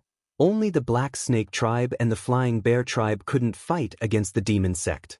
A complete unification of the Yao Nation's races was a good thing for everyone, especially with the Thousand Fox Nation behind them. Relying on that man was equivalent to relying on the Great Zhou Court. The various Dao sects would instantly gain countless powerful allies." The 9 Heaven Snake King and the White Bear King looked at each other and quickly came to a decision. The 9 Heaven Snake King nodded and said, "The myriad illusion lord's words make sense. With the enemy before us, it's time for the Yao Nation to be unified." The White Bear King also said, "I also agree with the unification." The myriad illusion lord said meaningfully, "Since the Yao Nation is to be unified, we must choose a ruler. Who do you think is the most suitable person to take this position?" Although the myriad illusion lord asked in a questioning tone, there was no choice in this matter. The Thousand Fox Nation was currently the dominant power in the Yao Nation. Even if the Black Snake Tribe and the Flying Bear Tribe controlled the Yao Nation, they didn't have the strength to protect the Yao Nation. The entire Yao Nation was now tied to the Thousand Fox Nation. To be more precise, it was tied to the man behind the Queen of the Thousand Fox Nation, Phantom Princess. The 9 Heaven Snake King took a deep breath and said helplessly, "I think that niece Phantom Princess can take on this heavy responsibility." The myriad illusion lord shook his head and said, "Her cultivation is too low. I'm afraid she can't take on this responsibility." The nine-heaven snake king cursed in his heart. The myriad illusion lord had clearly dug a hole and was waiting for them to jump into it. However, they had no choice but to jump into it. He could only harden his heart and grit his teeth and said, "With the accumulation of our 4 tribes over the years, it shouldn't be difficult to push her to the 7th realm." The myriad illusion lord looked troubled and said, "I'm sorry." The white bear king also understood the meaning behind their words and said with a pained heart, "It should be so. The queen of the Yao nation can't lose to the queen of the great Zhou. I suggest that we merge the psychic spirits of the 4 tribes to help the queen break through." Chapter 574. Thousand Fox Nation's Main Hall. A golden fox spirit floated above the 10,000 illusions lord's head. A golden snake coiled around the 9-heaven snake king's arm. A golden wolf and a golden bear each crawled under the feet of the blue wolf king and the white bear king. They weren't big, but they exuded a strange aura. The 4 psychokinesis spirits were quiet on the surface, but they were all looking at each other with greed in their eyes. The 4 demons left behind their psychokinesis spirits, looked at each other, and left the palace hall. The moment they stepped out of the hall, the 4 spirits finally couldn't hold back and pounced on each other. In the past, he spent most of his time with the Empress, Lu Hanyan, and Li Qing. This was a little unfair to Illusion Princess, so Li Mu stayed in Thousand Fox Nation for a while this time. Some strange things happen these days. In the past, Thousand Fox Nation was mostly made up of foxes and small demon tribes that relied on the fox tribe. It was rare to see the wolf tribe, snake tribe, bear tribe, and other demon tribes. These tribes generally relied on the other 3 major demon tribes. However, in recent days, Li Mu often saw the snake tribe, bear tribe, and wolf tribe wandering around the city. To be precise, it was the banshees of these tribes. When Li Mu accompanied Illusion Princess to play in the city, they would encounter a banshee every once in a while. They winked at him and made eyes at him. The beautiful snakes were fine, but the banshees of the bear tribe were all as strong as mountains. When they twisted their bodies, Li Mu was traumatized. Therefore, he simply didn't go out now. When he had nothing to do, he would study the Tao of dual cultivation with Illusion Princess and drink with Fox 6 and Fox 9. Life in the Yao Nation was so pleasant and comfortable. From Fox 6, Li Mu just learned that the Celestial Wolf Nation, the Black Snake Tribe, and the Flying Bear Tribe had decided to form a complete alliance with Thousand Fox Nation. In the future, Thousand Fox Nation would lead and the 4 tribes would discuss important matters together. In other words, Illusion Princess would not only be the queen of Thousand Fox Nation in the future, but also the queen of the Yao Nation. In terms of identity and status, she was already in the same position as the Empress. Although his strength was still slightly lacking, it was only temporary. The overall strength of the Yao Kingdom was not inferior to that of the Great Zhou. In fact, it was even superior. If the Yao Kingdom's queen was only at the 6th realm, she would be inferior to the Empress of the Great Zhou. Therefore, after the 4 clans discussed, they decided to use the power of the Yao Kingdom to push Huangji's cultivation to the 7th realm. Her method of promotion was the same as the Empress. The various clans of the Yao Nation had always been fighting over territories and small and medium-sized demon clans. A large part of the reason was their psychokinesis. If it was just the Thousand Fox Nation alone, it might take decades before a spirit of psychokinesis was born that could allow Phantom Princess to advance to the 7th realm. However, if the 4 clans worked together, they would be able to nurture a mature spirit of psychokinesis very quickly. Li Mu was happy to see the unification of the Yao Nation. Including the Yao Nation, the forces he could mobilize now were already very large, but he still lacked an 8th realm ally. When he had the confidence to resist Tianjizi, it would be time for him to return to Xuanzong. In addition, Li Mu also had some thoughts about the demon sect's heavenly tomes. The demon sect must know more about what was behind that door than he did. Those demon cultivators endured loneliness for 10,000 years in order to complete the heavenly tomes. There must be a huge secret hidden within. Li Mu digested Blood River's memories, trying to find some useful information from them. 10,000 years ago, there were many powerful cultivators on the mainland. Although 9th realm cultivators could not be said to be everywhere, It was not rare for more than 10 ninth realm cultivators to appear on the mainland at the same time. Blood River had already reincarnated dozens of times. Every time he reincarnated, he would gain hundreds of years of memories. In these memory fragments, Li Mu saw that from 10,000 years ago, as time passed, there were fewer and fewer powerful cultivators on the mainland. Gradually, it was difficult for a ninth realm cultivator to appear. After Emperor Bai, no one else broke through this realm. Thus, 8th realm became the end of cultivation. Today, 3,000 years later, even 8th realm had become a bottleneck that was difficult to break through. No matter how amazing a genius was, they could only stop at 7th realm in their lifetime. Obviously, the spirit chi of heaven and earth was constantly decreasing, and this seemed to be the key to shackling the cultivation of cultivators. The spirit chi of heaven and earth that they relied on for survival seemed to be a non-renewable resource. At this rate, in a few thousand years, perhaps the entire world would no longer have spirit chi, and there would no longer be cultivators. If spirit chi of heaven and earth was really a non-renewable resource, then Li Mu could completely foresee the future of the cultivation world. In addition, Li Mu also found that Blood River was very afraid of Ao Xian. Although Ao Xian's cultivation was only at the peak of 8th realm, in his era, the peak of 8th realm was already the world's top cultivator. The sun-shooting bow in his hand was once a shadow of the demon sect. There were even several 8th realm cultivators who died under this bow. In Blood River's memory, he was extremely afraid of this bow. Li Mu took out the sun-shooting bow and stroked the patterns on the bow. These patterns were like runes, but Li Mu did not recognize any of them. Even in the heavenly tomes of the Fulu school, there were no related records. Not only that, after Li Mu comprehended the heavenly tomes of the northern sect, he did not know how this bow was made. Ao Qing's sky-piercing spear was made from a whole piece of meteoric iron. The material of this bow was a mystery, and so was the method of making it and the principle of drawing the bow. The current knowledge system of the cultivation world was unable to explain the existence of this bow. In Blood River's memory, Ao Xian was originally just an ordinary black dragon. One day, he suddenly obtained this bow, and then began his path of becoming the continent's #1 cultivator. Li Mu looked at the bow for a long time, but still could not understand anything. He could only put it away for the time being. At this time, a spiritual snail in the sky suddenly vibrated. Tingxin and Inxin were in seclusion in the East Sea, so it could only be the Empress. Phantom Princess was called by the Lord of Illusions to discuss matters, so she was not by his side for the time being. Li Mu picked up the spiritual snail, and Zhou Yi's lazy voice came from it. "What are you doing?"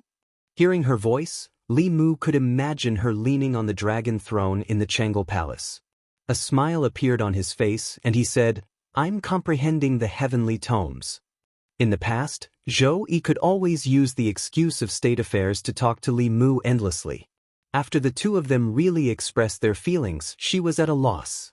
After a long silence, she said, "Oh, then you continue to comprehend," Li Mu said, "but I want to talk to Her Majesty now." The Empress's heart was still too conservative. Li Mu knew that in their relationship, he had to maintain the initiative. As expected, after Li Mu took the initiative to express his feelings, she also let go of her reservations and took the initiative to talk to Li Mu about many interesting things in the palace. 2 hours passed quietly, and the Empress and Cheng-Exin went for a walk in the Imperial Garden. Li Mu put away the spiritual snail, and Phantom Princess walked in from the outside. She pouted her red lips and complained, "You're still thinking about Zhou Yi here. When you were in the Great Zhoushan, why didn't you think of talking to me? And I even helped you look out for the heavenly tomes." Li Mu held her hand and let her sit on his lap. He said, "Didn't I come here whenever I was free? In the future, I will come here often to accompany you." Phantom Princess's beautiful eyes lit up, and she immediately said, "You promise?" Li Mu said seriously, "I promise."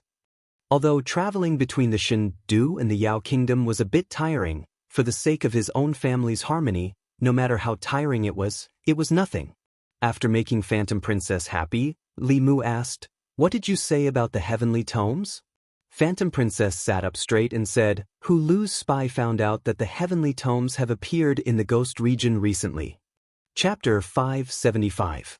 According to Li Mu's information, most of the 24 pages of heavenly books were in the hands of him and the demon sect. The demon sect had been plotting for 10,000 years in the 10 continents. Besides the 6 Daoist sects, almost all of the known heavenly books had been obtained by them. The Shen nation's 3 Buddhist sects had their heavenly books stolen long ago.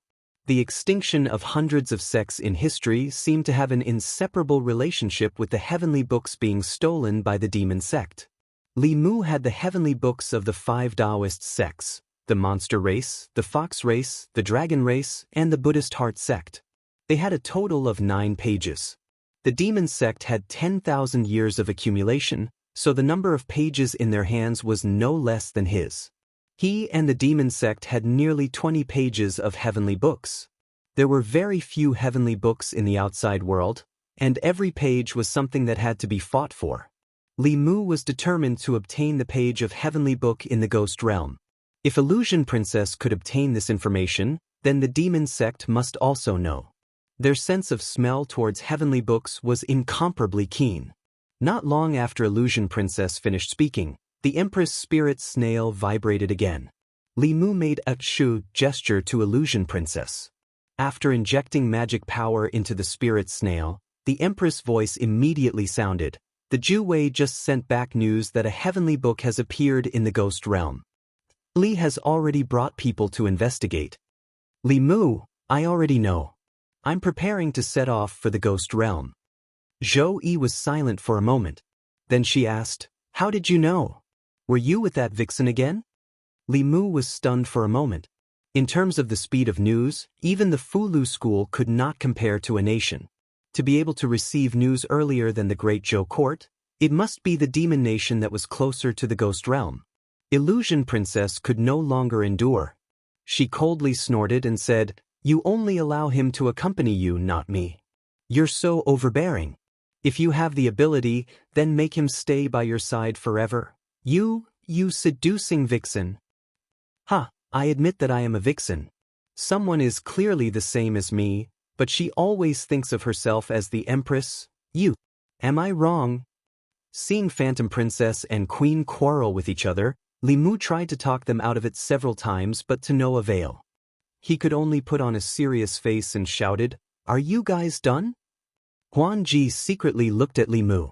Seeing that he was really angry, she immediately lowered her head and stopped talking. On the other side of the spirit snail, the Empress also fell silent. Li Mu continued, One is the Empress of the Great Zhou, and the other is the Queen of the 10,000 demons. They don't even see each other, yet they're arguing with each other across the spiritual snail. What a scandal! Phantom Princess is not allowed to stir up trouble, and His Majesty is not allowed to target her. Otherwise, I'll return to Mount Baiyun and cultivate in seclusion. The first to admit defeat was Phantom Princess. She pulled Li Mu's sleeve and said in a low voice, I was wrong. I won't talk about her like that in the future. Zhou Yi was silent for a while and also said in a low voice, At most, I won't call her a vixen anymore. The two of them, one was stronger than the other, and one had a higher status than the other. If Li Mu didn't show some of his authority as the head of the family, when Phantom Princess broke through, he wouldn't be able to control the family anymore. When the two of them were here, he had to be fair and impartial. After putting away the spiritual snail, he hugged Phantom Princess again and said, I didn't mean to scold you. It's just that you're making things difficult for me. I never thought that the two of you could be like sisters, but don't always be at each other's throats and not give in. Phantom Princess snorted and said, She was the one who said that to me first. Li Mu said, She's petty. It's not the first time you know that. Just give in to her. Phantom Princess felt much better. She raised her head and asked, Then tell me, am I more sensible than Zhou Yi? Li Mu hurriedly said, Yes, you're the most sensible. Half a day later, after comforting Phantom Princess, Li Mu flew out of the Thousand Fox country. He took out the spiritual snail and injected his power into it. Soon, the Empress's voice came from the other side. Go accompany your 1,000 demon queen. Don't worry about me. Li Mu asked, "Your Majesty, are you still angry?" Zhou said, "I'm not angry." Li Mu smiled and said, "I knew that your Majesty is the most open-minded. I just scolded Phantom Princess and told her to learn from your Majesty. Don't throw a tantrum and think about the big picture." Zhou Yi's tone became gentler. "You saw it too. She's the one who always goes against me." Li Mu said, "She grew up in the mountains and doesn't know the rules." "I'm sorry, your Majesty." Zhou Yi gave a light snort and said, "It's good that you know." The Empress was obviously no longer angry. Li Mu also let out a long sigh in his heart. He was more and more aware that there were too many women in the backyard, and each one of them was not a simple person. If he wanted to live a peaceful life, he had to learn how to talk to people and ghosts. When necessary, he had to learn how to talk to people and ghosts. This wasn't cheating but a white lie. It was also a necessary skill for a lecherous person. After leaving the demon country, he made spiritual snail porridge with the Empress while flying south. The ghost region of Yudu was to the west of the Great Zhou and to the south of the demon country. It was a mysterious place shrouded in thick fog. Compared to the demon country, there were even fewer people in Yudu. Even human cultivators wouldn't go too deep. The entire Yudu was shrouded in thick fog. With the eyesight of a human, they couldn't even see their fingers when they stretched out their hands. Even cultivators of the three middle realms couldn't sense the situation 300 yards away. This fog wasn't ordinary either. It was filled with baleful aura. If a mortal came in contact with it, they would fall seriously ill or die suddenly. Cultivators couldn't replenish their spirit chi from it, so very few of them went deep into the ghost region. However, this was the sacred ground of ghost cultivators. Souls were originally of the Yin attribute, so there was an inexhaustible amount of baleful aura. To them, it was a natural place to cultivate. Great Zhou, Jiangyin County. To the west of Jiangyin County was the ghost region that the commoners feared. After passing through a bamboo forest shrouded in fog, one would reach the boundary of the ghost region. This place was known as the Forest of 10,000 Ghosts. It was a forbidden place in the hearts of the commoners, and they had to be careful when they went near it. Standing outside the forest, one could occasionally see wandering souls and ghosts. Due to the formation set up by the government outside the forest, the ghosts in the forest didn't dare to walk out of the bamboo forest. However, to cultivators, the Forest of 10,000 Ghosts was an excellent place to obtain soul energy. Soul condensation realm cultivators thirsted for soul energy. The simplest method, which was allowed by the imperial court, was to obtain soul energy by killing ghosts. There weren't many ghosts in the Great Zhou, and even if there were, they would hide everywhere. However, the ghost region didn't lack soul bodies. Therefore, cultivators would often enter the Forest of 10,000 Ghosts in groups of 3 to 5 to hunt the ghosts here. The Forest of 10,000 Ghosts was the outermost area of the ghost region. There weren't any powerful ghosts here, and most of them were some Yin spirits that didn't have the power to resist, as well as a small number of vengeful spirits and evil spirits. As long as one didn't go too deep into the ghost region, there wouldn't be much danger. Outside the Forest of 10,000 Ghosts, there was a town. There were a few inns built in the town specifically for these cultivators to stay. Li Mu wasn't in a hurry to go deep into the ghost region. Instead, he found an inn to stay in. He planned to first investigate some information about the ghost region. Up until now, he knew very little about the ghost region. The Empress said that Shangguanli had brought people to the ghost region. After Li Mu arrived here, he used a sound transmission magic tool to contact her, but he found that he couldn't reach her. He had wasted quite a bit of time on Huanji. It seemed that Shangguanli had arrived here before him, and it was very likely that she had already entered the ghost region. Another mysterious thing about the ghost region was that the fog that filled the ghost region had a strange power. As long as one entered the ghost region, all kinds of sound transmission magic tools couldn't be used, and they couldn't be used for long-distance communication. Because cultivators were constantly coming and going, the town was bustling. Other than the inns, there were also shops that sold fulu, pills, and magic tools. Other than that, there were also shops that sold maps of the ghost region. Li Mu glanced at the fulu. They were all low-level auxiliary fulu, used to destroy evil and kill ghosts. Their quality was average, but they were enough to deal with low-level ghosts. What he was interested in was the map of the ghost region. However, when Li Mu used a few spirit jades to buy a map, he realized that the map only recorded a few areas at the edge of the ghost region. With the ghost region's uniqueness, without a complete map, even if he entered, he would be blind. Li Mu walked to the counter and asked the shopkeeper, "Do you have a map of the entire ghost region?" The shopkeeper shook his head and said, "How could a small shop have such a thing? But young man, I advise you to walk around outside. The ghost region is not a good place. The deeper you go, the more dangerous it is. Don't lose your life before you catch a ghost." Li Mu had originally planned to ask the Empress, but when he walked out of the shop, a fragrant wind suddenly blew past him. A female cultivator walked in front of him and asked, "Fellow cultivator, are you also planning to go deep into the ghost region?" Chapter 576. Li Mu looked at the young female cultivator in front of him and did not say anything. The two of them did not know each other. She must have taken the initiative not to strike up a conversation. She must have other motives. As expected, seeing Li Mu's gaze, the female cultivator took the initiative to say, "I heard in the shop that you want a complete map of the ghost realm. I guess that you want to go deep into the ghost realm. Coincidentally, we also have the idea of going deep into the ghost realm to hunt ghosts. Why don't we travel together? The depths of the ghost realm are filled with danger. One more person means one more chance to protect ourselves." Behind the woman stood 3 cultivators, 2 men and 1 woman.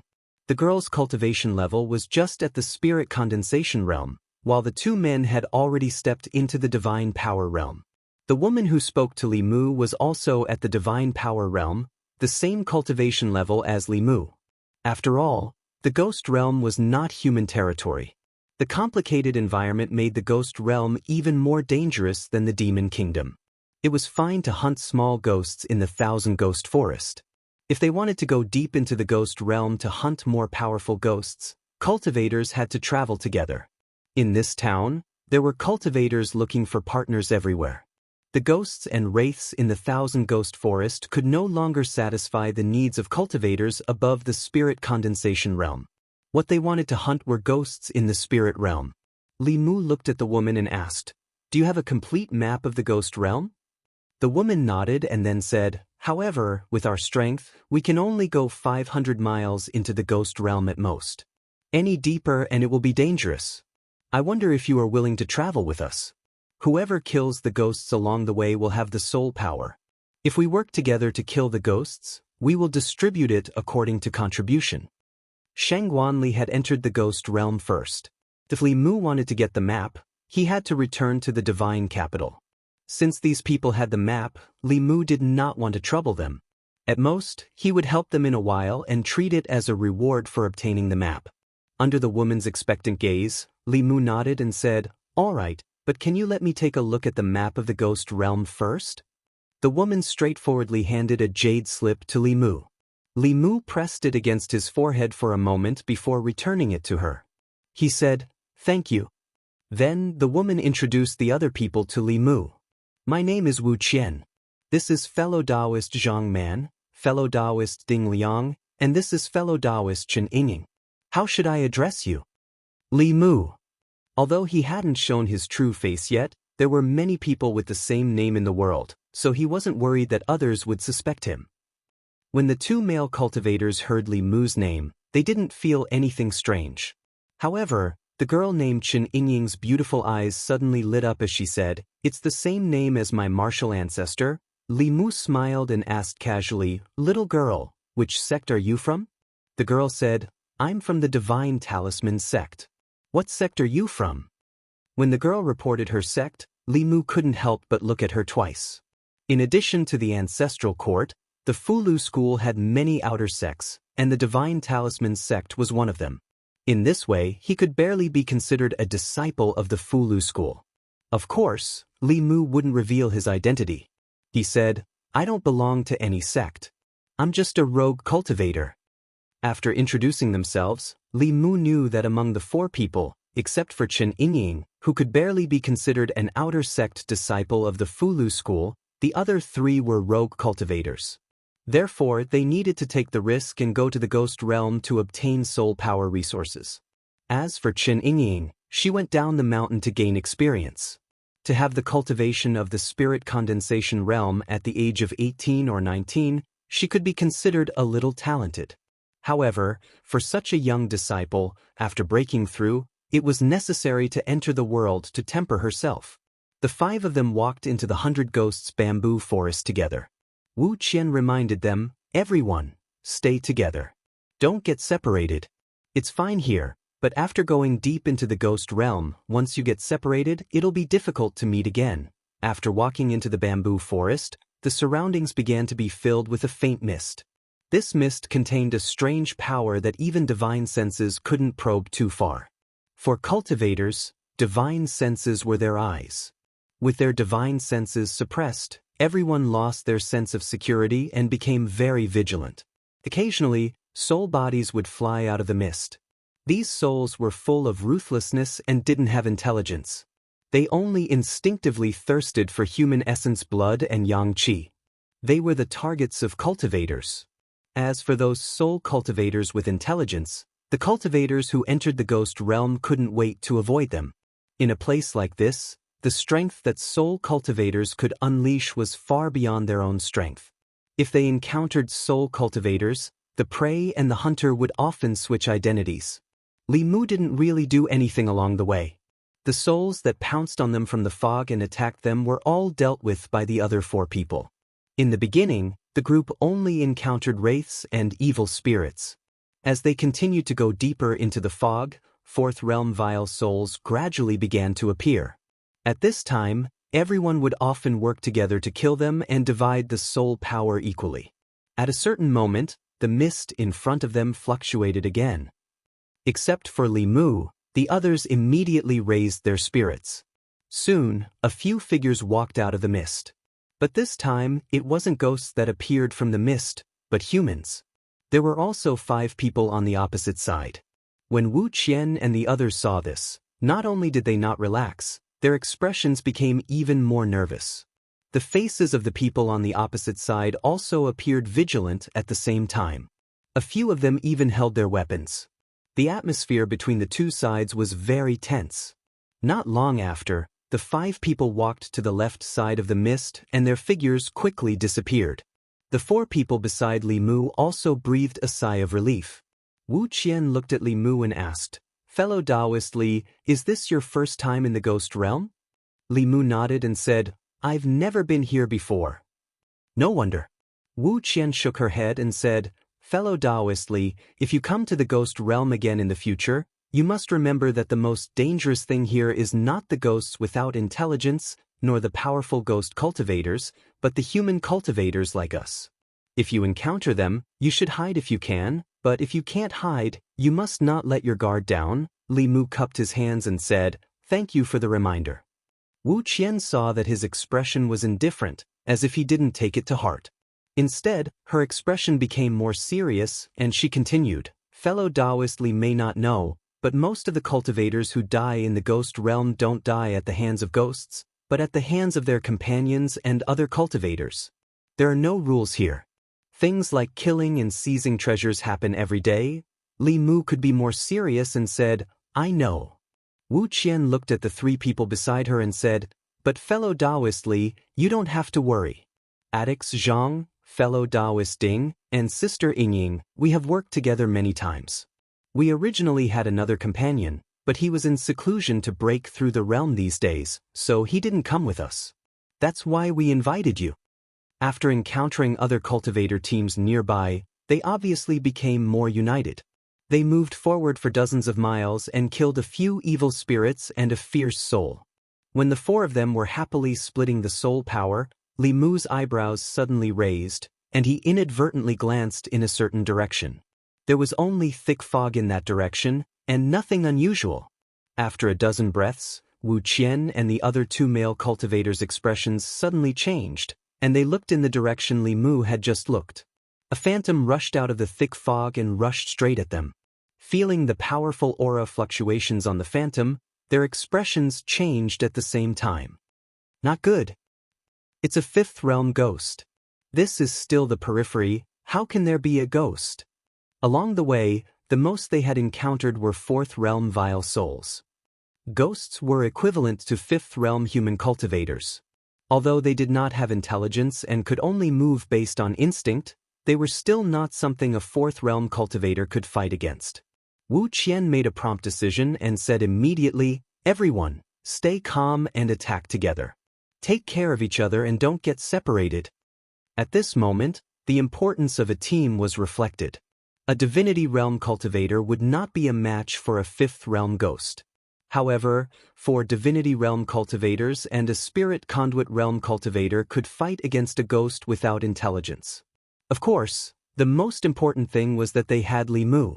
If not for Li Mu's secret methods, this ghost that suddenly appeared would have been a battle of life and death for them. They had never encountered a ghost since entering the ghost domain. The four of them were already extremely nervous, but as they fought, they realized that this ghost did not seem to be that powerful. Its attack power was not high, but its defense was very weak. It was beaten by their dermic arts until it roared non-stop. That's it. A fifth realm ghost is only SOSO. If we take its soul energy, we'll have struck it big this time. After realizing that this ghost's strength was only SOSO and that it had been suppressed from the start, the four of them were no longer nervous like before. Instead, they were excited and expectant.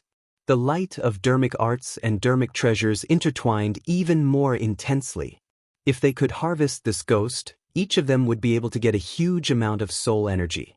Whether it was for cultivation or exchanging it for spiritual jades, this trip would not have been in vain. Although the specter did not have any intelligence, it was being beaten back by several weak existences, which made it even more irritable. It roared and sucked in all the yin qi within a radius of several miles into its mouth. Its body grew several times larger, and its aura immediately increased dramatically. The ghost's sudden change caused the smiles on their faces to disappear. Under that powerful aura, their hearts trembled with fear. At this moment, the ghost let out a wild roar and swooped down on the four of them. Li Mu stood behind the four of them and calmly glanced at the ghost. With just a glance, the ghost's body trembled and it suddenly ran back as if its life depended on it. Li Mu threw out a fulu. With a flash of lightning, the ghost was immediately heavily injured and fell to the ground, unable to float up again. Li Mu walked in front of them and said with a look of pity, "It's a pity that this high-grade fulu was gifted by Elder Zhang. He still has the strength to resist. Everyone, let's attack together." The four of them reacted and were about to attack to completely disperse the ghost's soul body. Shio! A green light flew out from the fog and pierced through the ghost's body. The ghost's soul body collapsed, leaving only pure soul energy. The figures that walked out of the fog condensed it into a soul ball. The face of the male cultivator named Zhang Man immediately darkened. He shouted, "What are you doing?" Among them, a young man glanced at him and said, "This ghost was killed by us. Why can't we take its soul energy?" Chen Yinging took a step forward and said angrily, "We were the ones who injured it first. You stole our prey." The young man sneered and said, "What a joke. The ghosts of the ghost realm don't have a master. They belong to whoever killed them. Do you think you can kill a ghost with just the few of you?" As soon as he finished speaking, a sneering voice came from behind Wu Qian.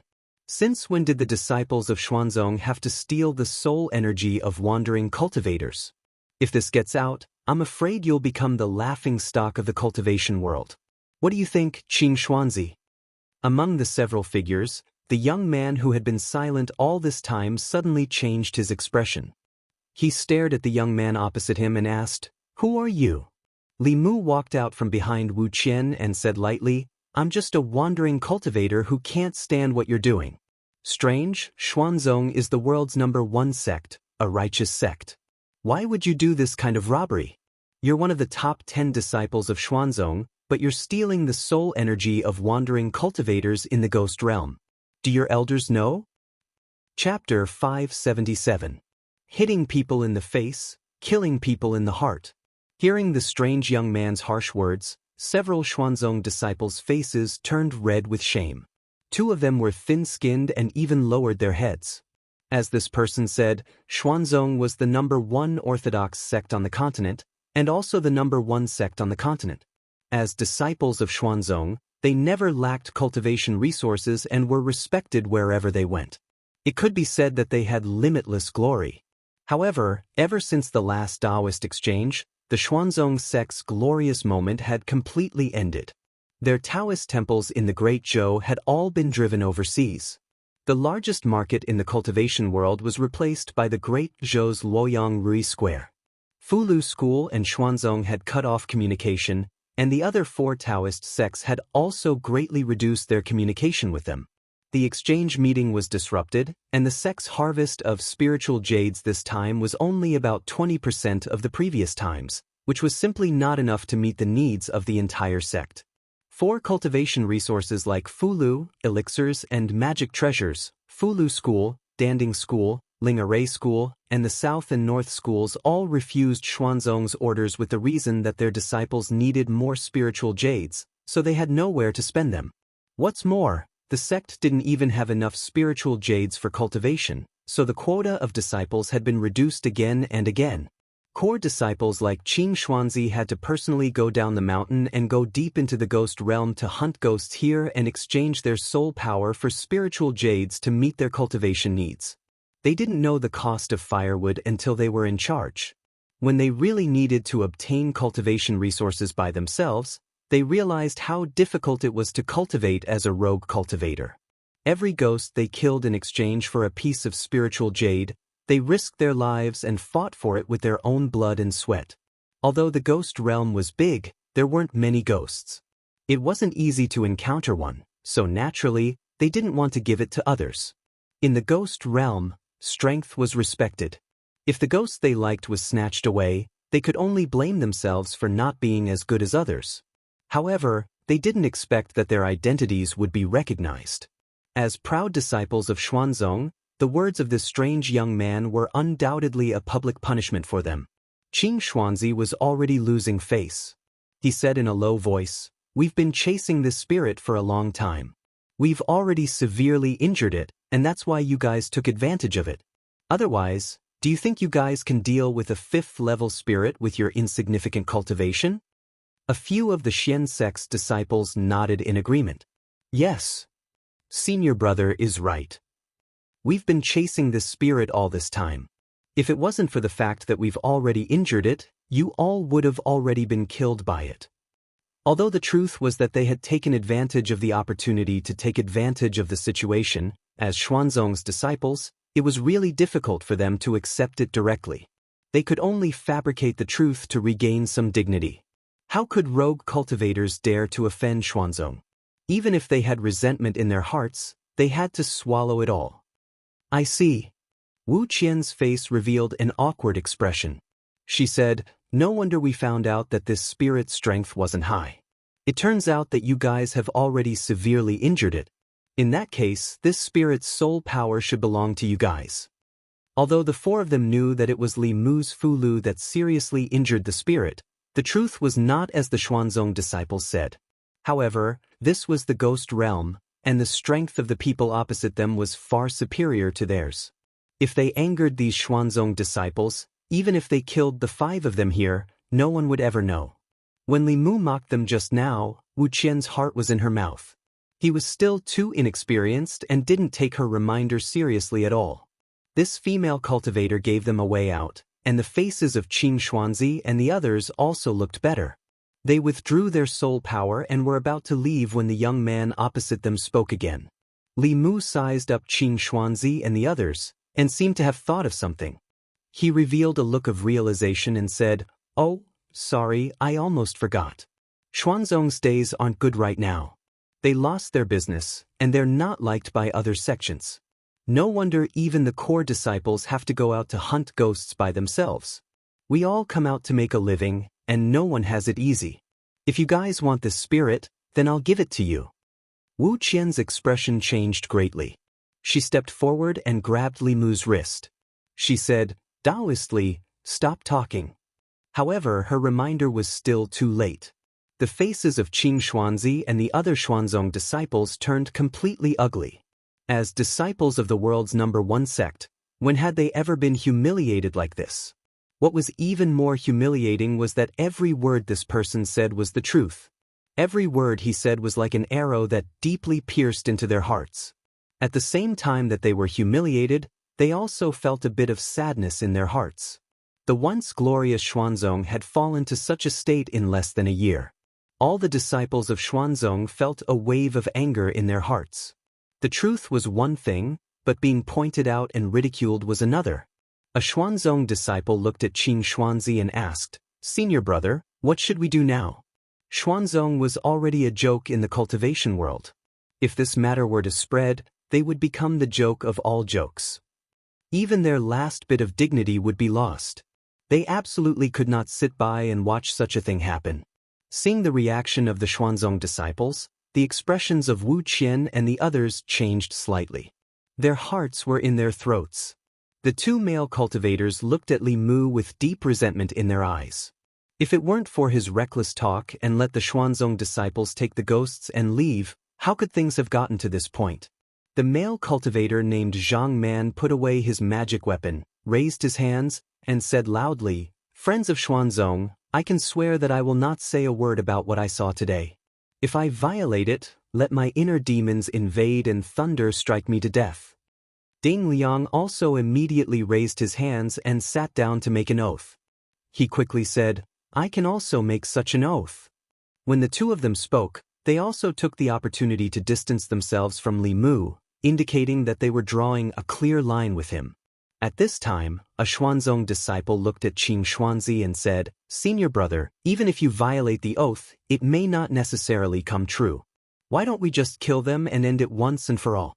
Anyway, this is the ghost realm. No one will know. Only the dead can keep secrets forever."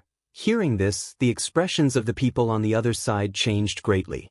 Wu Qian even drew her weapon and said loudly, "We can promise that we won't say a word about this. Xuanzong is a righteous sect. Do you also want to do such a dirty thing, bastard?" As soon as the young disciple finished speaking, an older disciple behind him slapped him and said coldly, "Killing people to silence them? Do you think Xuanzong is a demon?" He looked at Qing Xuanzi and said, "These people can't be killed, but if this matter spreads, it will damage the reputation of Xuanzong. Why don't we erase part of their memories? Senior brother, what do you think?" Qing Xuanzi nodded. Stealing souls was already a violation of the righteous principle. If they killed people to silence them, then they were really no different from the demons. The pride of Xuanzong disciples came from Xuanzong's position as the #1 righteous sect. If their actions broke the bottom line of the righteous sect, then even the faith in their hearts would collapse together. Qing Xuanzi looked indifferently at the young disciple who spoke just now and said, "After returning to the sect, report to the elders and withdraw from the sect." The disciple's body trembled, and his face immediately turned pale. Then, Qing Xuanzi looked at Li Mu and the others and said, "I don't believe in your Dao oath. Today, I won't kill you, but I will erase your memories." Memories were related to the primordial spirit. To erase memories, one had to go through the step of soul searching. To cultivators, soul searching was an unacceptable humiliation. But if they didn't agree to these Xuanzong disciples, then today's matter wouldn't end well.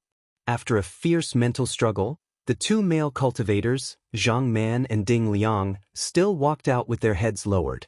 Wu Qian's face was filled with grief and indignation. In the end, she helplessly said to Li Mu and Chen Yingying, "Daoist friendly, Sister Yingying, erasing a part of memory is better than dying in the realm of ghosts." Li Mu sighed softly and said, "Then erase your memories." He turned around and looked at the 5 Xuanzong disciples, including Qing Xuanzi, and the 2 male cultivators. A powerful aura surged out of his body and swept across. The 7 of them only felt dizzy, then lost all consciousness and fell to the ground. Wu Qian and Su Yingying were already prepared to have their memories erased. This unexpected scene stunned them and they couldn't come back to their senses. What happened just now? Why did these powerful Xuanzong disciples suddenly fall to the ground? The next moment, they both looked at the back of the figure in front of them. Originally, he was only at the 4th level, but his aura had become as vast as the ocean. After an unknown period of time, Qing Xuanzi woke up from the mist. He only felt a splitting headache. He sat up from the ground and held his head with a confused expression. Just a moment ago, he was still looking for ghosts with his fellow disciples in the ghost realm. The next moment, he was lying on the ground with a terrible headache. Qing Xuanzi, who was at the 5th level, quickly realized that he had lost a part of his memory. Memories wouldn't be lost for no reason, unless it was erased by someone. Qing Xuanzi instantly broke out in cold sweat. What happened just now? Why was his memory erased? What's wrong with me? Why is everyone lying on the ground? My head hurts so much. What's going on with these two? At this time, the other disciples of the Xian sect who had fainted gradually woke up. They looked at each other and their faces were filled with confusion. They were extremely confused in their hearts. Why were they still walking in the fog just a moment ago? Why were they lying on the ground with inexplicable headaches in just an instant? Not only that, but there were also 2 unconscious male cultivators beside them. Soon, another Xuanzong disciple reacted and exclaimed, "Where's my soul bottle?" As soon as he said that, the other disciples' shocked voices were heard one after another. "My soul bottle is gone too. Where did my Dharma treasure go? Who stole my flying sword?" Qing Xuanzi was shocked when he heard that. He subconsciously touched his right index finger and found that his storage ring was gone. Not only were his Dharma treasures in the storage ring, but there were also nearly 10,000 spirit jades. His entire fortune was in there. He suddenly stood up, his expression blank and filled with fear. Their cultivation resources had been snatched away and their memories had been erased. He carefully thought about it and could only remember one thing. He looked at a Xuanzong disciple behind him and clearly remembered that he had once made a decision to expel this disciple from the sect. He had never experienced such a thing. A chill rose from the bottom of his heart. Qing Xuanzi made a prompt decision and said, "Quick, let's leave here." Just as they rushed out of the ghost realm with the 2 unconscious people, there was a fluctuation in the space outside the bamboo forest bordering the ghost realm in Jiangyin County, and 3 figures appeared. Wuxia and Xianxia turned around and found that they had already left the ghost realm. The expression on their faces changed from confusion to shock.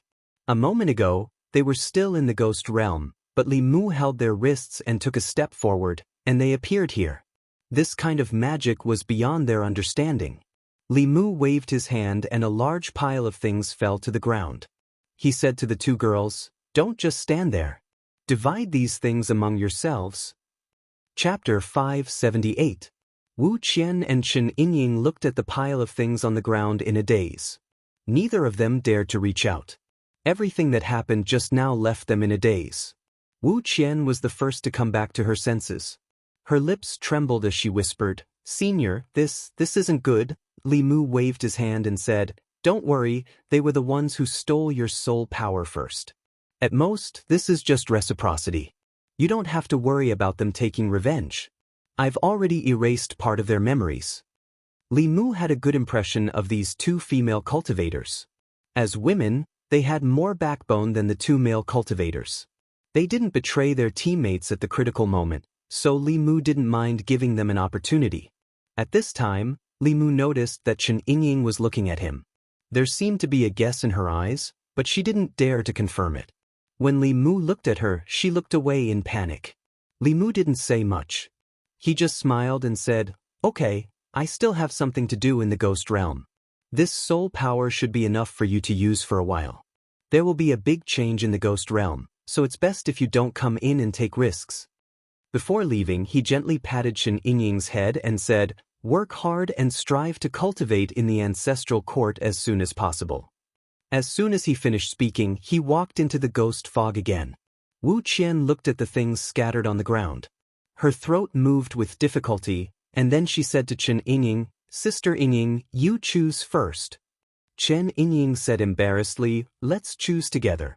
After the 2 of them finished dividing the cultivation resources, Wu Qian suddenly asked, "Sister Ying, do you know that senior?" Xianxia pondered for a moment and nodded. "He's so young, and his cultivation is so high. Moreover, he doesn't like Xuanzong. Even his name is the same. I can't think of anyone else other than Martial Granduncle." Wu Qian said in surprise, "Ah, he's Senior Ling Jizi from Fulu School. Few people in the cultivation world knew about Li Mu, but everyone knew about Ling Jizi. His battle with the great elder Xuanzong had already spread Ling Jizi's name across the cultivation world. Wu Qian said in realization, "I've only heard of Senior Ling Jizi's name in the past and thought that he was a high and mighty Daoist senior. I didn't expect him to be so kind and not put on any airs at all. It seems that we were able to deal with that spirit so easily because Senior Ling Jizi helped us in the dark." Chen Yingying revealed a love-struck smile and murmured, "Of course. During that grand ceremony, I once saw Martial Granduncle from afar. I didn't expect to be so close to Martial Granduncle in this life. I have to work hard to cultivate and strive to enter the ancestral court as soon as possible. I can't let Martial Granduncle down." Wu Qian said with some envy, "I really envy you disciples of big sections.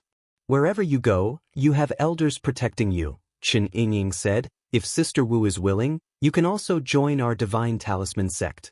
With your cultivation, you should be able to enter the ancestral court directly. At that time, I'll have to call you Senior Sister Wu," Wu Qian said happily. "Can I?" Chen Yingying smiled and said, "Of course you can. You can come back to the sect with me now. Master can't wait for such a powerhouse to join the sect." The experience just now caused the distance between the two of them to quickly close. A moment later, they flew into the air hand in hand and flew towards the mountain gate of the Divine Talisman sect. At the same time, in the boundless fog of the ghost realm, a figure was rapidly moving forward. Wherever he passed, the fog would surge violently. Regardless of whether it was a low-level spirit body or a high-level soul body, when they felt that aura, they would instinctively avoid it. Qing Xuanzi and the others carefully walked in the fog and also felt the aura passing by in the distance. A Xuanzong disciple couldn't help but mutter in a low voice, "The ghost realm is too dangerous. Let's not come here in the future." Compared to the Yao nation, the ghost realm that was shrouded in fog was much more mysterious. No one knew how many secrets were hidden in the fog of the ghost realm. The inexplicable loss of memory, the snatching of soul power from their magic treasures, and the strange experience they had just experienced filled the hearts of several Xuanzong disciples with fear.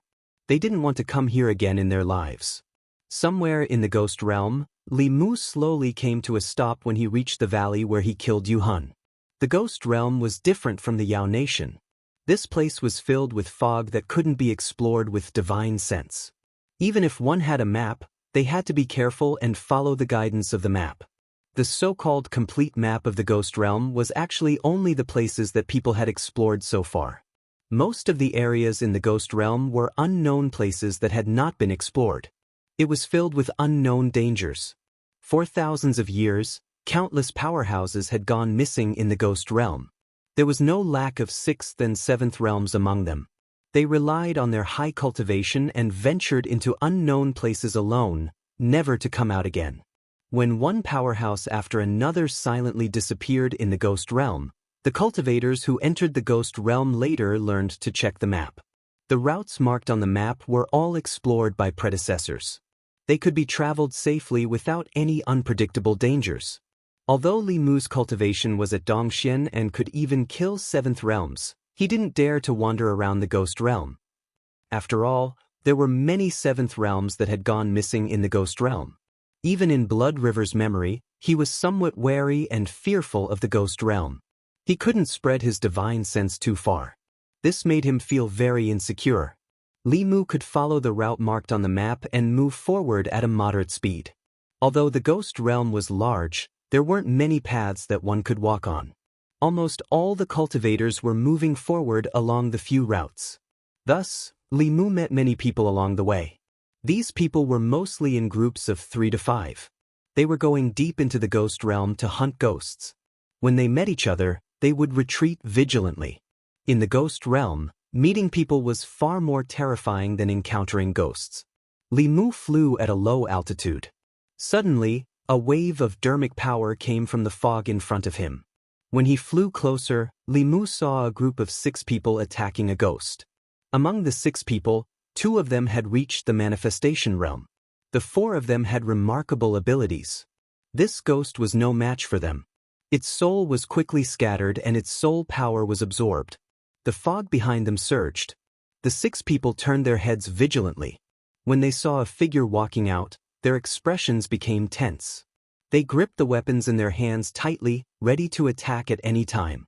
However, only one person walked out of the fog. That person only glanced at them and continued to fly forward. Among the 6 people, a fierce-looking manifestation realm cultivator looked at the figure flying away and said in a low voice, "Going deep into the ghost realm, this person actually didn't have any dermic artifacts or soul bottles. He must have a flask heaven magic treasure." Speaking of the flask heaven magic treasure, a look of greed appeared in his eyes. A magic treasure that could store things was the dream of every cultivator. However, the flask heaven magic treasure could only be refined by cultivators above the 7th level. Those who had such a treasure were all core disciples of great sects with super strong cultivators. Seeing through his thoughts, another manifestation realm cultivator beside him reminded him, this person must be a disciple of a great sect or family. Moreover, his status is not low. You'd better put away your thoughts. The fierce-looking man grinned and said, "So what if he's a disciple of a great sect? He only has remarkable abilities. If we secretly kill him in the ghost realm, who will know that we did it?" Over the years, there have been at least 8, if not 10, disciples of great sects and families who have died at my hands. The other person pondered for a moment and said, "You'd better be careful. If he dares to go deep into the ghost realm alone, he must have some strength. Don't fail miserably." The fierce-looking man said, "I think he's young. He looks like a newborn calf that isn't afraid of tigers. It's not like we haven't met such a hothead before. If we can get a flask heaven magic treasure, we'll have made a fortune this time." He glanced at his companion beside him and said, "I don't want to let go of this fat sheep in front of me. Don't fight with me. Otherwise, don't blame me for turning hostile." The man shrugged and said, "I only hunt souls. I don't kill people. If you want to do it, go ahead." The fierce-looking man stuck out his tongue and licked his lips. He strode in the direction that the young man disappeared in. 15 minutes. 15 minutes. 30 minutes had passed, and the fierce-looking man who had just left had not returned. The rest of the people looked puzzled as they slowly walked forward. Not long after, they saw the fierce-looking man. His eyes were wide open as he lay on the ground. There were no injuries on his body, but there was no sign of life. Everyone sucked in a breath of cold air and said in shock, "Dead." A creation realm expert had died just like that. There were no traces of a battle here, which meant that he did not have the chance to attack before he died. Just what kind of cultivation was needed to be able to kill a creation realm expert in an instant? Thinking of that ordinary young man, the few of them shuddered at the same time and felt a chill in their hearts. After finishing off the cultivator who was filled with a murderous aura and wanted to kill him for his treasures, Li Mu continued forward. There was no day or night in the ghost realm. There was only an eternal white fog that made it impossible to feel the passage of time. After walking for an unknown period of time, a faintly discernible city suddenly appeared in the fog ahead. At the city gate, the words Fengdu were as red as blood under the light of the lanterns. Chapter 579. The ghost realm was not like the Yao Nation, where one could casually occupy a mountain and use it as a cultivation cave. The fog that covered the ghost realm was filled with wandering souls. Although these wandering souls were souls, they were different from ghost cultivators. They did not have intelligence and would attack any living being or even their own kind. Moreover, they were very sensitive to spirit chi fluctuations. Once they sensed a living person or soul body nearby, they would actively search for it. Therefore, even ghost cultivators did not dare to be exposed in the wild for long periods of time. In order to avoid being disturbed by wandering souls, they built cities in the ghost realm and lived in groups, forming ghost cities. Fengdu was one of them. In the entire ghost realm, there were 5 major powers. 4 of them belonged to the 4 great ghost kings, and the last one was the Demon Path's Soul Hall. The master behind Fengdu City was one of the 4 7th realm ghost kings, Rakshasa King. Fengdu City was on Li Mu's path. If he wanted to continue, he had to pass through the city. There was a rule in the ghost realm that had to be obeyed, and that was to strictly follow the map of the ghost realm. This was the experience of countless seniors who used their lives to conclude. If one changed the route on their own, the outcome would often be very miserable. At the gate of Fengdu City, dozens of figures formed a long line and slowly entered the city. Most of them were ghosts, and only a few were humans. The relationship between the ghost realm and the Great Zhou was not as tense as the relationship between the Yao Nation and the Great Zhou. In the wild, people often hunted ghosts, ghost hunters, and human hunters. However, in the main city, if people did not attack ghosts, ghosts would not attack people. Li Mu walked to the back of the line and silently followed them into the city. Fengdu City was not a place that could be entered as one wished. Before entering the city, one had to pay 50 spirit jades. Those who did not have spirit jades had to pay the equivalent amount of soul power. It was like a large toll booth. Some stray cultivators who did not have enough money might not even be able to pay the entrance fee. After walking for about 15 minutes, it was Li Mu's turn. Li Mu took out the soul bottle that he had already prepared and took out a ball of soul power. The ghost soldier at the gate accepted the soul ball and glanced at him indifferently, then said coldly, "Enter." The city was covered by an array formation, so there was no fog. Li Mu walked into the city, and the first thing he saw was an incomparably wide street. It was much more difficult to build a city in the ghost realm compared to the outside world, so there weren't many cities here. However, each of them was very majestic. Fengdu City's area was comparable to 10 times the size of the godly capital. The streets were filled with shadows of ghosts. It was truly a ghost city. Of course, to the current Li Mu, ghosts and souls were no longer mysterious in his heart. They were just another form of life, and there was no need to fear them. In other words, when they met Li Mu, they should be the ones to fear. Soul nurturing grass, only 100 spirit jades for 10 stalks. I'm looking to purchase a portion of spectral soul energy. The price will be negotiable.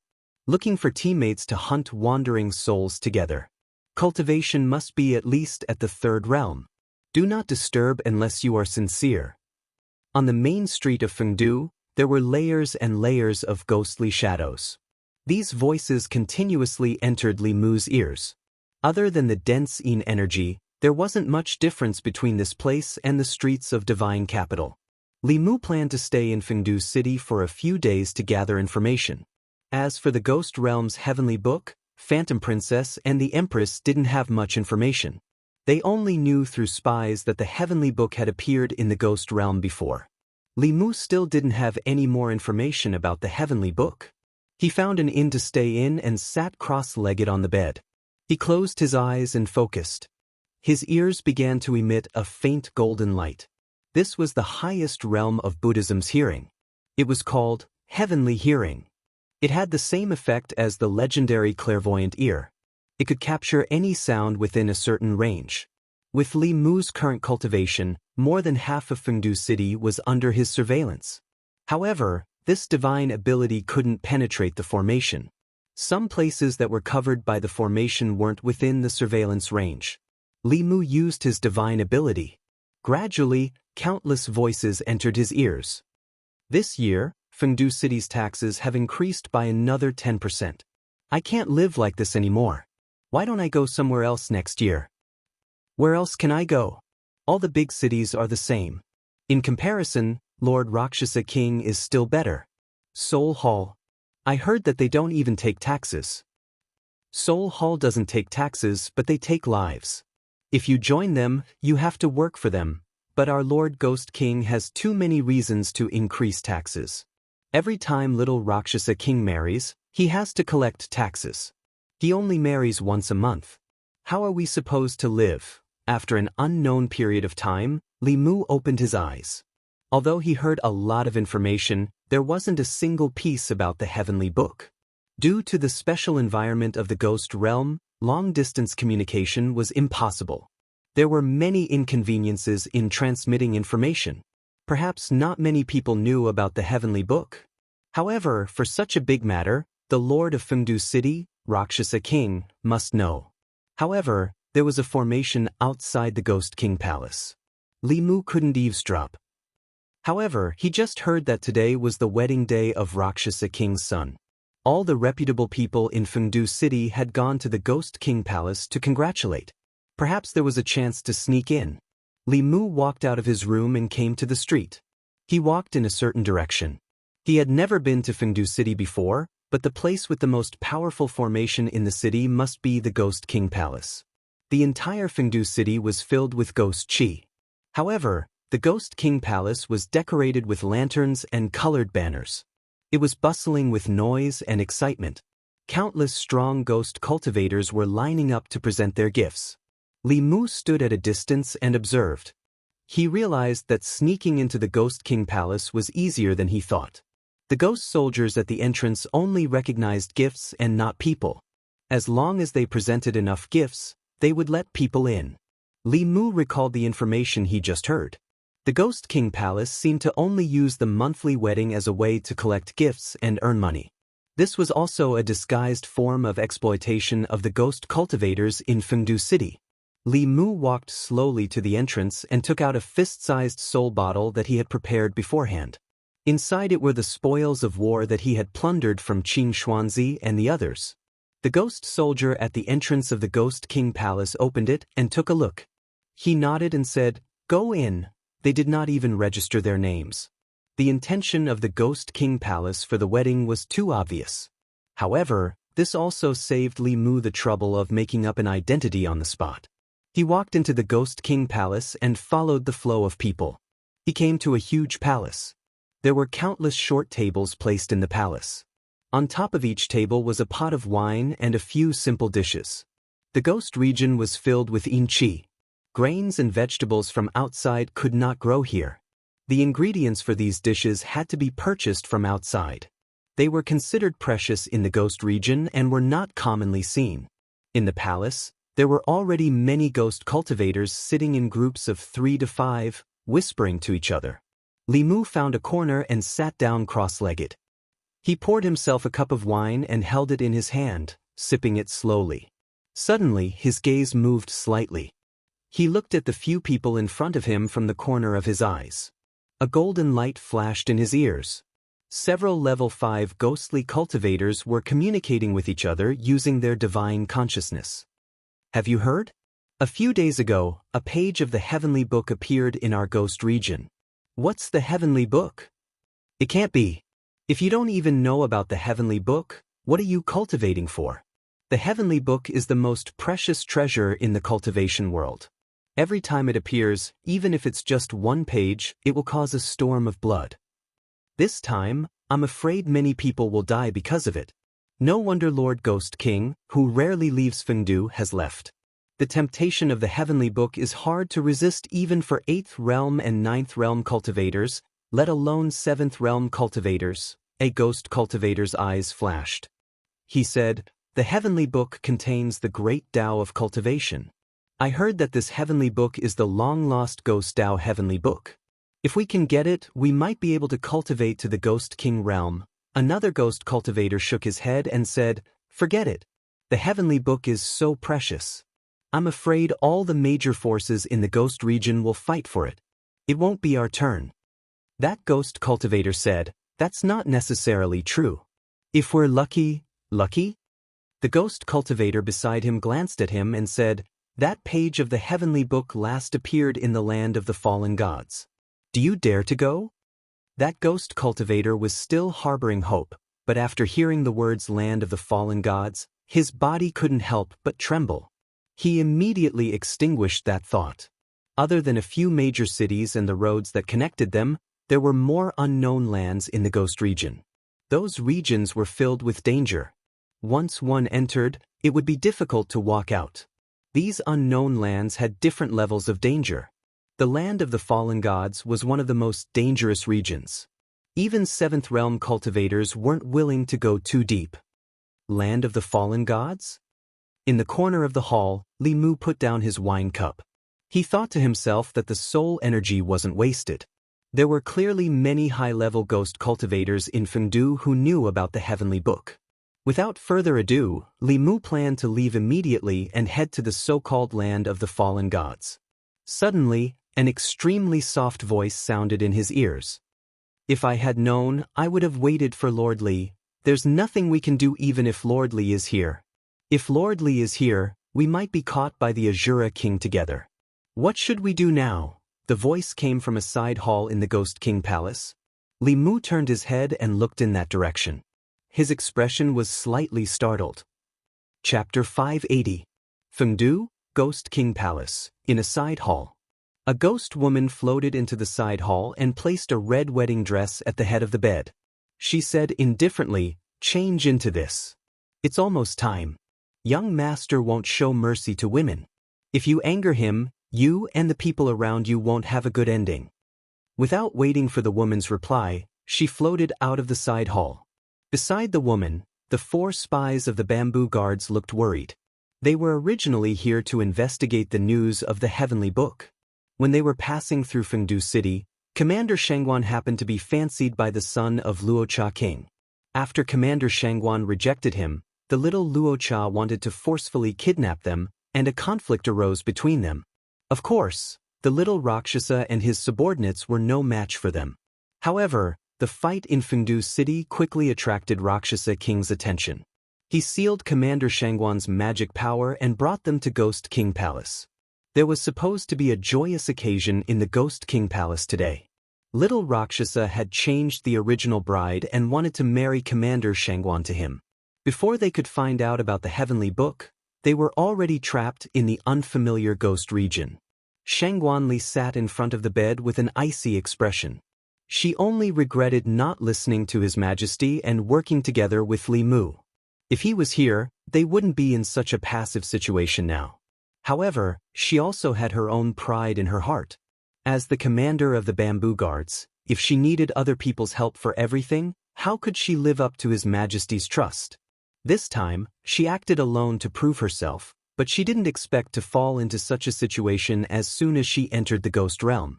After several hours of attacks, the seal in her body had become impulsive. Even if she couldn't kill the little Rakshasa, she could still injure him severely. However, by then she would completely lose her ability to resist. The biggest problem was how to leave Fengdu, Rakshasa King's territory. Even if Rakshasa King wasn't in Fengdu, he still had countless strong men under him. Without a cultivation of the 7th realm, it would be difficult to break out. Shangguan Li sighed. If only Li Mu was here now. Although he had snatched away His Majesty and was never polite to her, at least in this situation, he could give her a sense of security that no one could replace. Shangguan Li looked in a certain direction with melancholy. Suddenly, a figure walked out from a wall at the end of her line of sight. Because she was looking forward to Li Mu's appearance too much, she even started to hallucinate. Li Mu passed through the wall and saw Shangguan Li sitting by the bed. Her eyes were lifeless, pitiful and helpless. Lord Li. It wasn't until the 4 spies of the bamboo guards discovered Li Mu that Shangguan Li came back to her senses. Looking at the figure that really appeared in the hall, she was both surprised and delighted. "How did you find this place?" Li Mu glanced at her and said, "If it wasn't for me coincidentally coming in to ask for information, you would have married a ghost. His Majesty told you to wait for me so we could move together. Why didn't you listen?" Shangguan Li lightly snorted and said, "You still say that you were in the Yao Kingdom and that the ghost realm was right next to you. You should have arrived much earlier than me. When I came from the Shin, due to Jiangyin County, where were you?" Her reason left Li Mu speechless. He rarely went to the Yao Nation, and it was rare for Huanji to see him. Before they parted, it was normal for them to kiss each other and do things that they loved to do. Li Mu waved his hand and said, "I was delayed by an important matter.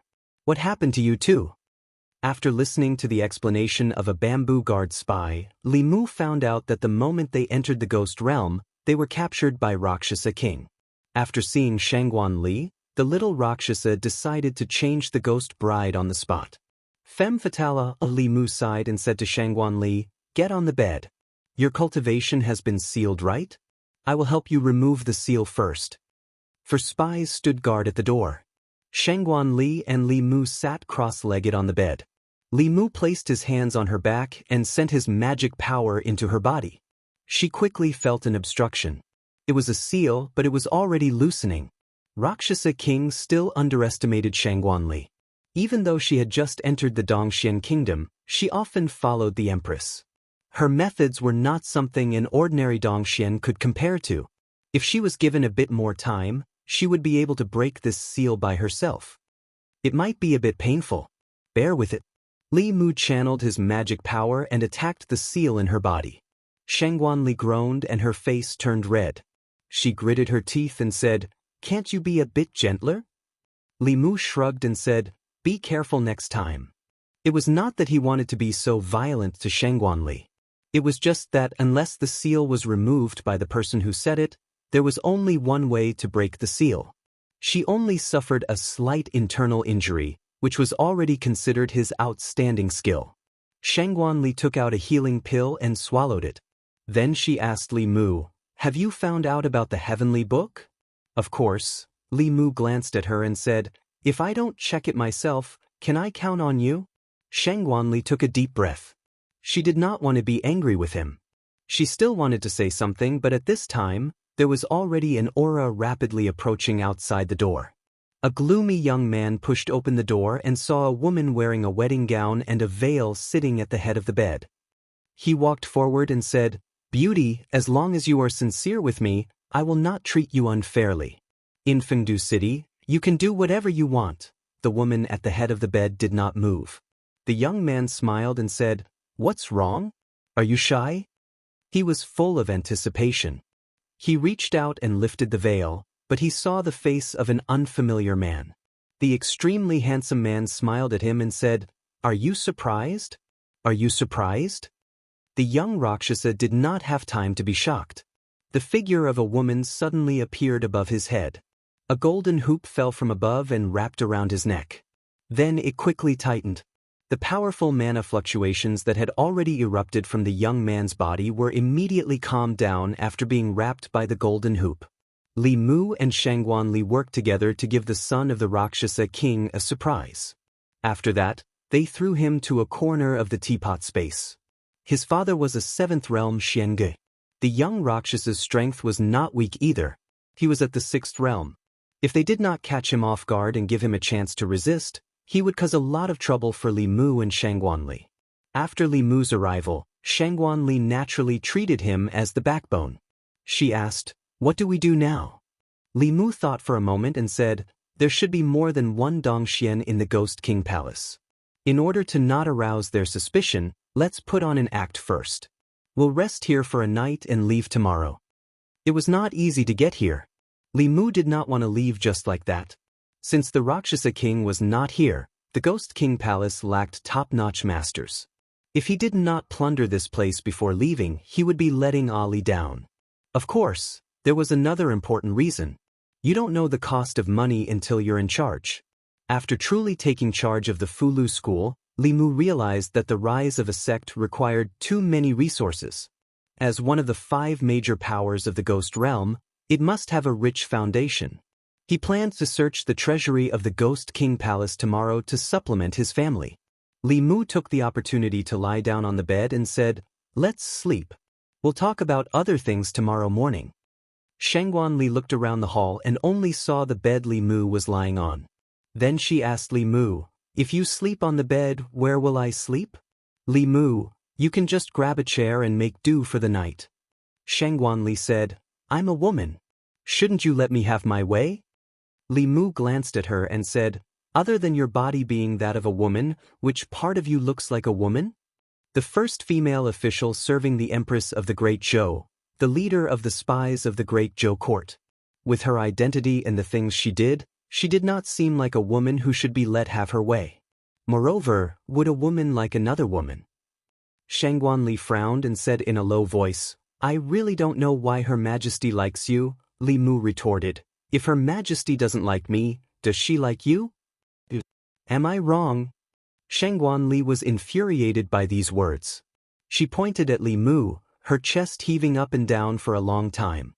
In the end, she just waved her hand and said, "You are the Empress. Whatever you say is right. This subject will listen to everything the Empress says."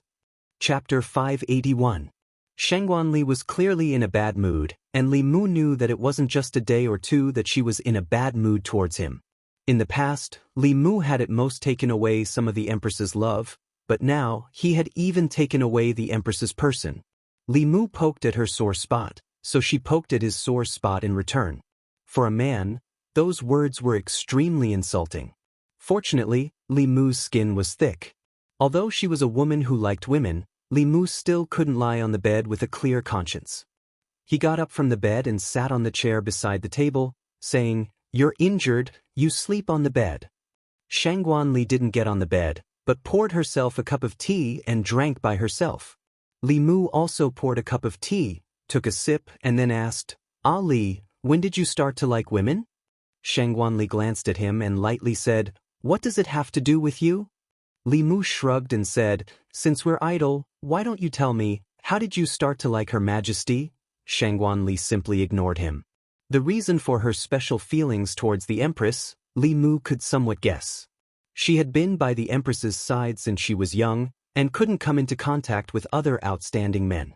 The Empress treated her like a younger sister, giving her full trust and protection, so it was natural for her to like the Empress and be close to the Empress. Li Mu wasn't jealous of her, nor did he see her as a love rival, nor did he discriminate against her sexual orientation. It was just that the Empress would be his sooner or later, and if Ali couldn't walk out as soon as possible, the one who would be hurt in the end would be herself. Seeing that she was ignoring him, Li Mu said, "Actually, I feel that you don't like Her Majesty that way. To you, Her Majesty is like a sister. She has always protected you, loved you, and you worship her, but this isn't love." Shangguan Li finally looked up at him and said lightly, "You're not me. How do you know what I'm thinking?" It was a good thing that she was willing to respond. Li Mu continued, "As I said, your feelings for His Majesty are more of worship and admiration. Perhaps you don't like women, but only His Majesty. Think about it, have you ever had feelings for other women?" Shangguan Li looked at him with disdain and said, "Do you think I'm like you, lecherous man? My love for His Majesty is unique." Li Mu asked straightforwardly, "Do you know what it feels like to like someone?" Shangguan Li coldly snorted, "I don't need you to teach me." Li Mu said patiently, "Liking someone doesn't mean that you want to be by her side for the rest of your life. Friends also have this idea. Think about Sister May. Don't you want her to be by your side all the time? Do you like her too?" Shangguan Li thought about it and immediately shook her head. Li Mu continued, "Your feelings for His Majesty are not that kind of love. You want to be with him for the rest of your life because you're used to it. You may meet a man in the future who wants to be with him for the rest of your life. You'll be angry because of him, but you'll also be happy because of him. When you're happy, you'll think of him. When you're unhappy, you'll also think of him. When you're in the most difficult and helpless situation, you'll still think of him." Shangguan Li fell into deep thought, and then shook her head again. "That's right." Li Mu clapped his hands and said, "When you meet this person, don't hesitate. Boldly pursue him. He's the one you really like." Shangguan Li's face showed an incredulous expression and asked, "Is this liking?" Li Mu said with certainty, "If this doesn't count as liking, then what does?" Shangguan Li looked at him and fell into a long silence. After an unknown period of time, she looked at Li Mu again and said, "I'm going to sleep." With that, she walked to the side of the bed and lay down in her clothes. Li Mu did not sleep. He sat in front of the table and closed his eyes, beginning to comprehend the contents of the heavenly tomes. Although he had deciphered all the heavenly tomes in his hands, to truly master them, he still needed to put in a lot of effort. The next day, when it was close to noon, Li Mu opened his eyes. He turned his head to look beside him. Shangguan Li was lying on the bed in the same position as last night. Her hands were behind her head, and her eyes were open as she stared at the ceiling. He did not know what she was thinking, as if she had not slept the whole night. In the Ghost King Palace, the servants were busy as usual.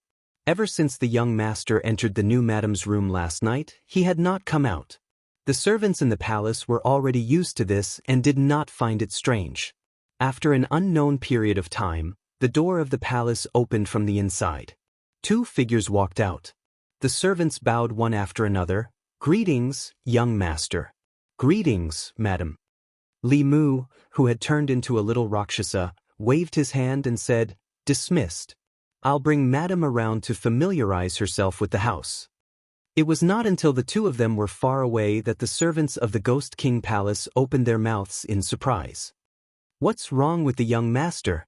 In the past, he would abandon the brides after playing with them for 2 or 3 days. Why is he treating the new madam so well this time? It's not strange. I heard that the new madam is a human expert, and her cultivation is no weaker than the young master's. She was personally captured by the Ghost King. Of course, she's different from the previous ones.